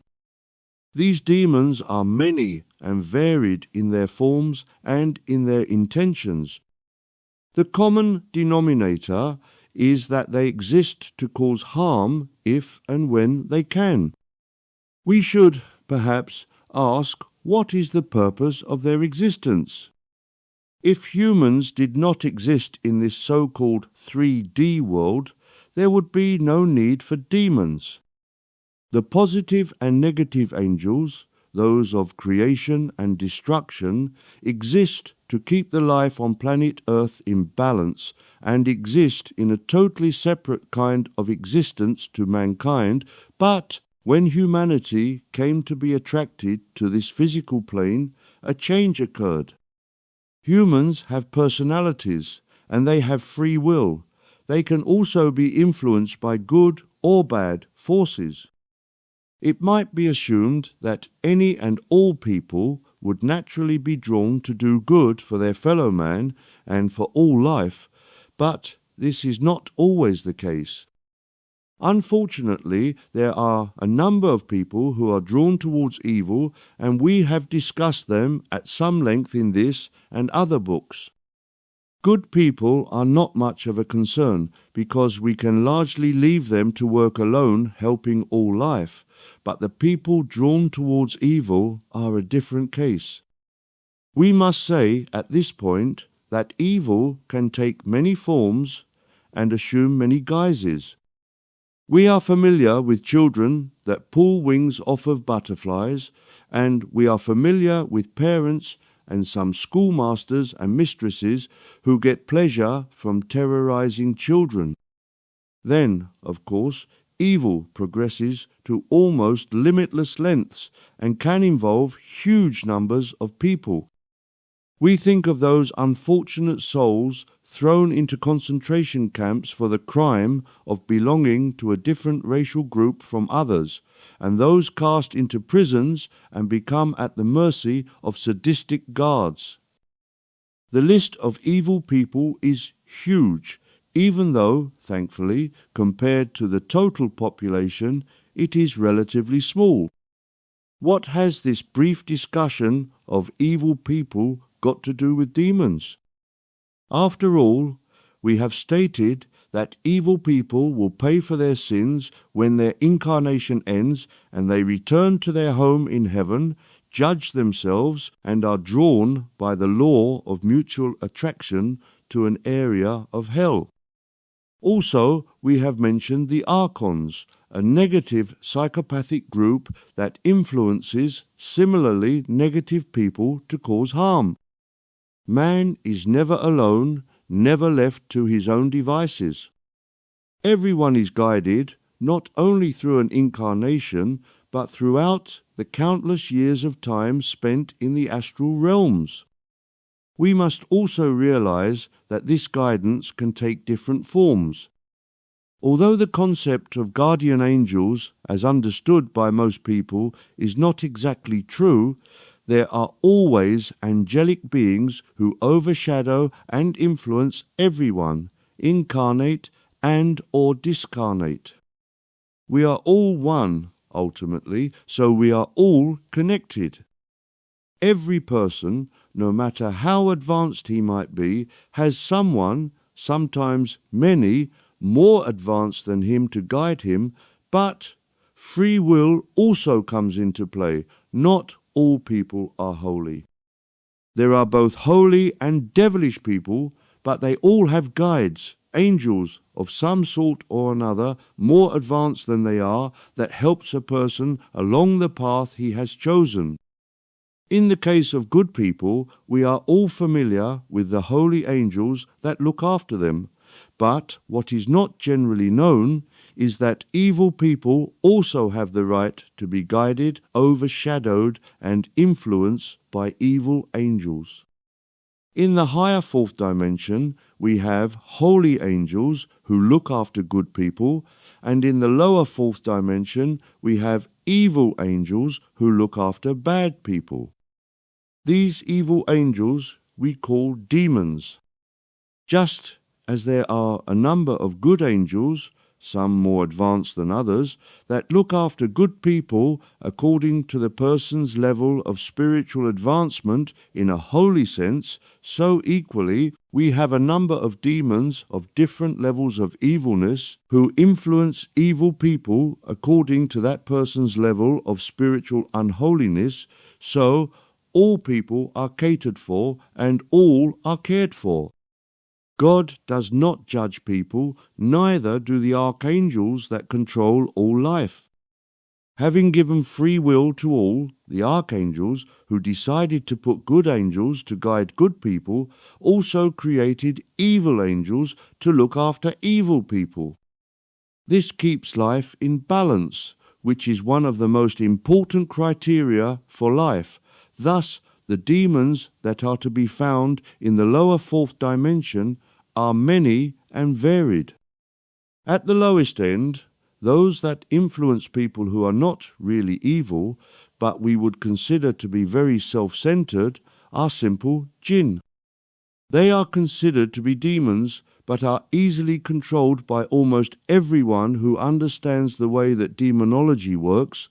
But at the extreme other end of the scale, there are demons of frightening power.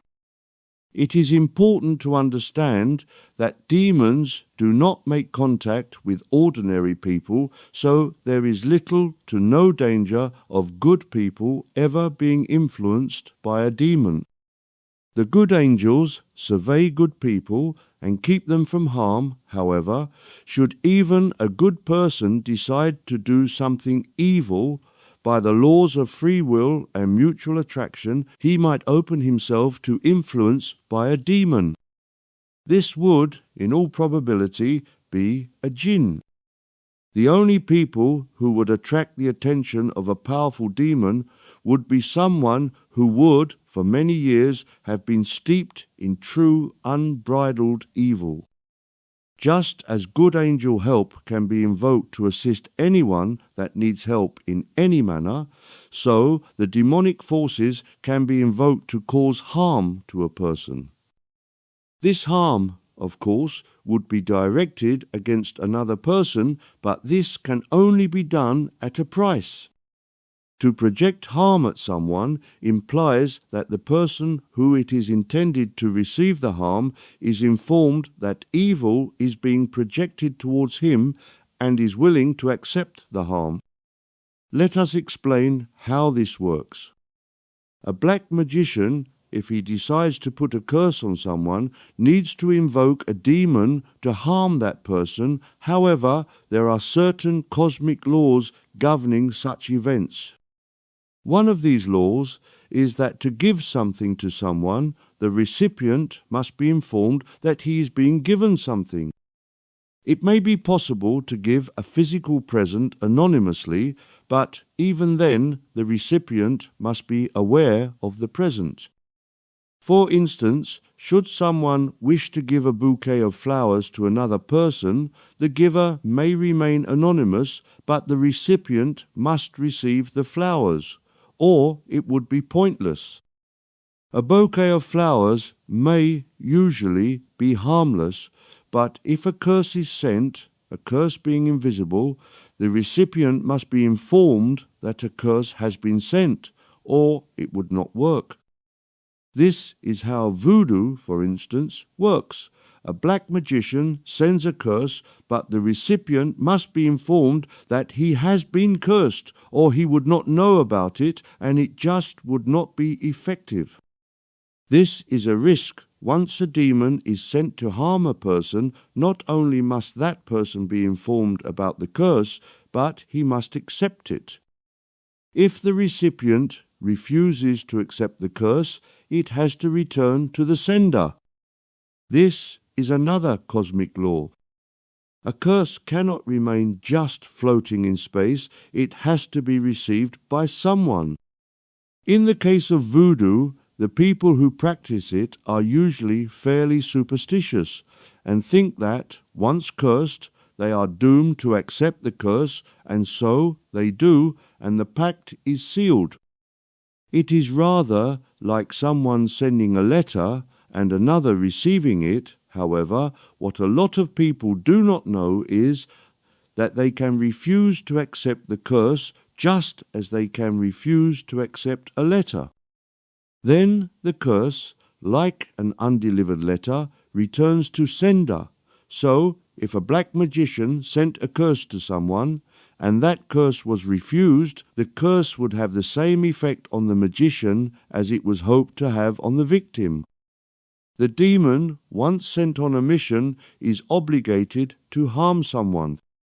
If he cannot harm the intended victim, he will harm the magician who sent him. This is the nature of magic. It is not really magic, but is a form of physics, but using vibrations of a destructive nature. Although simple people involved with voodoo may not know that they can refuse to accept a curse, many more knowledgeable people involved with magic are aware and so would be constantly on the lookout for gifts from a known enemy and would under no circumstances accept such a gift. They would be aware that the gift would be the method of informing him that he was being cursed, and quite often within the gift would be the curse itself. This is not always the case.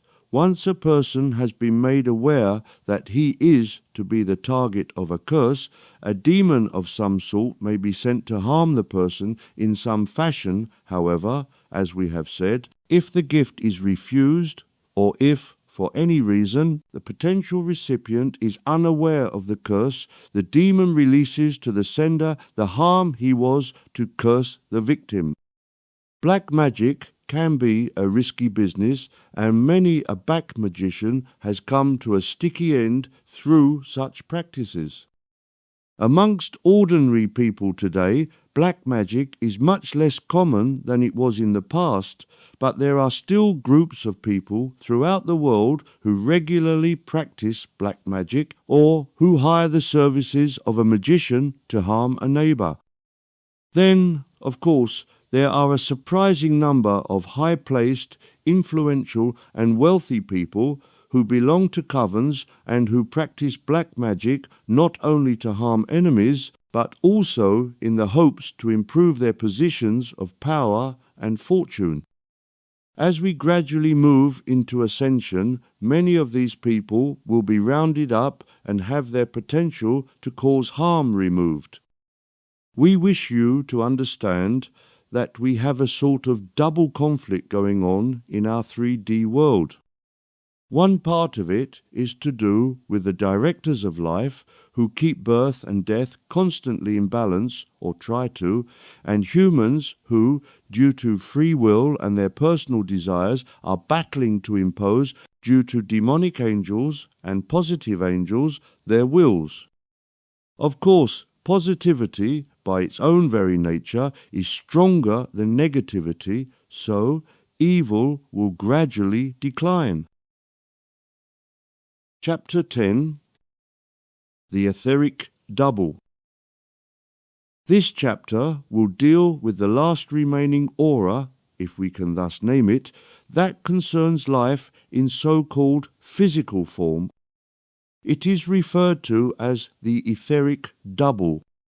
It is seen as a grey-white mist, associated closely with all physical objects. Thus, as all is one, not only do humans have an etheric double, but all things, mineral, vegetable, or animal, have an etheric double. It may be difficult to comprehend that a grain of sand has an etheric double, and, equally, a galaxy has one also, but it is so. All is one, so all is the same. Every atom has an etheric double. Let us try to explain what the etheric double is, why it exists, and its function in connection with life. We have already explained in as great detail as possible the human body that, although an illusion, appears real and made of flesh and blood. We have also described the auras that surround the body and interpenetrate with it. In order for the so-called physical body to connect with these auras, so that a two-way exchange can take place between the body and the auras, there must be some connecting mechanism. These connecting points, we call chakras, they are rather like two-way valves that allow information to flow from the body into the auras and vice versa, from the auras into the body. This two-way system of exchange is a vital necessity. If it was not for this constant interchange, the body would just be dormant, because it is the constant interchange of information that enables the body to have the appearance of life and to be a living, thinking being. In fact, as we have often stated, the body is not alive, it is only the spiritual forces entering and leaving the body that give it the appearance of life. This is, of course, a temporary experience, and eventually the link between the body and the auras is broken and we progress in other fields. Although we have expressed these facts often before, we wish to repeat in this book, for the sake of completeness, that the physical body is not actually alive. Indeed, it is not even real. It is an imaginary concept created with the help of angelic beings in order to give certain people the impression that they are living in a physical universe. It is illusion presented as creation, fiction presented as fact, but from our point of view, it seems real, and we must live as if it is real. However, the animating energy comes from the auras associated with this imaginary construct. We do not wish to confuse you with combining illusion with physicality, so we will, for the sake of clarity, assume that the body is real and physical. It is easy to see that the auras, being of a higher vibration, are invisible, but do exist. We need to find some mechanism that can not only link the auras with the physical body, but match the energies, because depending on the level of spirituality of the person, the auras can be of a vastly different energy or power than the physical body. If the auras integrated directly with the physical body, and the auras were all independently and collectively of a different power than the physical aspect could assimilate, the result would be confusion, to say the least. We mention chakras quite often. Chakras in books and presentations on esoteric matters are given great importance. We do not wish to diminish the importance of chakras because they are a necessary element in the construction of human life, and indeed all life anywhere, because all things have auras and all things have a physical body, so all things must have chakras linking the auras to that body. No matter what form it takes, however, we must also put chakras into perspective. The physical body lies inanimate until animated by the auras, and these auras must, therefore, have some means of connecting to the body. This is the role of chakras. Chakras are, quite simply, the means that enables the auras to connect to the physical body so that the auras may animate that body and give it the appearance of life, but as we said, there can be a problem, and that problem is an imbalance of power between the body and the auras. Indeed, there is often an actual imbalance between the various auras themselves, and, as we implied, to allow the auras to connect directly to the body would, in many instances, cause chaos and mayhem in the body. The chakras are, of course, simply the means of connecting the auras to the body. A simple analogy would be to imagine them as plugs, connecting electric wires to an object, a house, for instance. How can we balance and equipoise the auras both between themselves and collectively to the body? This is where the etheric double comes in. The etheric double, seen as a mist surrounding a person, is actually a sort of transformer. It understands the level of spirituality of a person and matches that power with the power coming into it from the auras. We hope that the student of esoteric knowledge reading this book will have sufficient knowledge to know how many auras there are and how many chakra points there are. For those who do not know, we will say that there are 7 chakras, each one connected to the end of an aura, rather as if the auras were electric wires and each chakra was a plug connecting the wires to the physical body. This is the function of the etheric double. The auras do not connect directly to the physical body, they connect to the etheric double, and as that etheric double acts as a transformer, it either boosts or reduces the power of each aura before passing that auric signal to the body. We wish you to understand clearly that the etheric double is able to accept all 7 auras, boost or reduce their power until all are at the same level and at an overall power that the body can accept, which it then separates again and passes to the body at the entry points that are described in esoteric literature, namely the root chakra, the sacral chakra, the solar plexus chakra, heart chakra, throat chakra, forehead center chakra, and the top of the head chakra.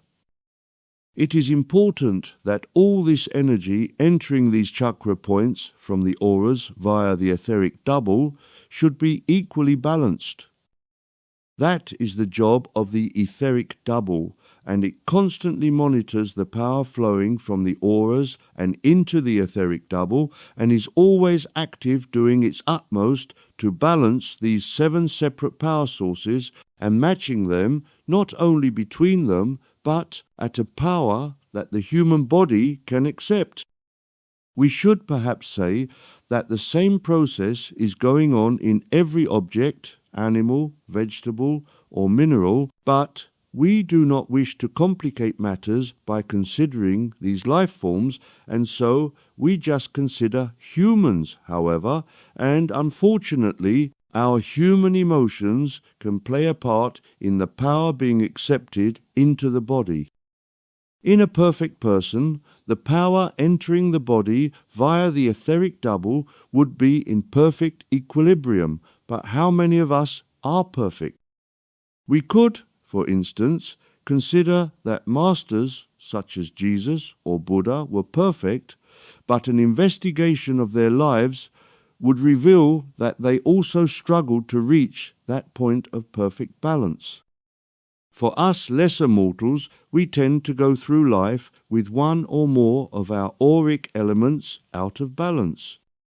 We have all met people with an overdeveloped sex drive or an overdeveloped sense of ego, drive for power, money, and other worldly concepts.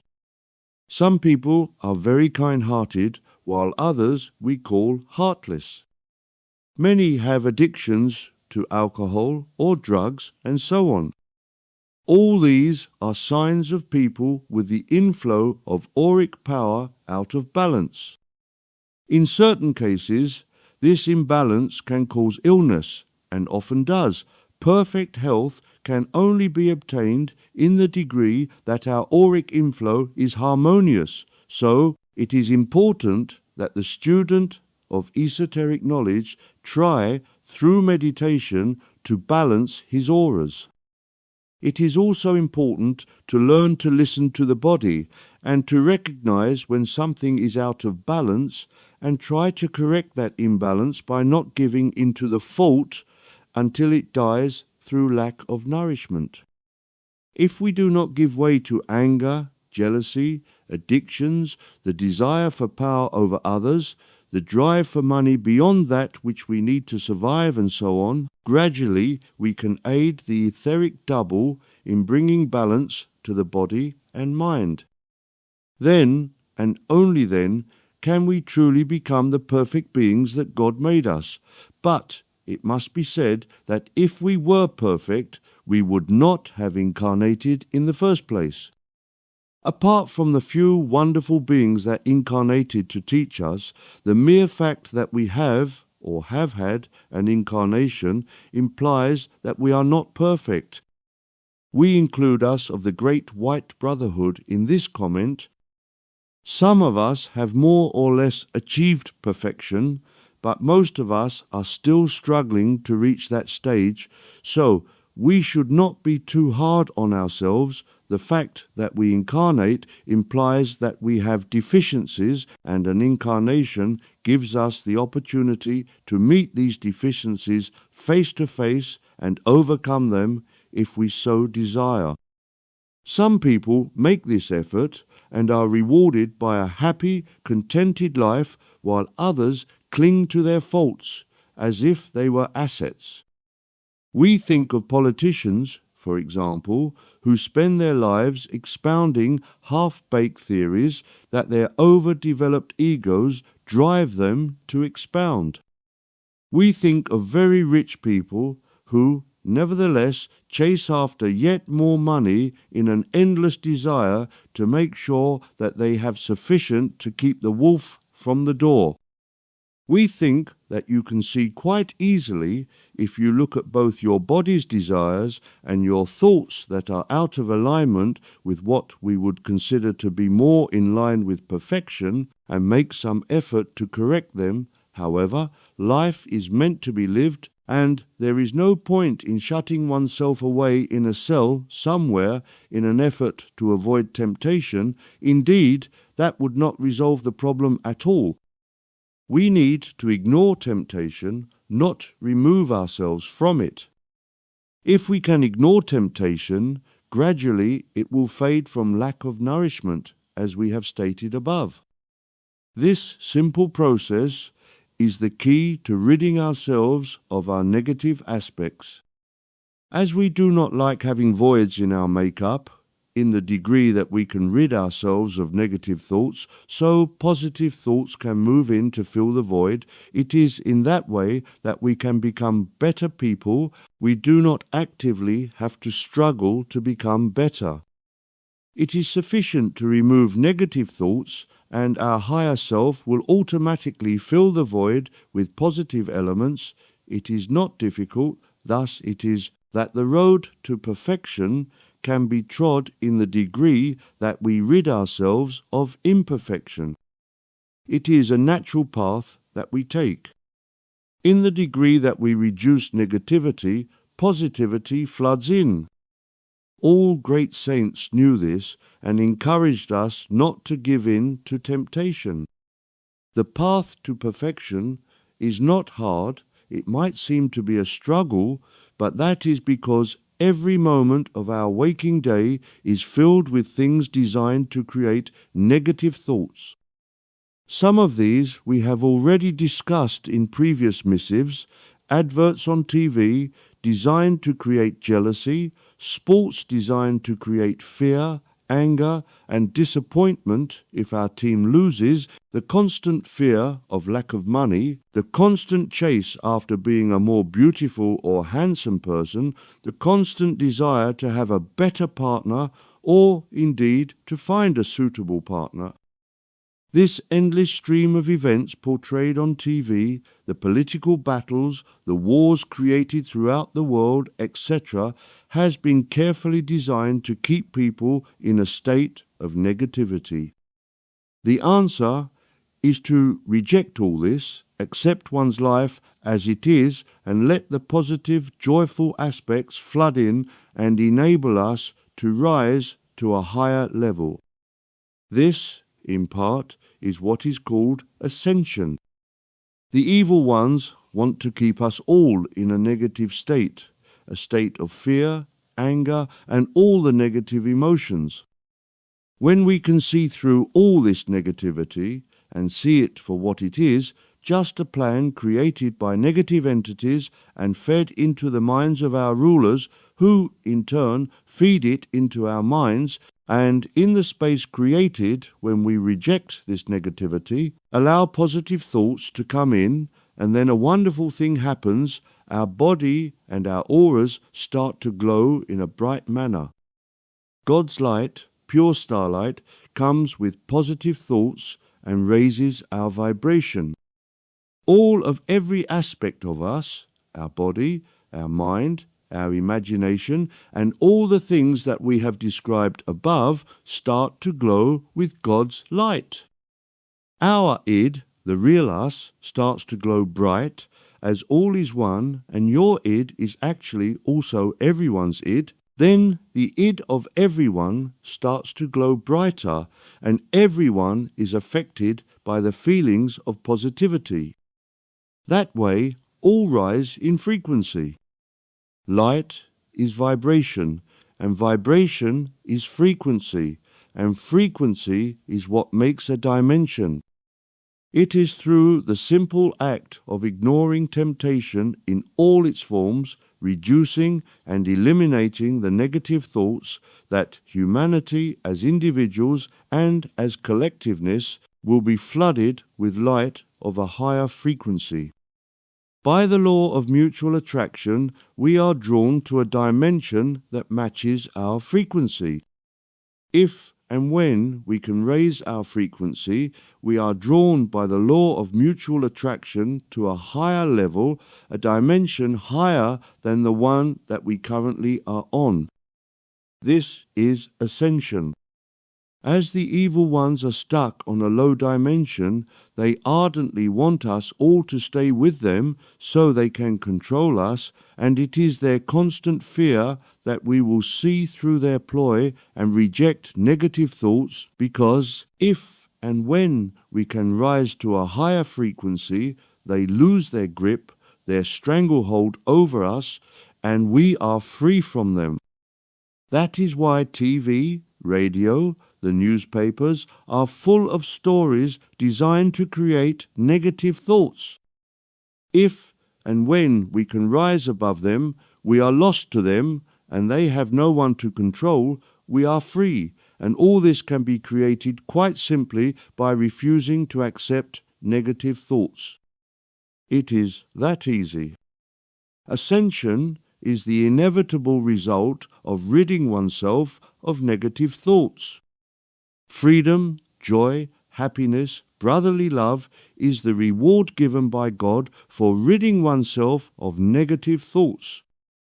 Then we progress through the dimensions that lead to freedom. This is the only path. It is not possible to progress while one's life is filled with sin. Bad habits are not God-like habits, so we all need to rid ourselves of them if we wish to advance towards perfection. Once we can start to rid ourselves of negative habits, which we all struggle to do, we can actually feel that we become better people. And if someone has psychic vision and looks at us, they would actually see the light shining from us. That is the light that painters of saints saw, and they depicted it as a halo of light around the head of the saint. In reality, of course, that light would project from the entire body. This is the light of a higher dimension. We wish to add a rider here. Even if you manage to rid yourself of your faults, please do not expect your life to change in a dramatic way. You will see a difference, but you are still here in incarnation and you still have your life plan, so you will still be confronted by the many challenges that incarnation presents. However, as you will now be operating from a higher level than so-called 3D, you will find it easier to deal with problems, because, as matter is all illusion, from a higher perspective, you will find that, to a certain extent, you can manipulate that matter so that life does not seem to be crushing you as it may be doing today. It has been said that problems can only be resolved from a higher platform than the problem itself. This is true. It is spiritual law, so for many reasons it is a good idea to try to rid oneself of one's negative faults. As we said, this is not easy, and we, too, struggle, for do not for one moment think that the end of an incarnation resolves the problem. We arrive in heaven exactly as we were on earth, only minus the physical body. The struggle to remove faults goes on endlessly. As we rid ourselves of one fault, we see that there is another that was hidden, but that we now become aware of, so the battle to rid ourselves of our faults is actually the integral part of walking the path towards God. As we deal with each fault, so we advance spiritually, and the day we no longer have any faults is the day that the journey ends, but that day is a long way off for all of us, but there is always a reward given by God to us for each fault that we can cast away. That reward is a feeling of joy, and the light of God floods into us in ever-increasing intensity. God is love, joy, happiness, and all the positive emotions, and it is only our faults that blocks the light. If and when we can remove a negative aspect of us, a fault, so that allows the light to shine more brightly on us. This applies as much while we are incarnate as discarnate. Indeed, because of the nature of physical life, it is easier whilst incarnate to face and to cast off faults. In the heavenly spheres, it takes much longer and requires more dedication, so we suggest to you who are incarnate that you make some effort to cast off negativity, and not only will your life whilst incarnate become better, but it will enable you to arrive in a higher sphere of heaven when your incarnation is finished. Thus, we say to you who have read this book so far and have, we hope, studied the information contained in the other books we have given you, and the various messages that, despite the study of life in all its various aspects being somewhat complicated and intertwined as far as you and we are concerned, our task is simple. We just need to concentrate our existence on removing our faults. This simple act has led many people in the past and, no doubt, in the future, into the arms of God. However, we live in an age where, generally, people are much more curious about life in all its aspects than in the past, and we must say that an essential aspect of progress towards God requires a mastery of esoteric knowledge. Thus, we give you this knowledge and leave its assimilation in your hands. We have given you sufficient information in this volume concerning auras and other related aspects for you to sit and connect the dots, as the saying goes, and we hope that it will expand your knowledge concerning the mysteries of life, for we are of the opinion that there should be nothing left as a mystery. For far too long has the world been kept in the dark concerning life, which has enabled superstition to flourish, and also the less than good people create and maintain a stranglehold over the world through religions and secret societies. We hope that a solid foundation of knowledge, based on fact and not on superstitions or imagination, will spread throughout the world, cutting through the haze that has for so long existed, which was encouraged through ignorance of the facts of life. This book contains a treasure house of information on many aspects of life, some of them new to mankind incarnate, and we hope to continue to reveal yet more knowledge in other books in this series until a complete compendium is formulated that will enable all students of esoteric to use as reference works. We have revealed much knowledge to you in, we hope, an easily understood fashion, despite some of the subjects being quite complex. We have absolutely no desire to bamboozle you with complicated explanations. Indeed, our aim is always to explain things in a manner that the least educated, the least intelligent person can understand. We look forward to the time when these books will be faithfully translated into as many languages as possible and made available worldwide. We look to the day when all God's children everywhere have access to the same information that we give you. So, we ask that you study carefully this book, you link it in your mind to the information that we have already given you, and by using your God-given talents, try to piece the information together in a fashion that is understandable to you all. You will find that, although each book is a separate entity and each message that we have given you exists in its own standalone right, in fact, they all link together as one giant compendium and should be thought of as such. Not one message, not one page of these books can be considered as out of context with the totality of the information already presented and will be presented in future works. Any information that seems out of place will be due to miscomprehension on the part of the student, not an anomaly in the information imparted. So, we end this volume on auras and its related subjects here. We appreciate that some of the information may seem new to you, complex in some ways, and may take some study to comprehend. We have covered the subject of auras, dimensions, call them what you will, in a fairly comprehensive fashion, but we wish to advise you that this is not the end of the subject.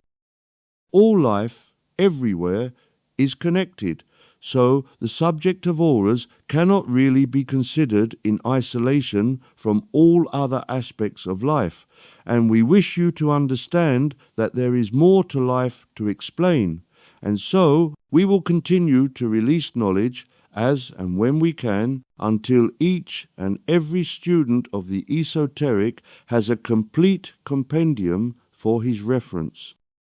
We seal you in the name of the Almighty and send you on wings of light, so let it be. Addendum 1. Portals and Alternative Realities. Let us first discuss the subject of portals, as far as we can separate them from the subject of alternative realities.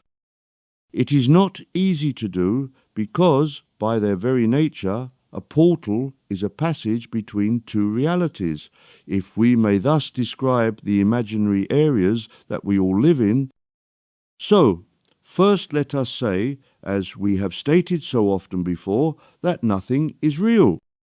All is an illusion, but the illusions are so convincing that, when we are involved in them, it all seems real, and so let us imagine that all dimensions are real, otherwise the whole discussion would be meaningless. Therefore, in the sixth dimension, there would be countless sub-frequencies, all created by adding to the base frequency of the sixth dimension, which is a carrier wave of a particular frequency or vibration, a large number of other frequencies of very similar vibration to the quiescent frequency of the sixth dimension, but each sub-frequency of a unique and slightly different frequency to that of the actual carrier wave frequency. So, we wish you to understand that, just to consider the sixth dimension, it has a carrier wave that we might term alpha.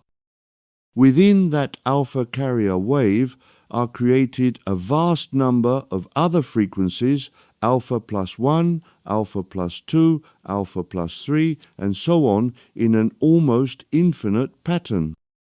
Thus, each frequency is unique compared to any other frequency or compared to the base alpha carrier wave. It is important to comprehend this because each one of these sub-frequencies, alpha plus 1, alpha plus 2, and so on, contain life and contain the subject matter of this discussion. We will describe that life in a moment. For now, let us try to describe the method of transferring our consciousness from one wave or frequency to another higher or lower. These different frequencies themselves have sub-frequencies within them. So, at the risk of confusing you, we will attempt to describe a sub-frequency. Thus, alpha plus 1 plus A, alpha plus 1 plus B, alpha plus 1 plus C, and so on. Now, we are aware that there are only 26 letters in the British alphabet, but evidently there are many more than 26 sub-frequencies. We should say that the alpha numeric description we gave was just by way of explanation, and it is not used in reality. The point that we wish to establish is that the different frequencies contained within the subwave that we termed alpha plus 1 start where the previous one left off and slides up in frequency to a certain point where the next sub-frequency takes over, and thus these sub-frequencies are all joined in a glissando of vibration starting at a low level and rising smoothly ever higher. The actual frequency has no importance in terms of power. The important point is to realize that there is a carrier wave that we refer to as a dimension, and that within that there are an almost infinite series of sub-frequencies which, in turn, contain an almost infinite number of other frequencies, but they are all connected in one enormous glissando of connected frequencies.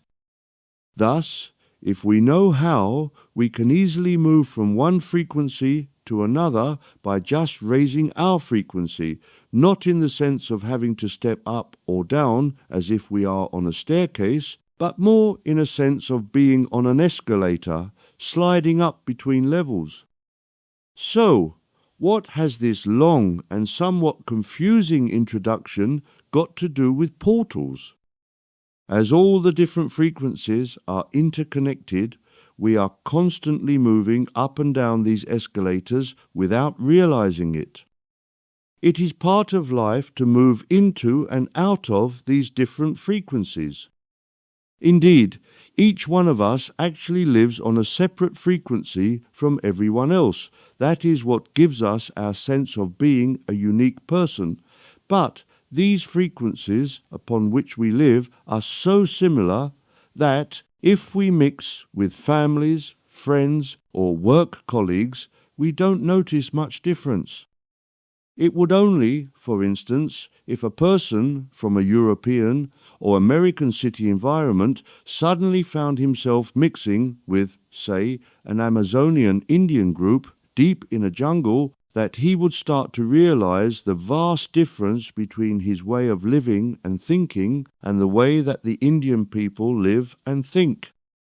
They are living in a different world, and we can clearly appreciate that, but even in these extreme cases, the vibrations are sufficiently close as to be virtually accepted as aspects of the same one culture. Having explained all that, we will proceed to explain about vastly different aspects of the sixth dimension. What we mentioned above, if we may return to our alpha numeric examples, implies that the first group all live on the alpha plus 1 plus A, alpha plus 1 plus B, alpha plus 1 plus C vibration. The A, B, and C refer to each individual person incarnate on planet Earth. But what if we transformed our consciousness to alpha plus 2, for example? This would be a totally different aspect of the alpha carrier wave. So, this aspect, alpha plus 2, we would consider to be an alternative reality.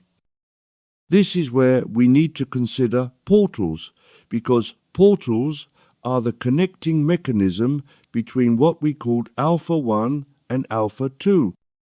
Thus, nature has provided this sliding mechanism, this escalator between the two aspects of the sixth dimension. But a portal never opens automatically. Portals only open at the request of someone on one side or another of any two dimensions or sub-frequencies. In other words, someone in alpha 1 would wish to go into alpha 2 or vice versa before a portal will open.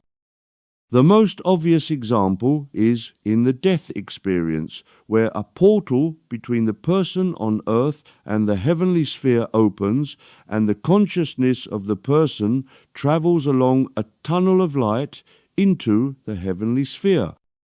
This tunnel of light opens at the request of the dead person and allows him to leave his physical body and travel through the tunnel, not walking, but moving as if on a horizontal escalator until he reaches the heavenly dimension, at which point the person steps into the second dimension, Alpha 2, and the tunnel collapses. The person who makes this journey may not have made a conscious request for the tunnel of light to appear, but nevertheless he does so. His higher self sends the request, and so the portal appears. In the case of a near-death experience, when the person is sent back to his physical body, his higher self sends the request again, and the tunnel reappears and he returns to physical life. The problem that can occur with portals is that generally they are opened at the request of a visitor from another dimension that wishes to come to Earth, and these portals are kept open for a while until the visitor has finished whatever he came to do, in which case, if someone enters this portal by accident or design, he will be whisked off to the origin of the portal and find himself unable to reappear in our world, so he remains lost in whatever place he finds himself in. This is the case in some forests where these staircases appear. They are actually portals opened by various beings or entities that desire to visit. As forests are secluded places, they make ideal places for these visitors to arrive, as generally they can remain open for a relatively long period of time without being observed by any human. But should anyone come across such a portal, which his mind translates into a structure, although it is a portal, and is foolish enough to climb, he will disappear into another dimension and be lost to mankind. Thus, humans should never attempt to enter a portal. Almost certainly, he will meet an untimely fate. We will go on talking about portals and say that they can be just fairly short, connecting points between two fairly close areas of alternative time-space, or they can stretch for vast distances, many light years of distance. As time-space is all illusion, and these portals are created consciously by entities that understand the great illusion, they can be traversed in a flash of time. The entities that come from these alternative dimensions are fully aware of the illusory nature of reality, and so are able to manipulate time-space to help project themselves, not around our galaxy, in which they use a different technique, but to move between dimensions. It must be clearly understood, if any of this is to make sense, that the so-called 3D reality is one thing locked into a set of advanced physics, but dimensions are a totally different aspect of life.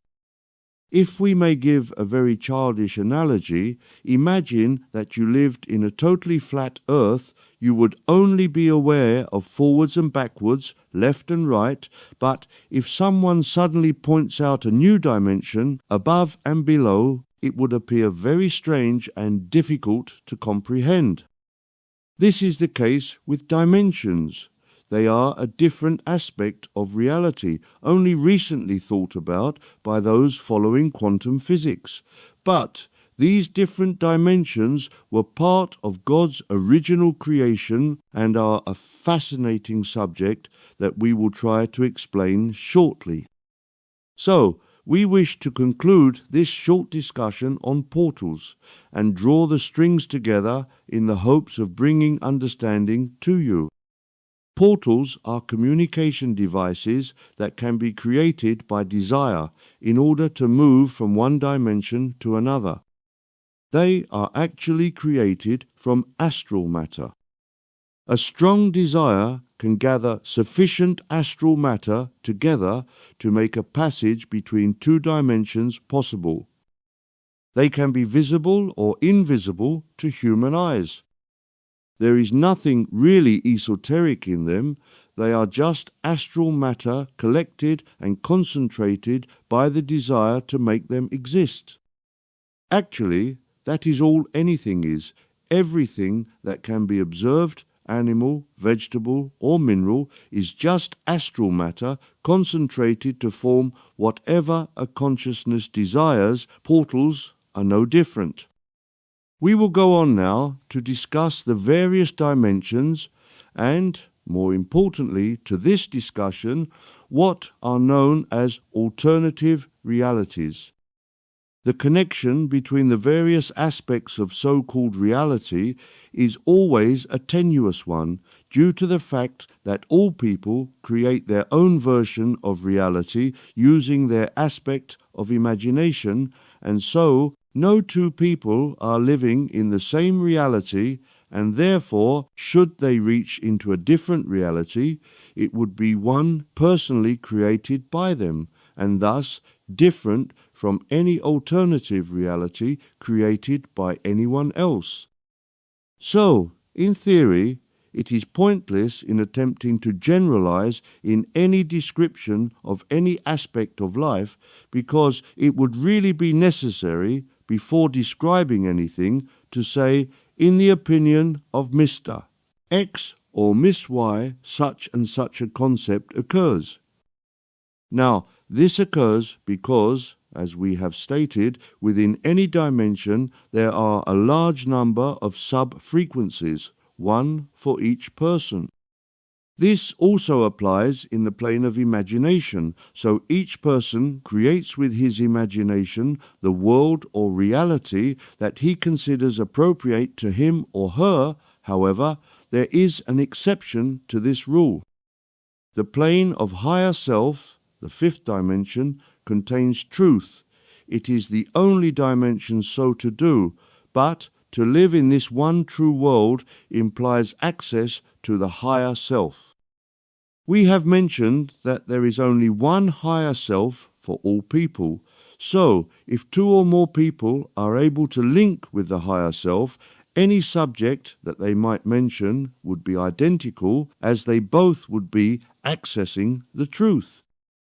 This truth would be coming from the God sphere and would not be open to interpretation, as it is the fundamental truth from which all grows.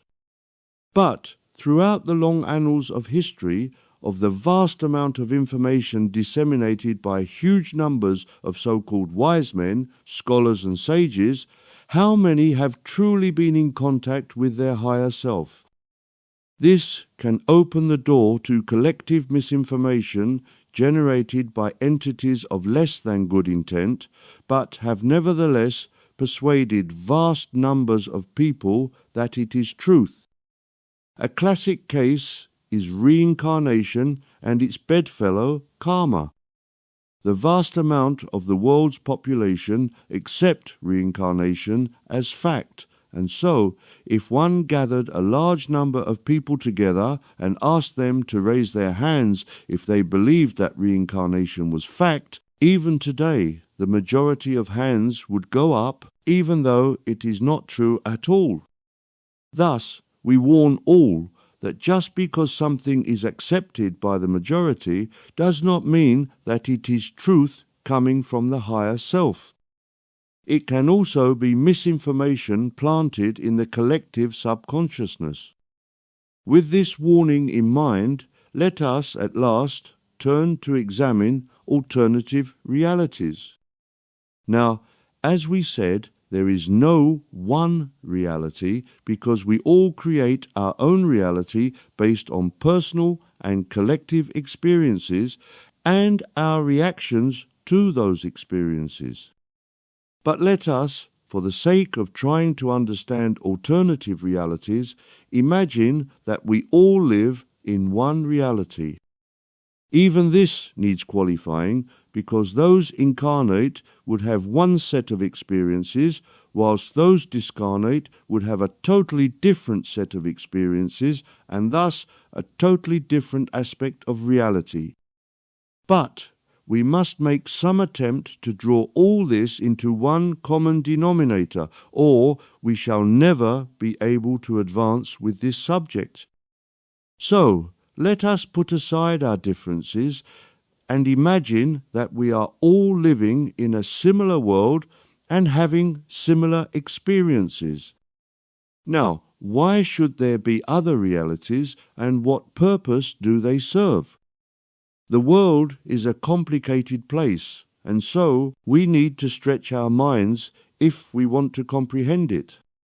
Even though we all live in our unique reality, these realities are sufficiently close that we can consider them to be part of one reality, no matter if we are living in the so-called physical planes or the heavenly sphere. One is a continuation of the other. But when the physical world was created, the archangels charged with creating it in the sixth dimension were concerned that it might not function quite as was hoped, so, as a precaution, they also created in the sixth plane a number of variants of the world in which you live. This was actually quite easy, as they were already working in an imaginary field, and they had at their disposition an almost limitless number of bands of different frequencies in which they could place other imaginary worlds. So they let their imagination loose and created a vast number of other versions of the earthly world with which you are all familiar. Some closely resembled planet Earth, and others differed widely. Then they placed within these worlds beings of various types that they gathered from the eighth and seventh planes. There were and are a vast number of diverse life forms in those planes, and they, the archangels, used their intelligence to match the beings they placed on any planet to the type of planet or galaxy that they had created with their imaginations. So, if one enters these alternative realities, one finds life forms, some similar to those to be found on Earth, and some so different that they would be difficult to comprehend. So, these different and diverse alternative realities are all to be found in the sixth dimension and are, themselves, just as imaginary as the world you all live in, physical or heavenly, although, as you are aware, they seem very real, so, for the point of discussion, we may assume that they are real. Most of these worlds operate by similar rules to the one that you find yourself in, but not all do. The archangels let their imaginations spread far and wide in creating these alternative realities, and so some of them are so different from anything that you would be familiar with that they would be impossible for you to live in. Now, we must address, specifically for a moment, those living in physicality. It has always been imagined that the physical 3D world, known as incarnation, is a different form of life from the astral worlds, and we have been guilty of suggesting this ourselves. However, the truth of the matter is that physicality does not exist, so what you think of as physicality is but an illusion. In fact, all life lives permanently and uniquely in the astral realms. Therefore, should someone be incarnate on earth, disincarnate in heaven, or in one of the alternative realities, it is all taking place in the astral realm of the sixth dimension, and it is only different frequencies that separate the areas. The heavenly sphere, which is the fourth dimension, is indeed a separate plane from the sixth, but nevertheless the people who are in that dimension retain a link to both the fifth, higher self, and the sixth, imagination. People in all dimensions are obliged to use both the fifth and the sixth dimensions, regardless of what area they live in. Thus, it is relatively simple when one has learned to raise or lower frequencies to move from one reality to another. As was mentioned, if someone in one dimension requires to visit another, he decides which dimension to visit, and, once the decision taken, gathers astral matter together and makes, with his mind, a connecting tube or portal between his world and the chosen destination, and he projects himself down the tube and he appears at his destination. Once his visit terminated, he repeats the exercise in reverse and he returns to his home planet. Therefore, the subject of alternative realities is not quite as mysterious as is usually portrayed. It has been people's misunderstanding of reality that has caused the confusion. If people believe that 3D is solid matter, it becomes extremely difficult to appreciate that it can be manipulated.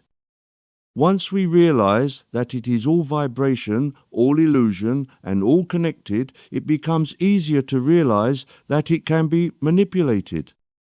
It has been suggested that people living in the sixth dimension, that we called Alpha plus 1, would have an alternative existence on other dimensions that we might call Alpha plus 2, Alpha plus 3, etc. This is not so. Apart from the fact that all people incarnate have a physical body and also a spiritual or non-physical body, and also the fact that these bodies are being created and destroyed billions of times a second, it is not true that we have countless alternative realities in other dimensions. This, once again, is a smokescreen created by evil people to confuse others. If one goes to another reality, the beings observed there would each be on their unique vibratory plane, just as all life is here on Earth, but one would not encounter duplicates of oneself. There would be no point in doing that. Life was and is created on these alternative dimensions as a sort of backup plan, a security, in case life here failed to prosper, but the life forms placed on these other dimensions are unique, each one to its own dimension. Thus, if life died out on any dimension, a new set of life forms could continue on the next dimension. Thus, we can realize that each dimension exists as a unique and separate space in the grand universe that the sixth dimension is, but it is important to realize that these dimensions are, in a way, connected, because as one dimension ceases, the next one begins. There is no break in the different dimensions. They proceed ever onwards from the first to the last in one long glissando. This being so, it implies that it would be possible for a person, either by accident or design, to travel from one dimension to another by just altering his current frequency from the alpha wave he is currently in into an adjacent alpha wave. Then, as he travelled through this new alpha frequency, he would notice an increasing difference from the world he left to the new world he has entered. It needs to be understood that if a person slides from his alpha wave into an adjacent one, it would at first seem very similar to his home wave or planet. It would only be as he traversed this new alpha wave or planet that life would start to be dramatically different as he approached the next alpha wave on the far side of the wave that he was crossing. One might question how this would apply to our alpha wave, so let us examine just planet Earth to see if there is any difference from one side to the other side, from one frequency upwards or downwards in frequency. We tend to accept planet Earth as it is and don't question the vast differences that there is just on planet Earth, but we might live in a temperate zone, or we might live in an extremely cold one or a very hot one. We might live on dry land or in a water environment, in a volcano, or in caverns deep under the earth. There are many areas, each one separate from the others, and each one of a different vibration, So, as we approach the frequencies where our alpha galaxy touches a different alpha frequency above or below it in terms of frequency, so whatever the type of environment that exists at the point where the new alpha touches our alpha, the environment would attempt to be as close a match to the new alpha as possible. We appreciate that a verbal description of this relatively simple explanation may be difficult to understand, and a drawing would be better to explain, but we only have words at our disposition, so we do the best we can with words.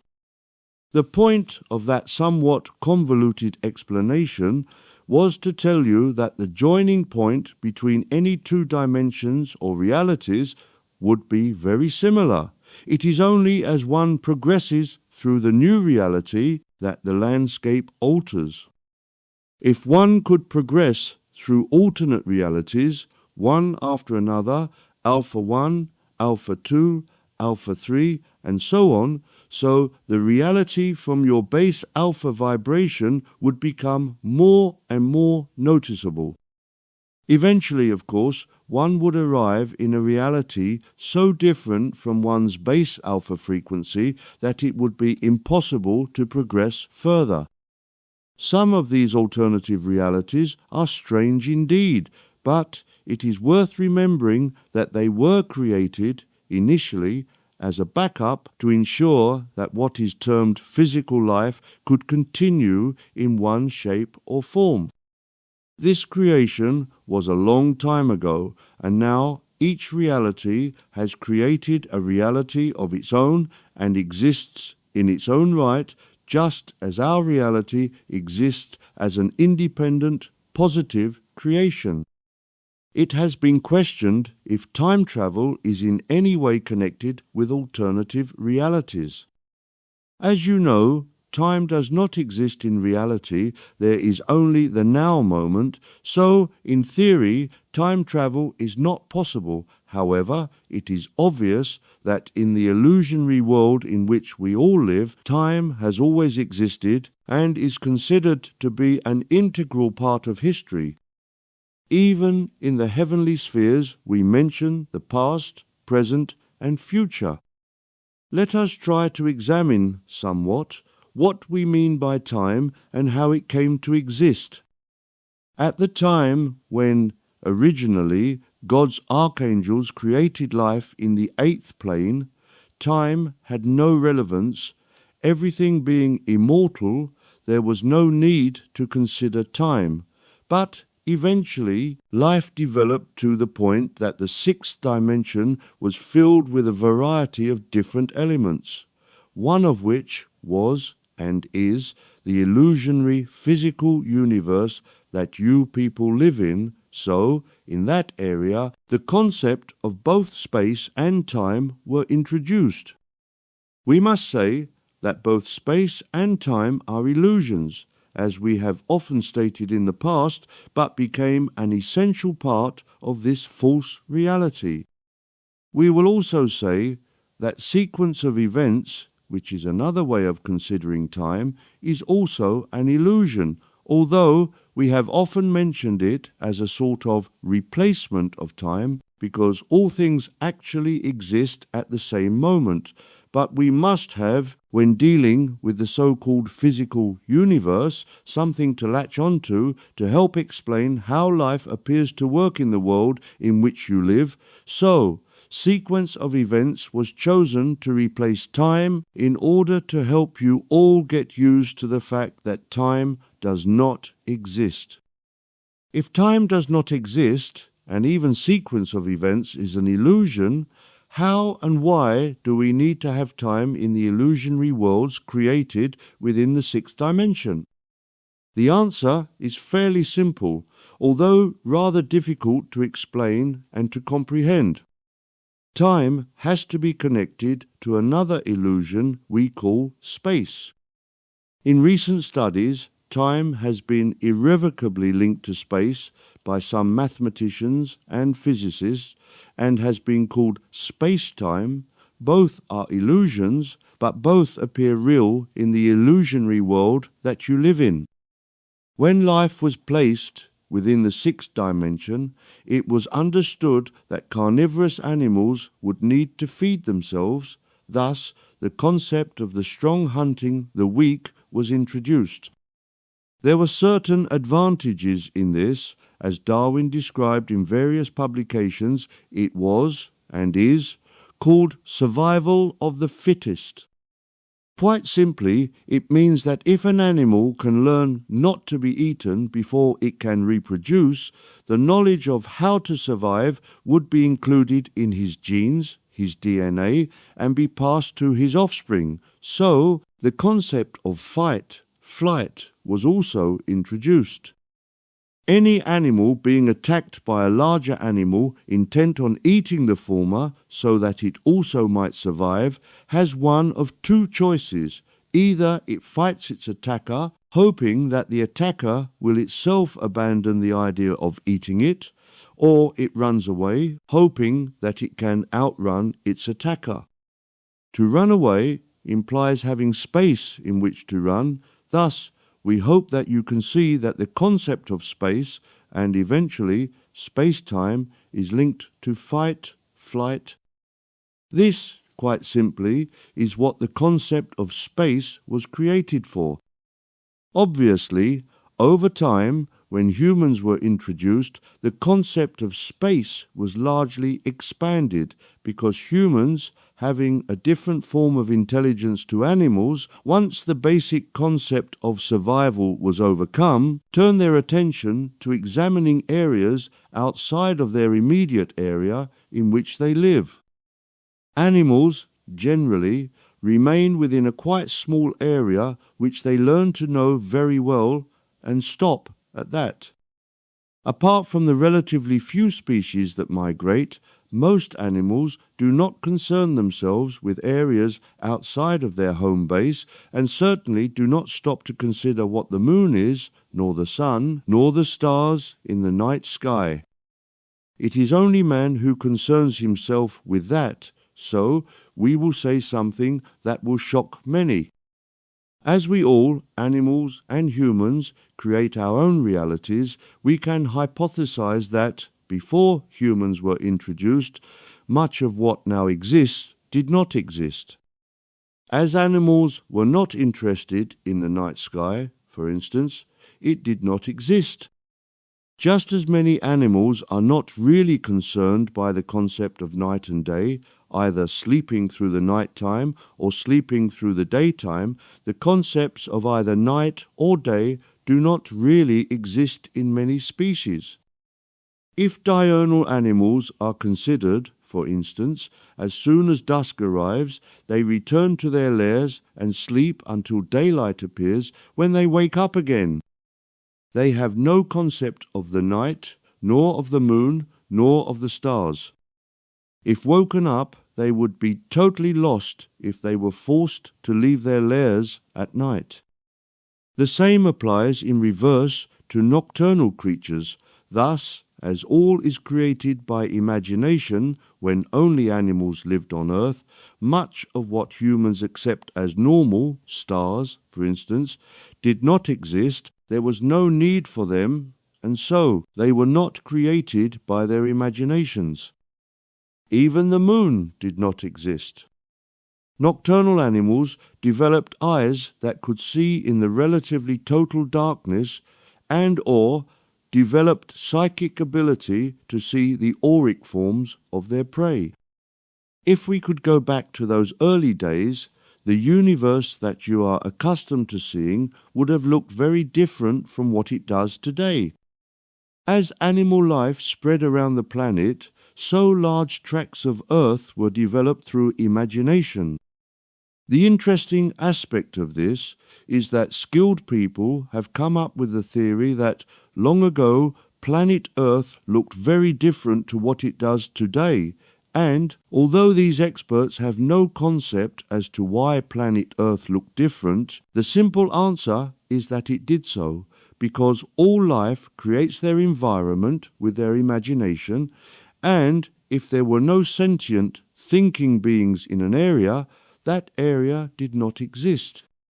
Eventually, as you know, man volunteered to incarnate in the sixth dimension that you know also as your dimension. We have described somewhat in different talks and publications the long years that it took man to develop to the point that one would consider really sentient. We will not describe why humans, who had spent long years in training in the higher fourth dimension for an Earth-type incarnation, were so primitive at first, but we will do so eventually. But we fast forward to the point where man was capable of understanding somewhat not only physical life, but also started to get an inkling of his spiritual aspects. It was at this point that the moon was brought into its present position. We have already discussed why this was so. The point we wish to make is twofold. That man is in two parts, in theory at least, if not in practice. There is a vast number of people who still have no real idea of the spiritual aspects of all life. This second part is the reason that space-time must continue for long ages. If it were possible for all people, indeed all life, to realize their divinity, there would be no need for killing, and thus no need for time, space to exist quite as it does, because time and space are linked to the flight aspect of many life forms, including man, and thus we are tied to this vicious circle. However, as has been mentioned, we are moving into a long period of peace, and so the concept of killing will gradually fade, and, difficult as this may be to comprehend, the notion of flight will diminish and ultimately disappear, and so the notion of time-space will greatly alter. All is one, and so it will be possible for all things to live as one. While we are talking about time-space as it exists now and of perceived reality, we would like to mention a couple of things that science has recently noticed and causes people to ponder. The first is that quantum mechanics has formulated that until an atom is observed, it doesn't exist. We hope that we have answered that question in various talks and documents. The second is that the universe is expanding. Once again, the answer is simple.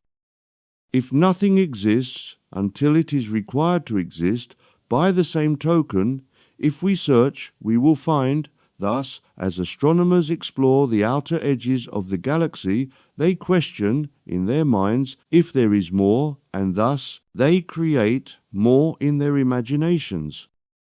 It is necessary to realize that many of these alternative realities live by different rules to the ones applicable on Earth. Some may have notions of fight, flight, and thus space-time associated with them, but many live by different rules indeed to those applicable on Earth.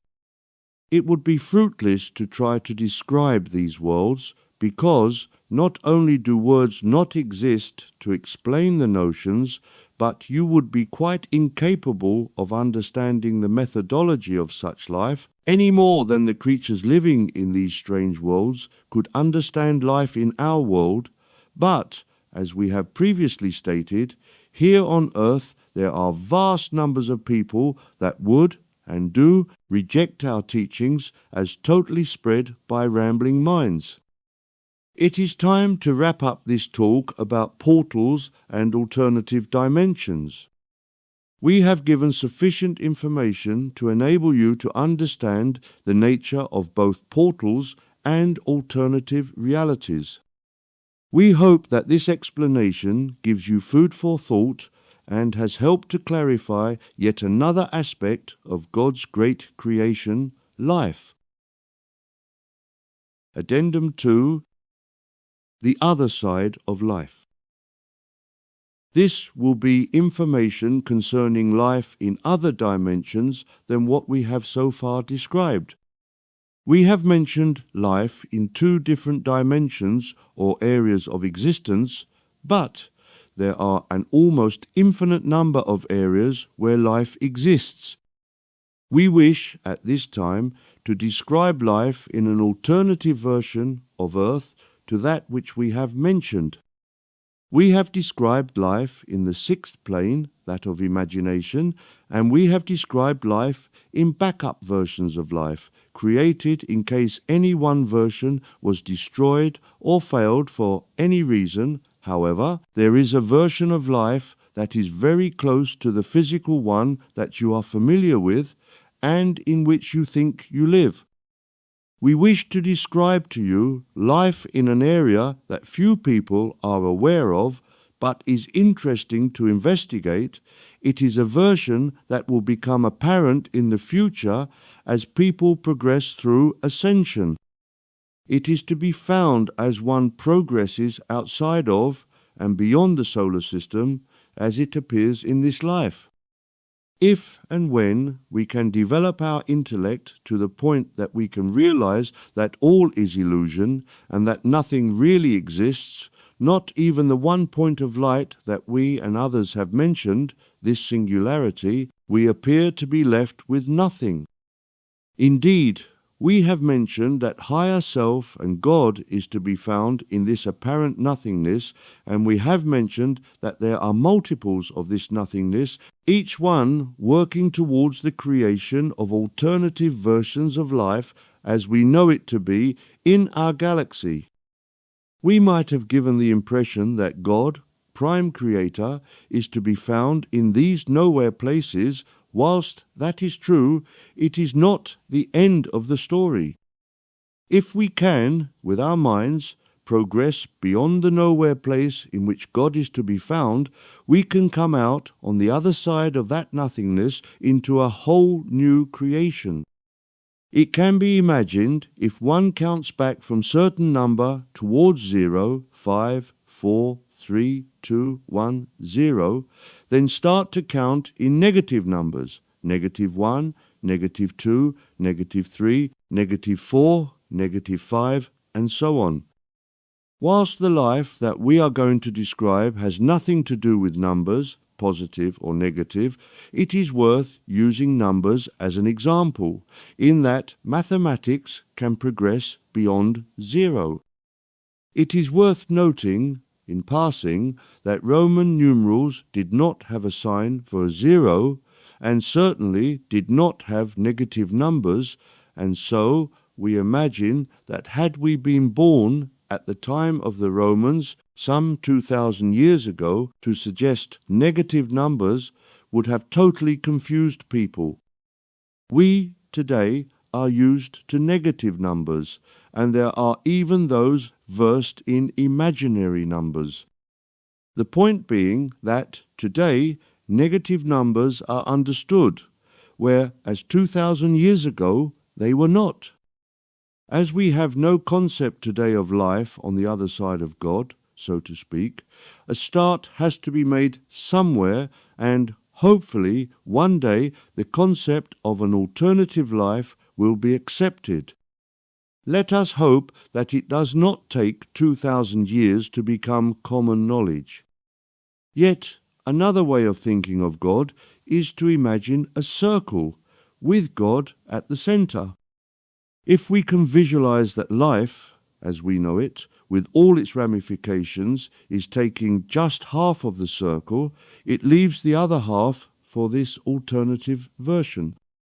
After all, if God really is this being of infinite creative power, why should he not be able to create an alternative version of life? However we visualize it, the fact of the matter is that there exists an alternative version of life following similar rules to our life, but in an opposite sense, rather as we have one half planet Earth lit by the sun, whilst the other half is in darkness. So, could we describe this alternative version of life? Could we visit it? And if so, what would we see?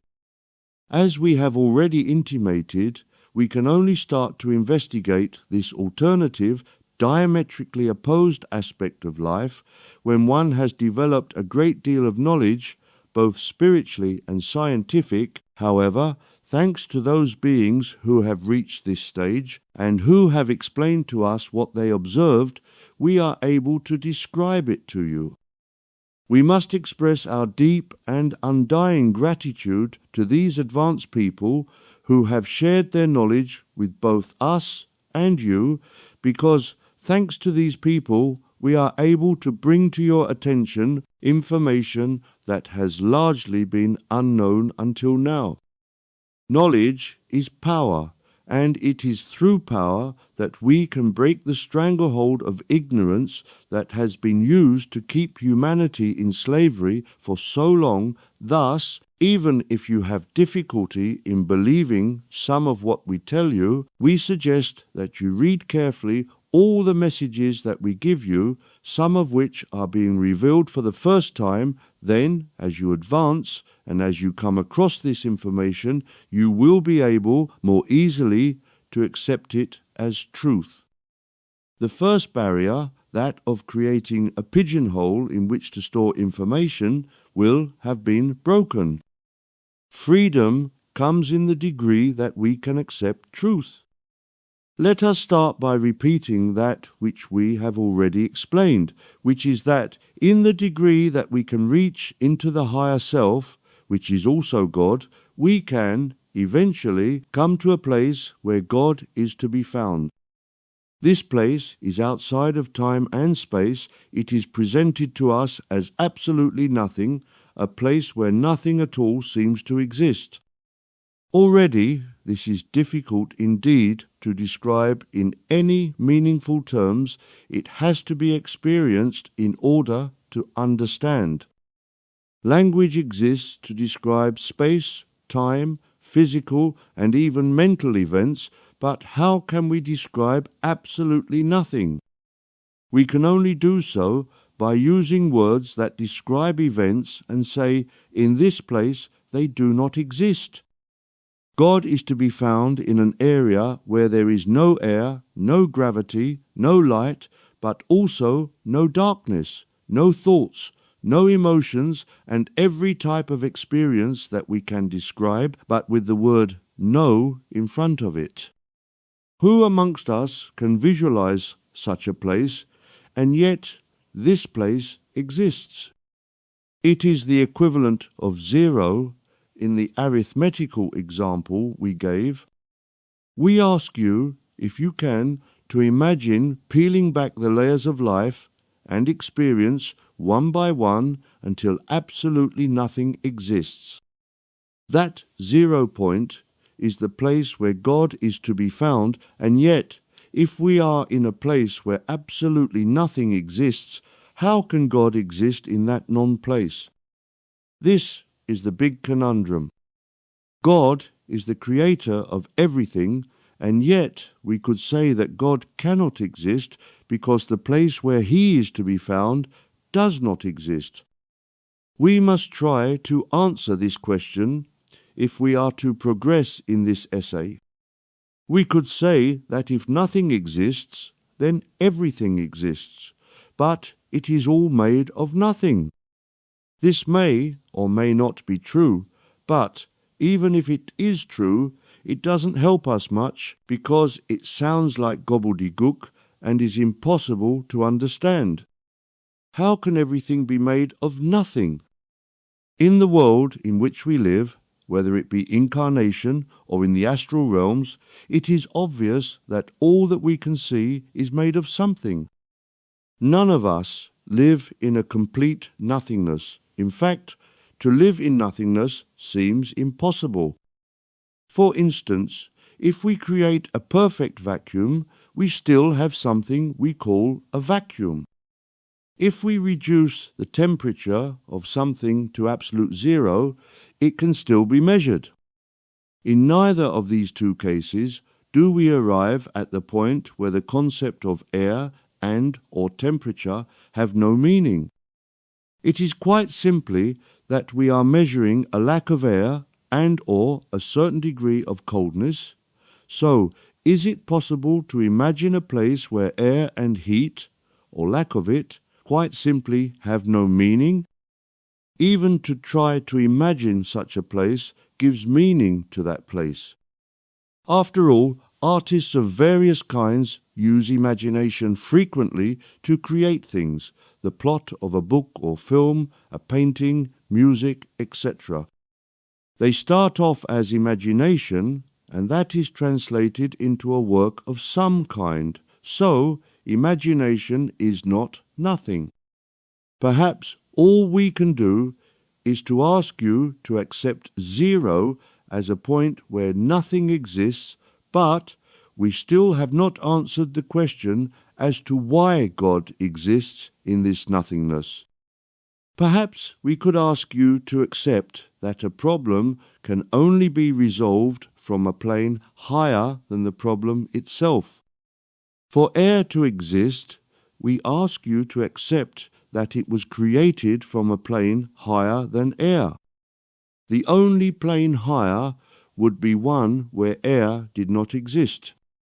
The same with space, time, gravity, and the myriad of events that occur in life. To get to a higher plane would inevitably take us to a plane where they did not exist. We can almost hear the brains of certain people whirring, trying to overcome these statements, and we will agree that the examples we used were weak. But how can we possibly describe in any meaningful terms nothing? While we wait for the day that you experience that nothingness yourself and can then understand, we ask you to accept, if you will, that this area exists. Indeed, there are multiples of it, and that is the place that the Prime Creator lives. And so, not to spend any more time on the center point, we wish to explore the other side.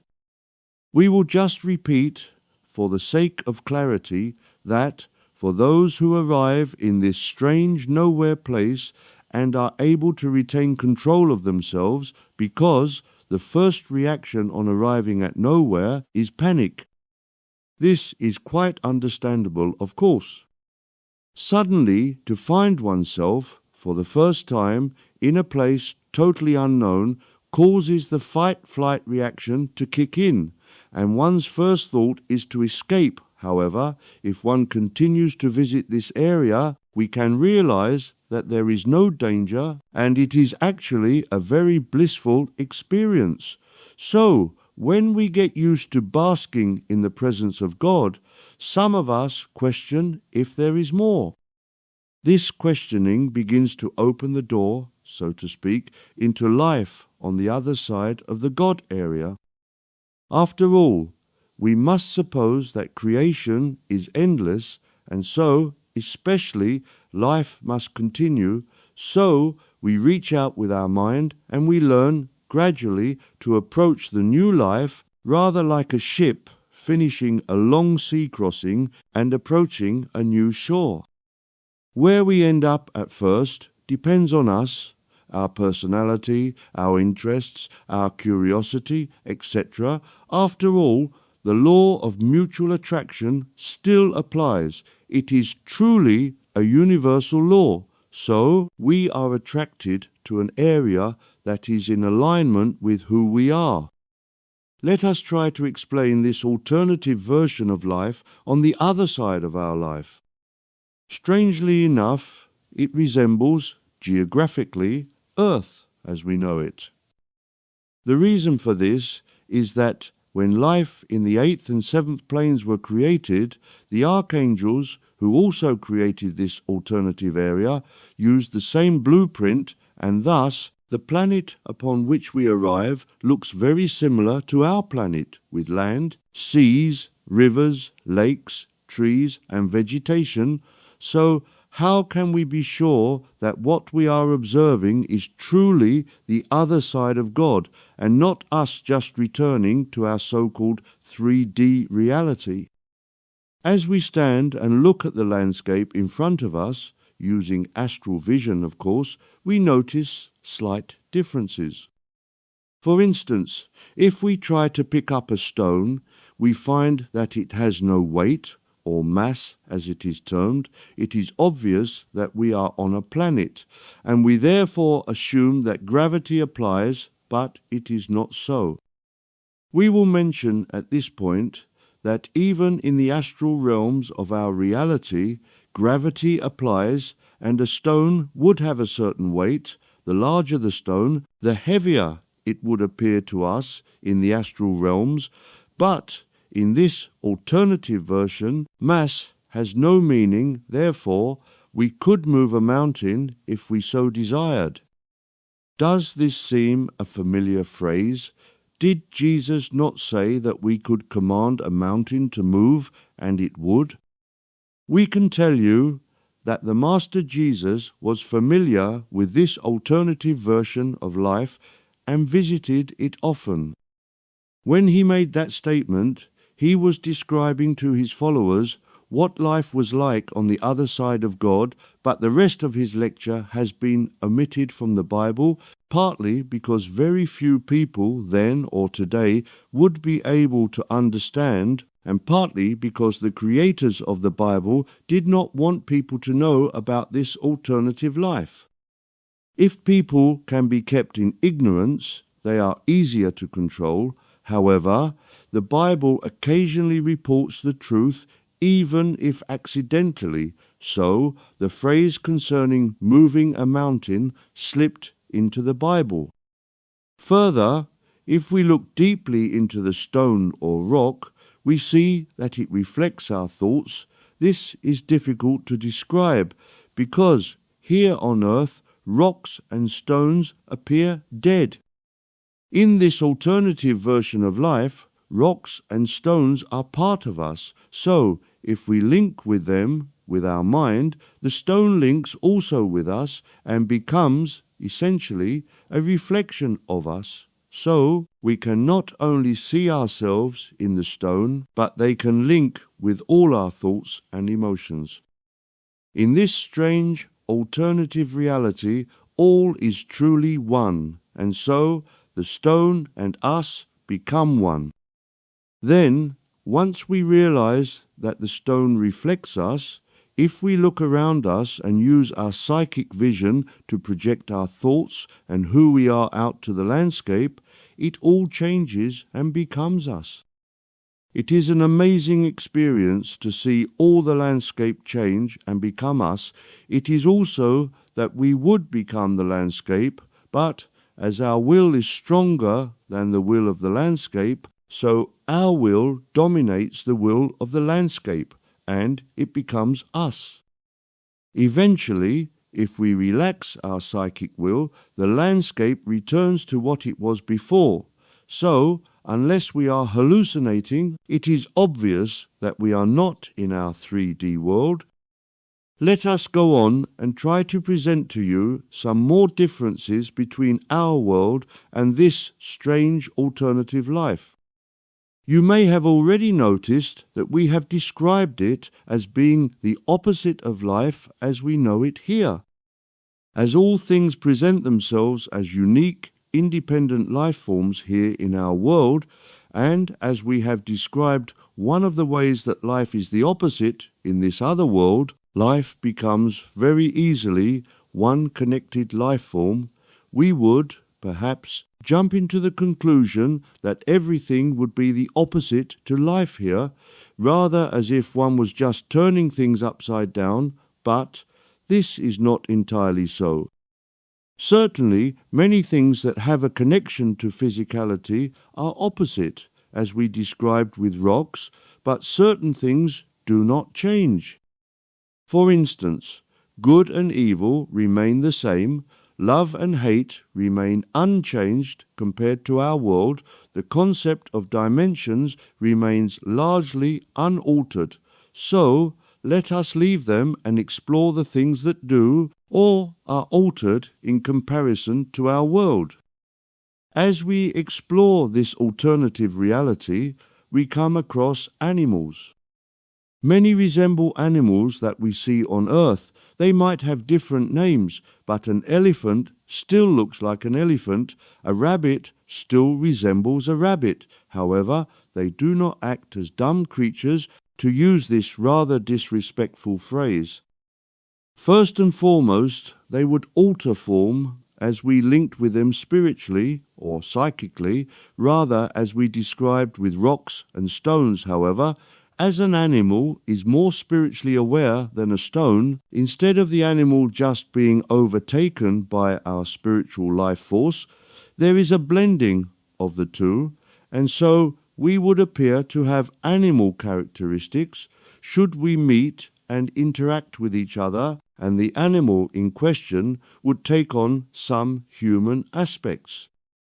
Not only would both of us alter physically, but we would blend also our personalities and share common attributes. In fact, we would become one.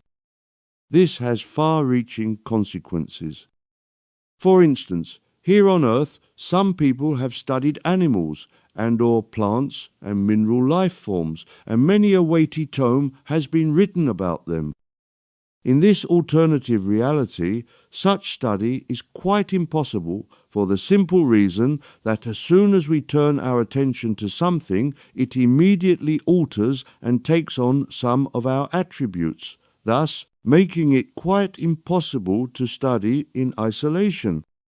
It would only be possible to see the object, animal, vegetable, or mineral, as it really is, if we could subtract from our examination our own attributes, leaving the object unaltered by us. This might be possible to do, but, as you can imagine, is not at all easy to do. For the majority of people who visit this alternative reality, one must accept that everything one observes becomes blended with us, and we just have to get used to that idea. Everything that we encounter is altered and becomes part of us, and those things become part of who we are. Thus, we wander about in a world that is always, to a greater or lesser degree, a reflection of us. There is both night and day, much as there is on earth, although one suspects that when it is day in our world, it will be night there. However, even this does not have much meaning, because, as planet Earth spins in relation to the sun, so it is day in part of our reality and night in the other half. Although it is difficult to obtain proof in the other reality, we feel that this planet also spins, but in an opposite way to here on Earth, but that is of little consequence. We have night and day, and there we have day and night. To have night and day has some importance here on earth, and it probably has a similar importance in this other place, but it is not of great consequence, however, if we look at the sun or look into the night sky. The sun and the stars immediately react with us and blend with us. So, once again, we cannot see the sun nor the stars as they really are, but are observed as being altered by us. It is worth mentioning that the moon does not exist in this alternative reality. The moon is only part of our reality. As we have explained in other works, the moon is a natural body that has been placed in our world to reduce psychic power. In this other world, the power of God flows in undiminished, and the moon is not present or does not appear to be present, and because everything alters as we focus on it, it is hard to know what exists and what does not. But, as far as we know, the moon does not exist in this alternate reality, but we do think that the other planets, Mars, Mercury, Jupiter, etc., do exist, much as they do in our reality. We will also state, as we mentioned earlier, that the main planet, the equivalent of planet Earth, resembles to a large degree our planet Earth, but we must remember that our planet has been altered over time due to the various cataclysmic extinction level events that have caused land masses and seas to rise and fall. This alternative Earth remains very much as was designed by the archangels long ago, not having been struck by any catastrophes. The burning question is, of course, is there any human-type life on this planet? The answer is yes, there is, and they have villages and cities, as we have. But, once again, to describe these people and their habitations is not easy due to the fact that, as soon as we concentrate on them, they blend with us, and one can never be sure if we are looking at these people as they really are, or as we imagine them to be, but we will describe as best we can what is observed, but ask the reader to accept that our outlook is inevitably coloured by our interpretation of what we observe. We can say that the entire planet is inhabited much as our planet is inhabited. There are cold areas at the poles and hot areas at the equator. The cities and towns are built with natural materials, the people seeming to have great respect for their planet. They are equally advanced as any group in major cities on Earth, more so in many cases as they have not been victims of extinction-level events that have halted progress on our Earth. However, they do not seem to chase after progress as we do and just seem to relax and enjoy life. There are men and women and, of course, children. The procreation process appears to follow the same lines as on Earth, and, generally, the children are loved and well cared for. However, the people do not seem to eat or drink as we do, being able to draw sustenance from the astral realms much as is done in heaven. That may be, of course, because we might be looking at their lives using our astral vision, and so are not fully seeing physical beings, although life there does seem physical. We have questioned them concerning their lives. They speak telepathically and are very friendly and open concerning their lives. They seem to live as long as they desire, are seldom ill, and have advanced medical techniques for dealing with accidents. They do not use animals or even plants in their lives, as they are able to produce suitable clothing by an act of will. They live in harmony with nature. They seem to spend much time linking with each other, exchanging thoughts and ideas, and seem always to be happy and contented. Life in this alternative version of Earth appears to be somewhat similar to Summerland in the heavenly spheres. This is the result of living in peace with each other and with all life. Wars and crime do not exist. There is nothing to fight over and no need to steal, rape, kill, or whatever. They are able to satisfy all their needs by telepathic and clairvoyant means, and so do not need to covert others' possessions.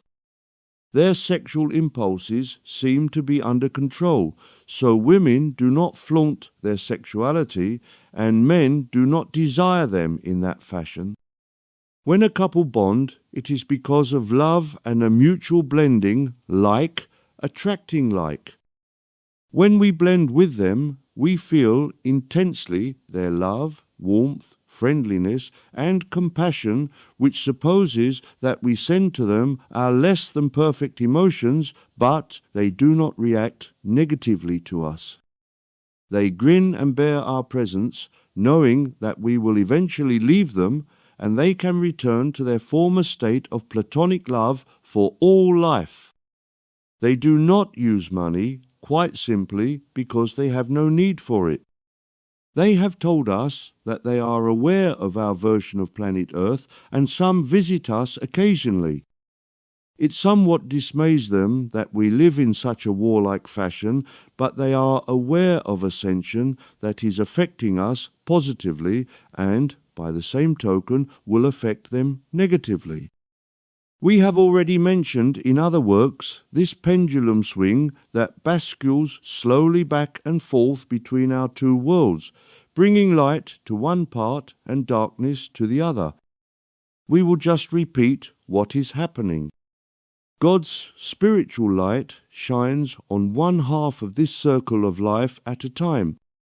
For a long period, the light shone on them while we were in spiritual darkness, but now a change is occurring and the light is shining on us and they are moving into darkness. Thus, we assume that, eventually, we will develop to be somewhat like them, whilst they will have to undergo the living hell that we for so long experienced.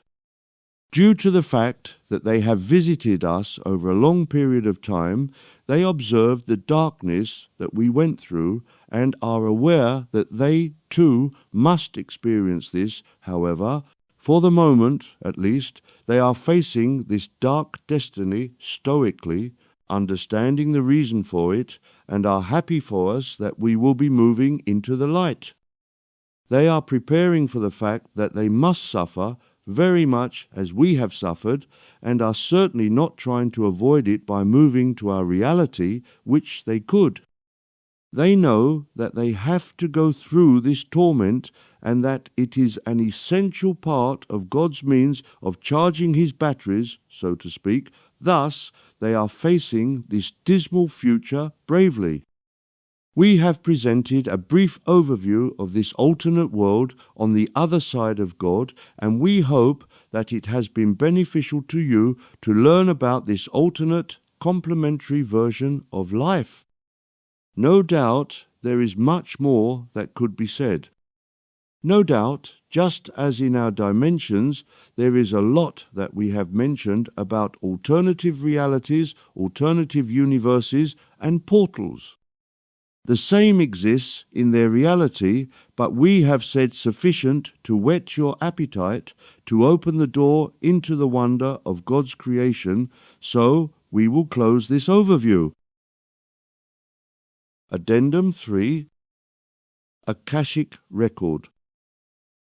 We wish to talk to you today about the way that the Akashic Record was constructed, why it was, its purpose, and so on. We wish to inform you about its connection to life, to all living things, and to its vital place in the construct of life. We have, briefly, in other works, touched on the Akashic Record and have linked it to higher self and have called it a living library, but the Akashic Record is a far more complex area, or construct would be a better term, with far-reaching consequences than most people could ever imagine. The problem, as always, is to know where to begin. Those of you who have followed our various discussions concerning life in general, and the spiritual aspects in particular, will be aware that we have gradually revealed more and more to you about the various aspects of creation, and have revealed to some information that has been unknown to the vast majority of the world's population, past or present. Indeed, we have hesitated to give you some of the information, knowing full well that it will be incomprehensible to many of you. If we may just break off from this subject of the Akashic Record and mention the thorny subject of ET life, we have explained to you that there is life everywhere. Some of it is to be found in caverns just under the surface of planet Earth. Some is in astral form, yet more in interdimensional form, and some of it from the alternative version of life from the other side of where Prime Creator is. Much of this life has visited Earth and interacted with us for long ages. There have been countless films made in which aliens and their craft have been mentioned.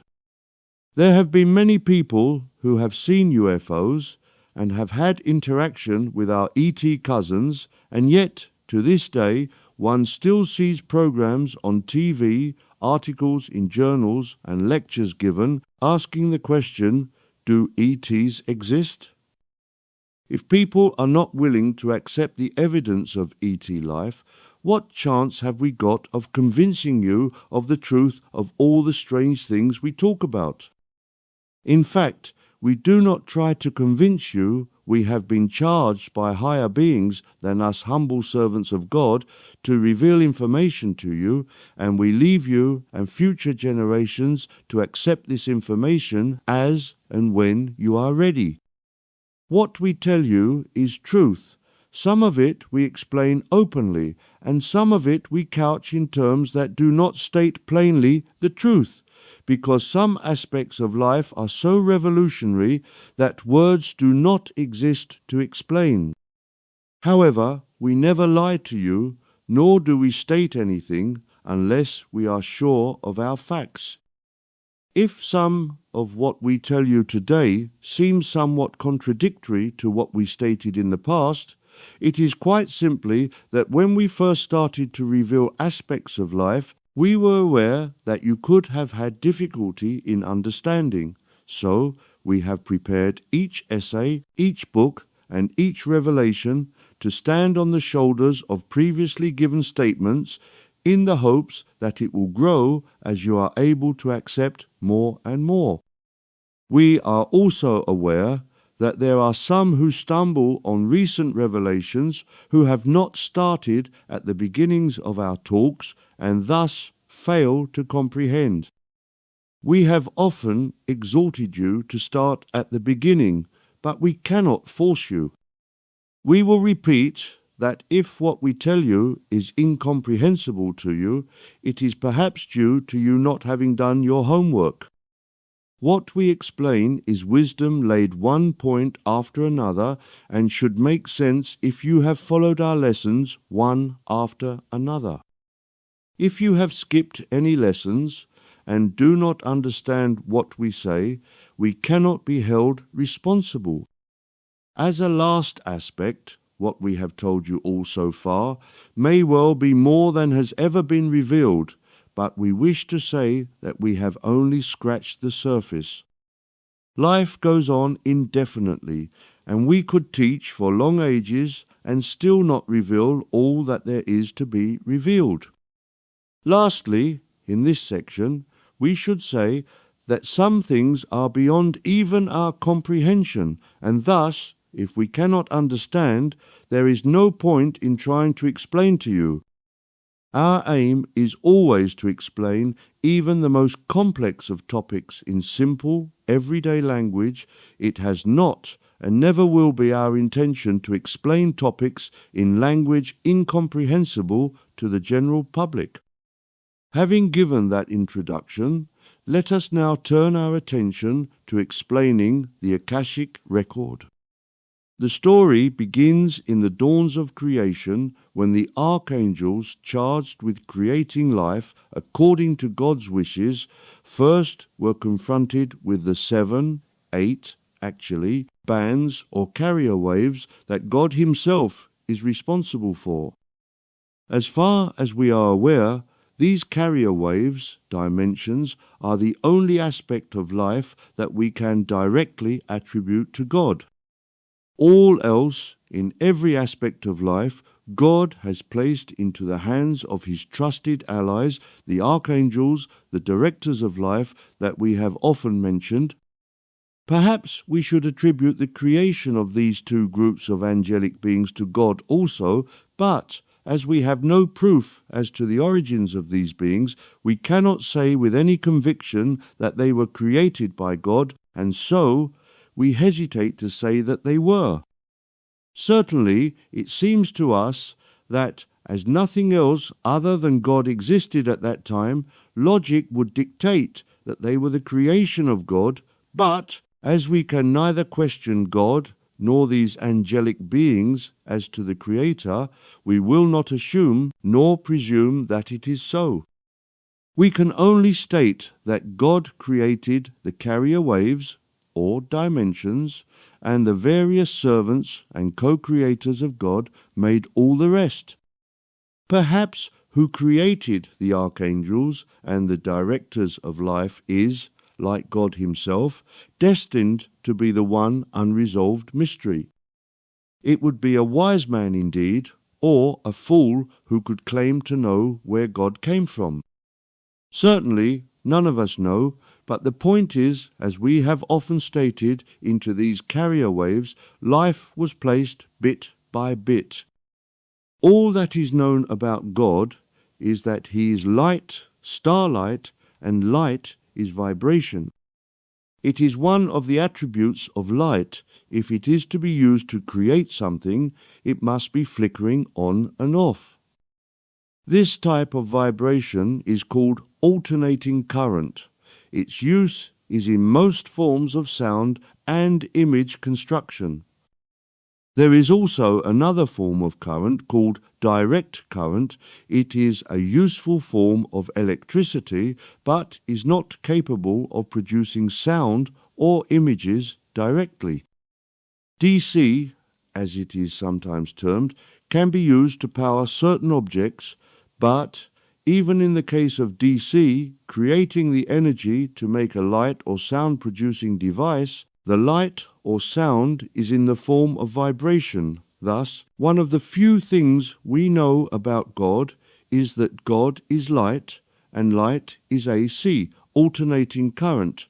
And furthermore, as all life everywhere is made of God, all life must be vibrations, alternating current. This is simple physics, and if you can accept that which the great saints have told us, which is that God is light, the rest follows on as simple fact. Alternating current, whatever its waveform, generally, is a force which rises from a 0 point to a maximum, down to a 0 point again, reduces to a so-called minimum, and then rises to a 0 point again. We wish to state two things about what we have just described. First, it is sometimes imagined that the rise and fall above a 0 point is often described as positive and negative. This is not actually so. The rise in energy above the 0 point and the opposite below 0 point are just two aspects of the same force. This is a subject that has a certain importance, but for the sake of our discussion can be considered to be two aspects of the same power. We are describing the God force, not running a course in electricity, so we will not delve deeper into this particular matter, but what is of paramount importance, strangely enough, is the 0 point. We hope you have studied other talks in which we stated that life is created and destroyed countless times a second. It is because the vibration of God's life force passes by this 0 point endlessly that we can say that all life is created as the power of God passes out from 0 in either direction, and then it returns to 0, at which point it ceases to exist.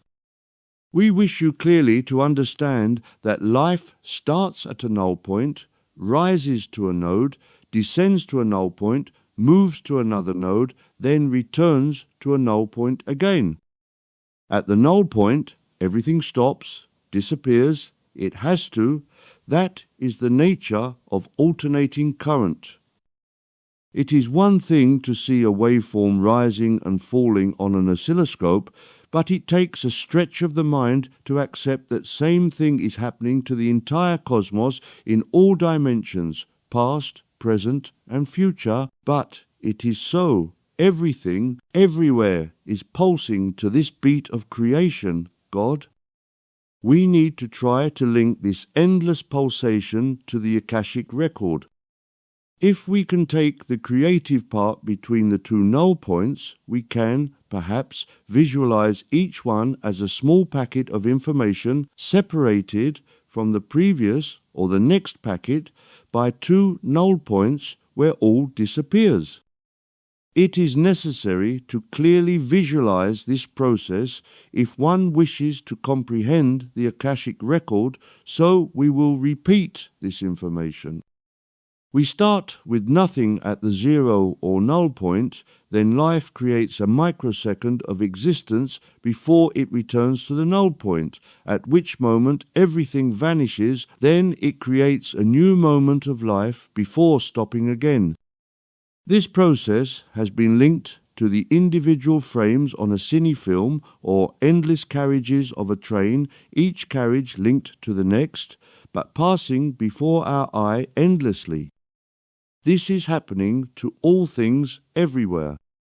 All is one, and so, as one object, whatever it might be, is created and destroyed, so it is happening to all things simultaneously.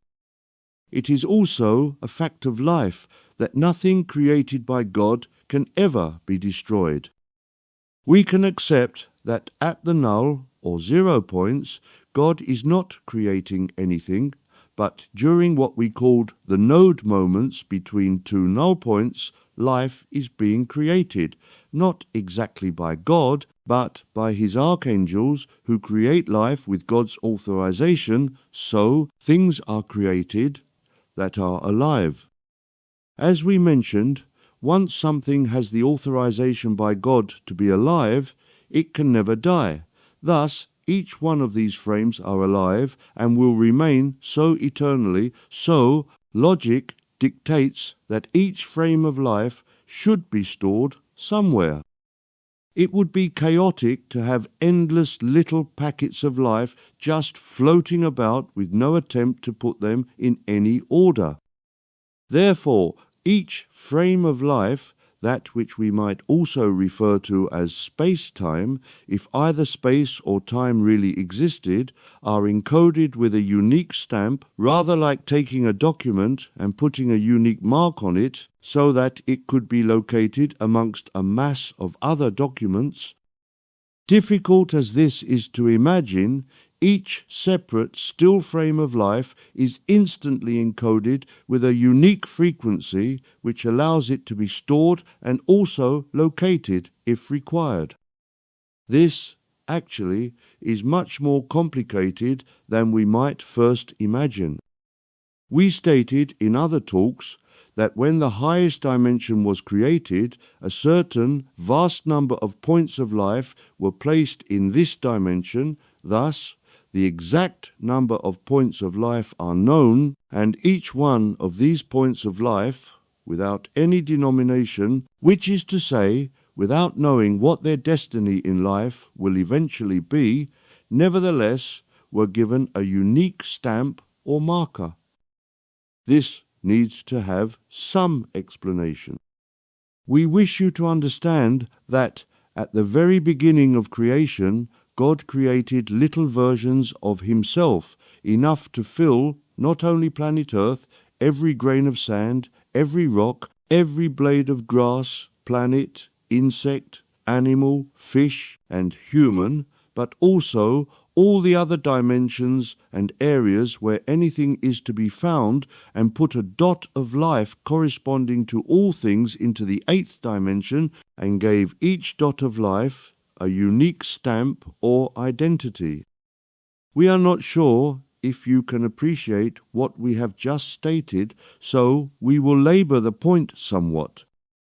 If you can imagine, just here on Earth, all the bits and pieces of earth and rock there are, just by picking up a handful of earth and looking at the number of separate grains of earth there are in your hand, then multiply that by the size of planet Earth, then add to that the number of different plants there are, then add to that number all the different life forms, animals and humans, there are around the planet, we think that you would arrive at a very large number indeed. Then add to that number the grains of earth and rock found on each planet, moon or sun throughout the galaxy, the number would increase dramatically. Then add to all that all the beings that are to be found in all the different dimensions and interdimensions, the number grows yet more.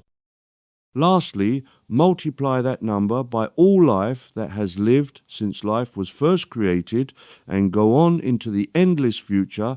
We think that you would agree that you would arrive at an exceedingly large number. That is the number of dots of life that God created and placed in the 8th dimension and gave each dot of life a unique identity to mark it as different from any other dot of life. Therefore, the exact number of dots, of points of life, were and are known, and for each of these points of life, a file in a sort of giant filing cabinet or files in a giant computer were created in which to store each and every experience as these points of life were called into action.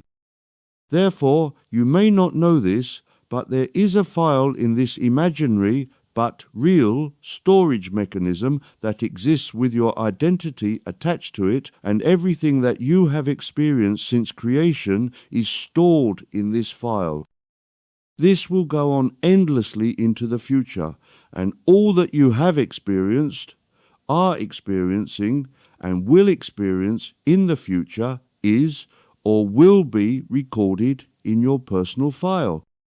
The same applies to all things. Everything has a file in which its life experiences are recorded.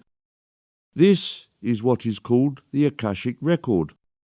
No one judges your actions, they are just recorded as they occur, and this is done countless times a second, so just to consider you who read this essay, a vast number of files, each one uniquely encoded, are stored in your personal file in this filing cabinet, or call it a program in a computer if you prefer.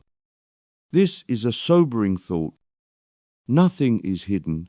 Every thought, every action, every experience that you have made since the dawns of time are in your file and could be read by you or by anyone else who has the ability to enter the Akashic record and wanted to see your file.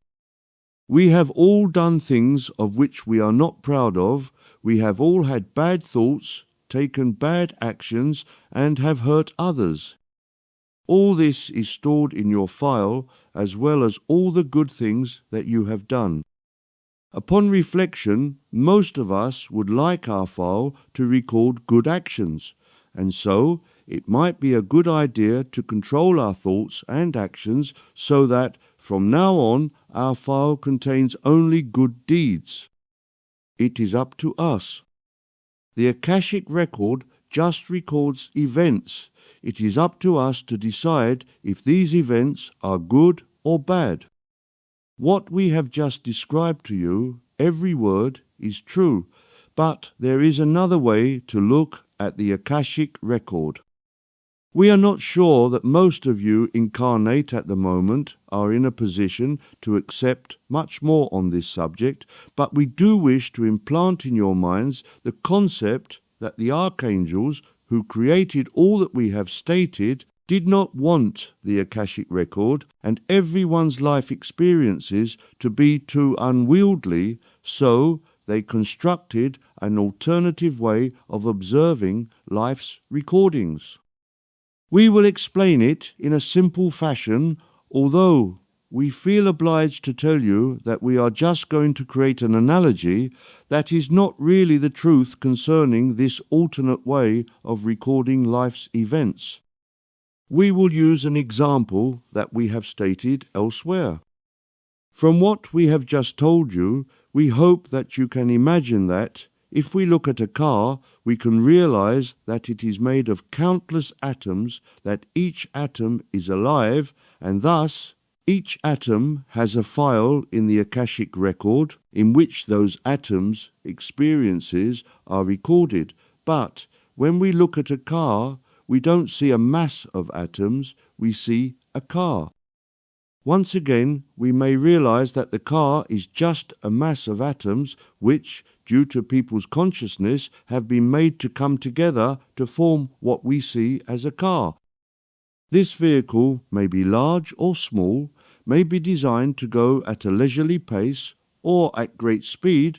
It might be of virtually any color and may be new or old, but we call it a car. But here is the point that we wish to make. If we try to count the number of atoms used to create this car, we would very soon lose track of the number of atoms, but collectively, the number that we see, a car, is one.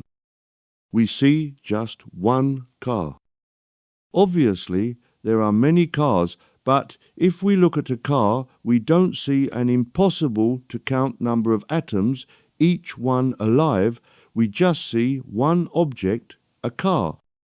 We will not expand on that concept because it would take us into an area of spiritual physics that would be virtually impossible for most to comprehend and would be outside of the scope of this essay.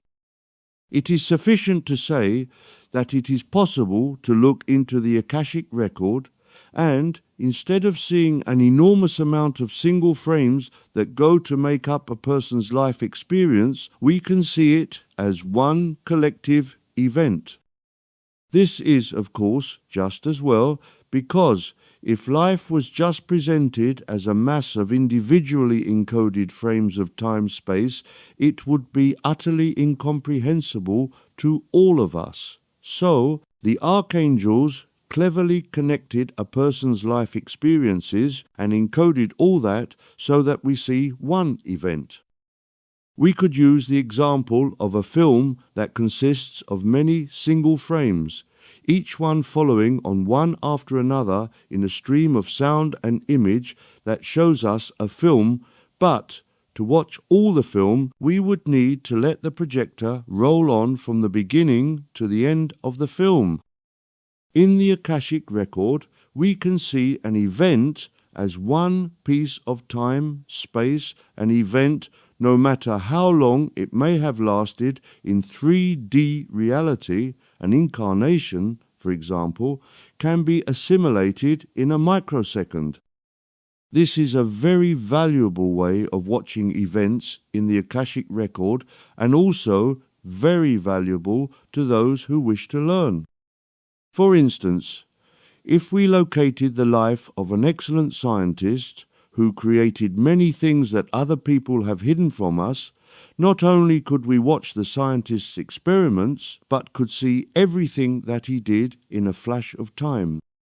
We would not need to watch him struggling to solve problems in real time. We could appreciate the struggle and find the conclusion in no time at all. If ever you visit the Akashic record, you can make use of this phenomenon, but we do generally like to explain the logic behind our statements. In this case, however, the technique used to join vast numbers of images into one instant download of information is, as we said, outside of this discussion. Therefore, we will just say that if you visit the Akashic record, you will be able instantly to download the information you are seeking into your mind and then into your brain. At this point, we must try to answer some questions that may arrive. First, where is the Akashic record? The answer is that it is in the fifth dimension. It is connected on one side, if we may thus explain it, to higher self, and on the other side to imagination in the sixth dimension. We have already explained this in great detail in this book, Auras, in previous chapters, and ask that you go and review those chapters for a more thorough explanation. What is the speed that life is created and destroyed? A moment in time has been calculated to be 1 × 10 to the negative 43 seconds, which is a very short moment in time. This is not exactly true, but we do not wish to give the exact time because it could be used by evil people to destroy life, so we will not give the exact frequency. We hope that this brief and incomplete overview of the Akashic record has been helpful to you.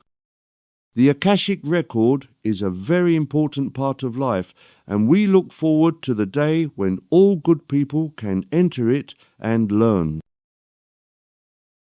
Thank you for watching this video. Please visit our website at thegreatwhitebrotherhood.org for free books and lessons to help you on your spiritual journey.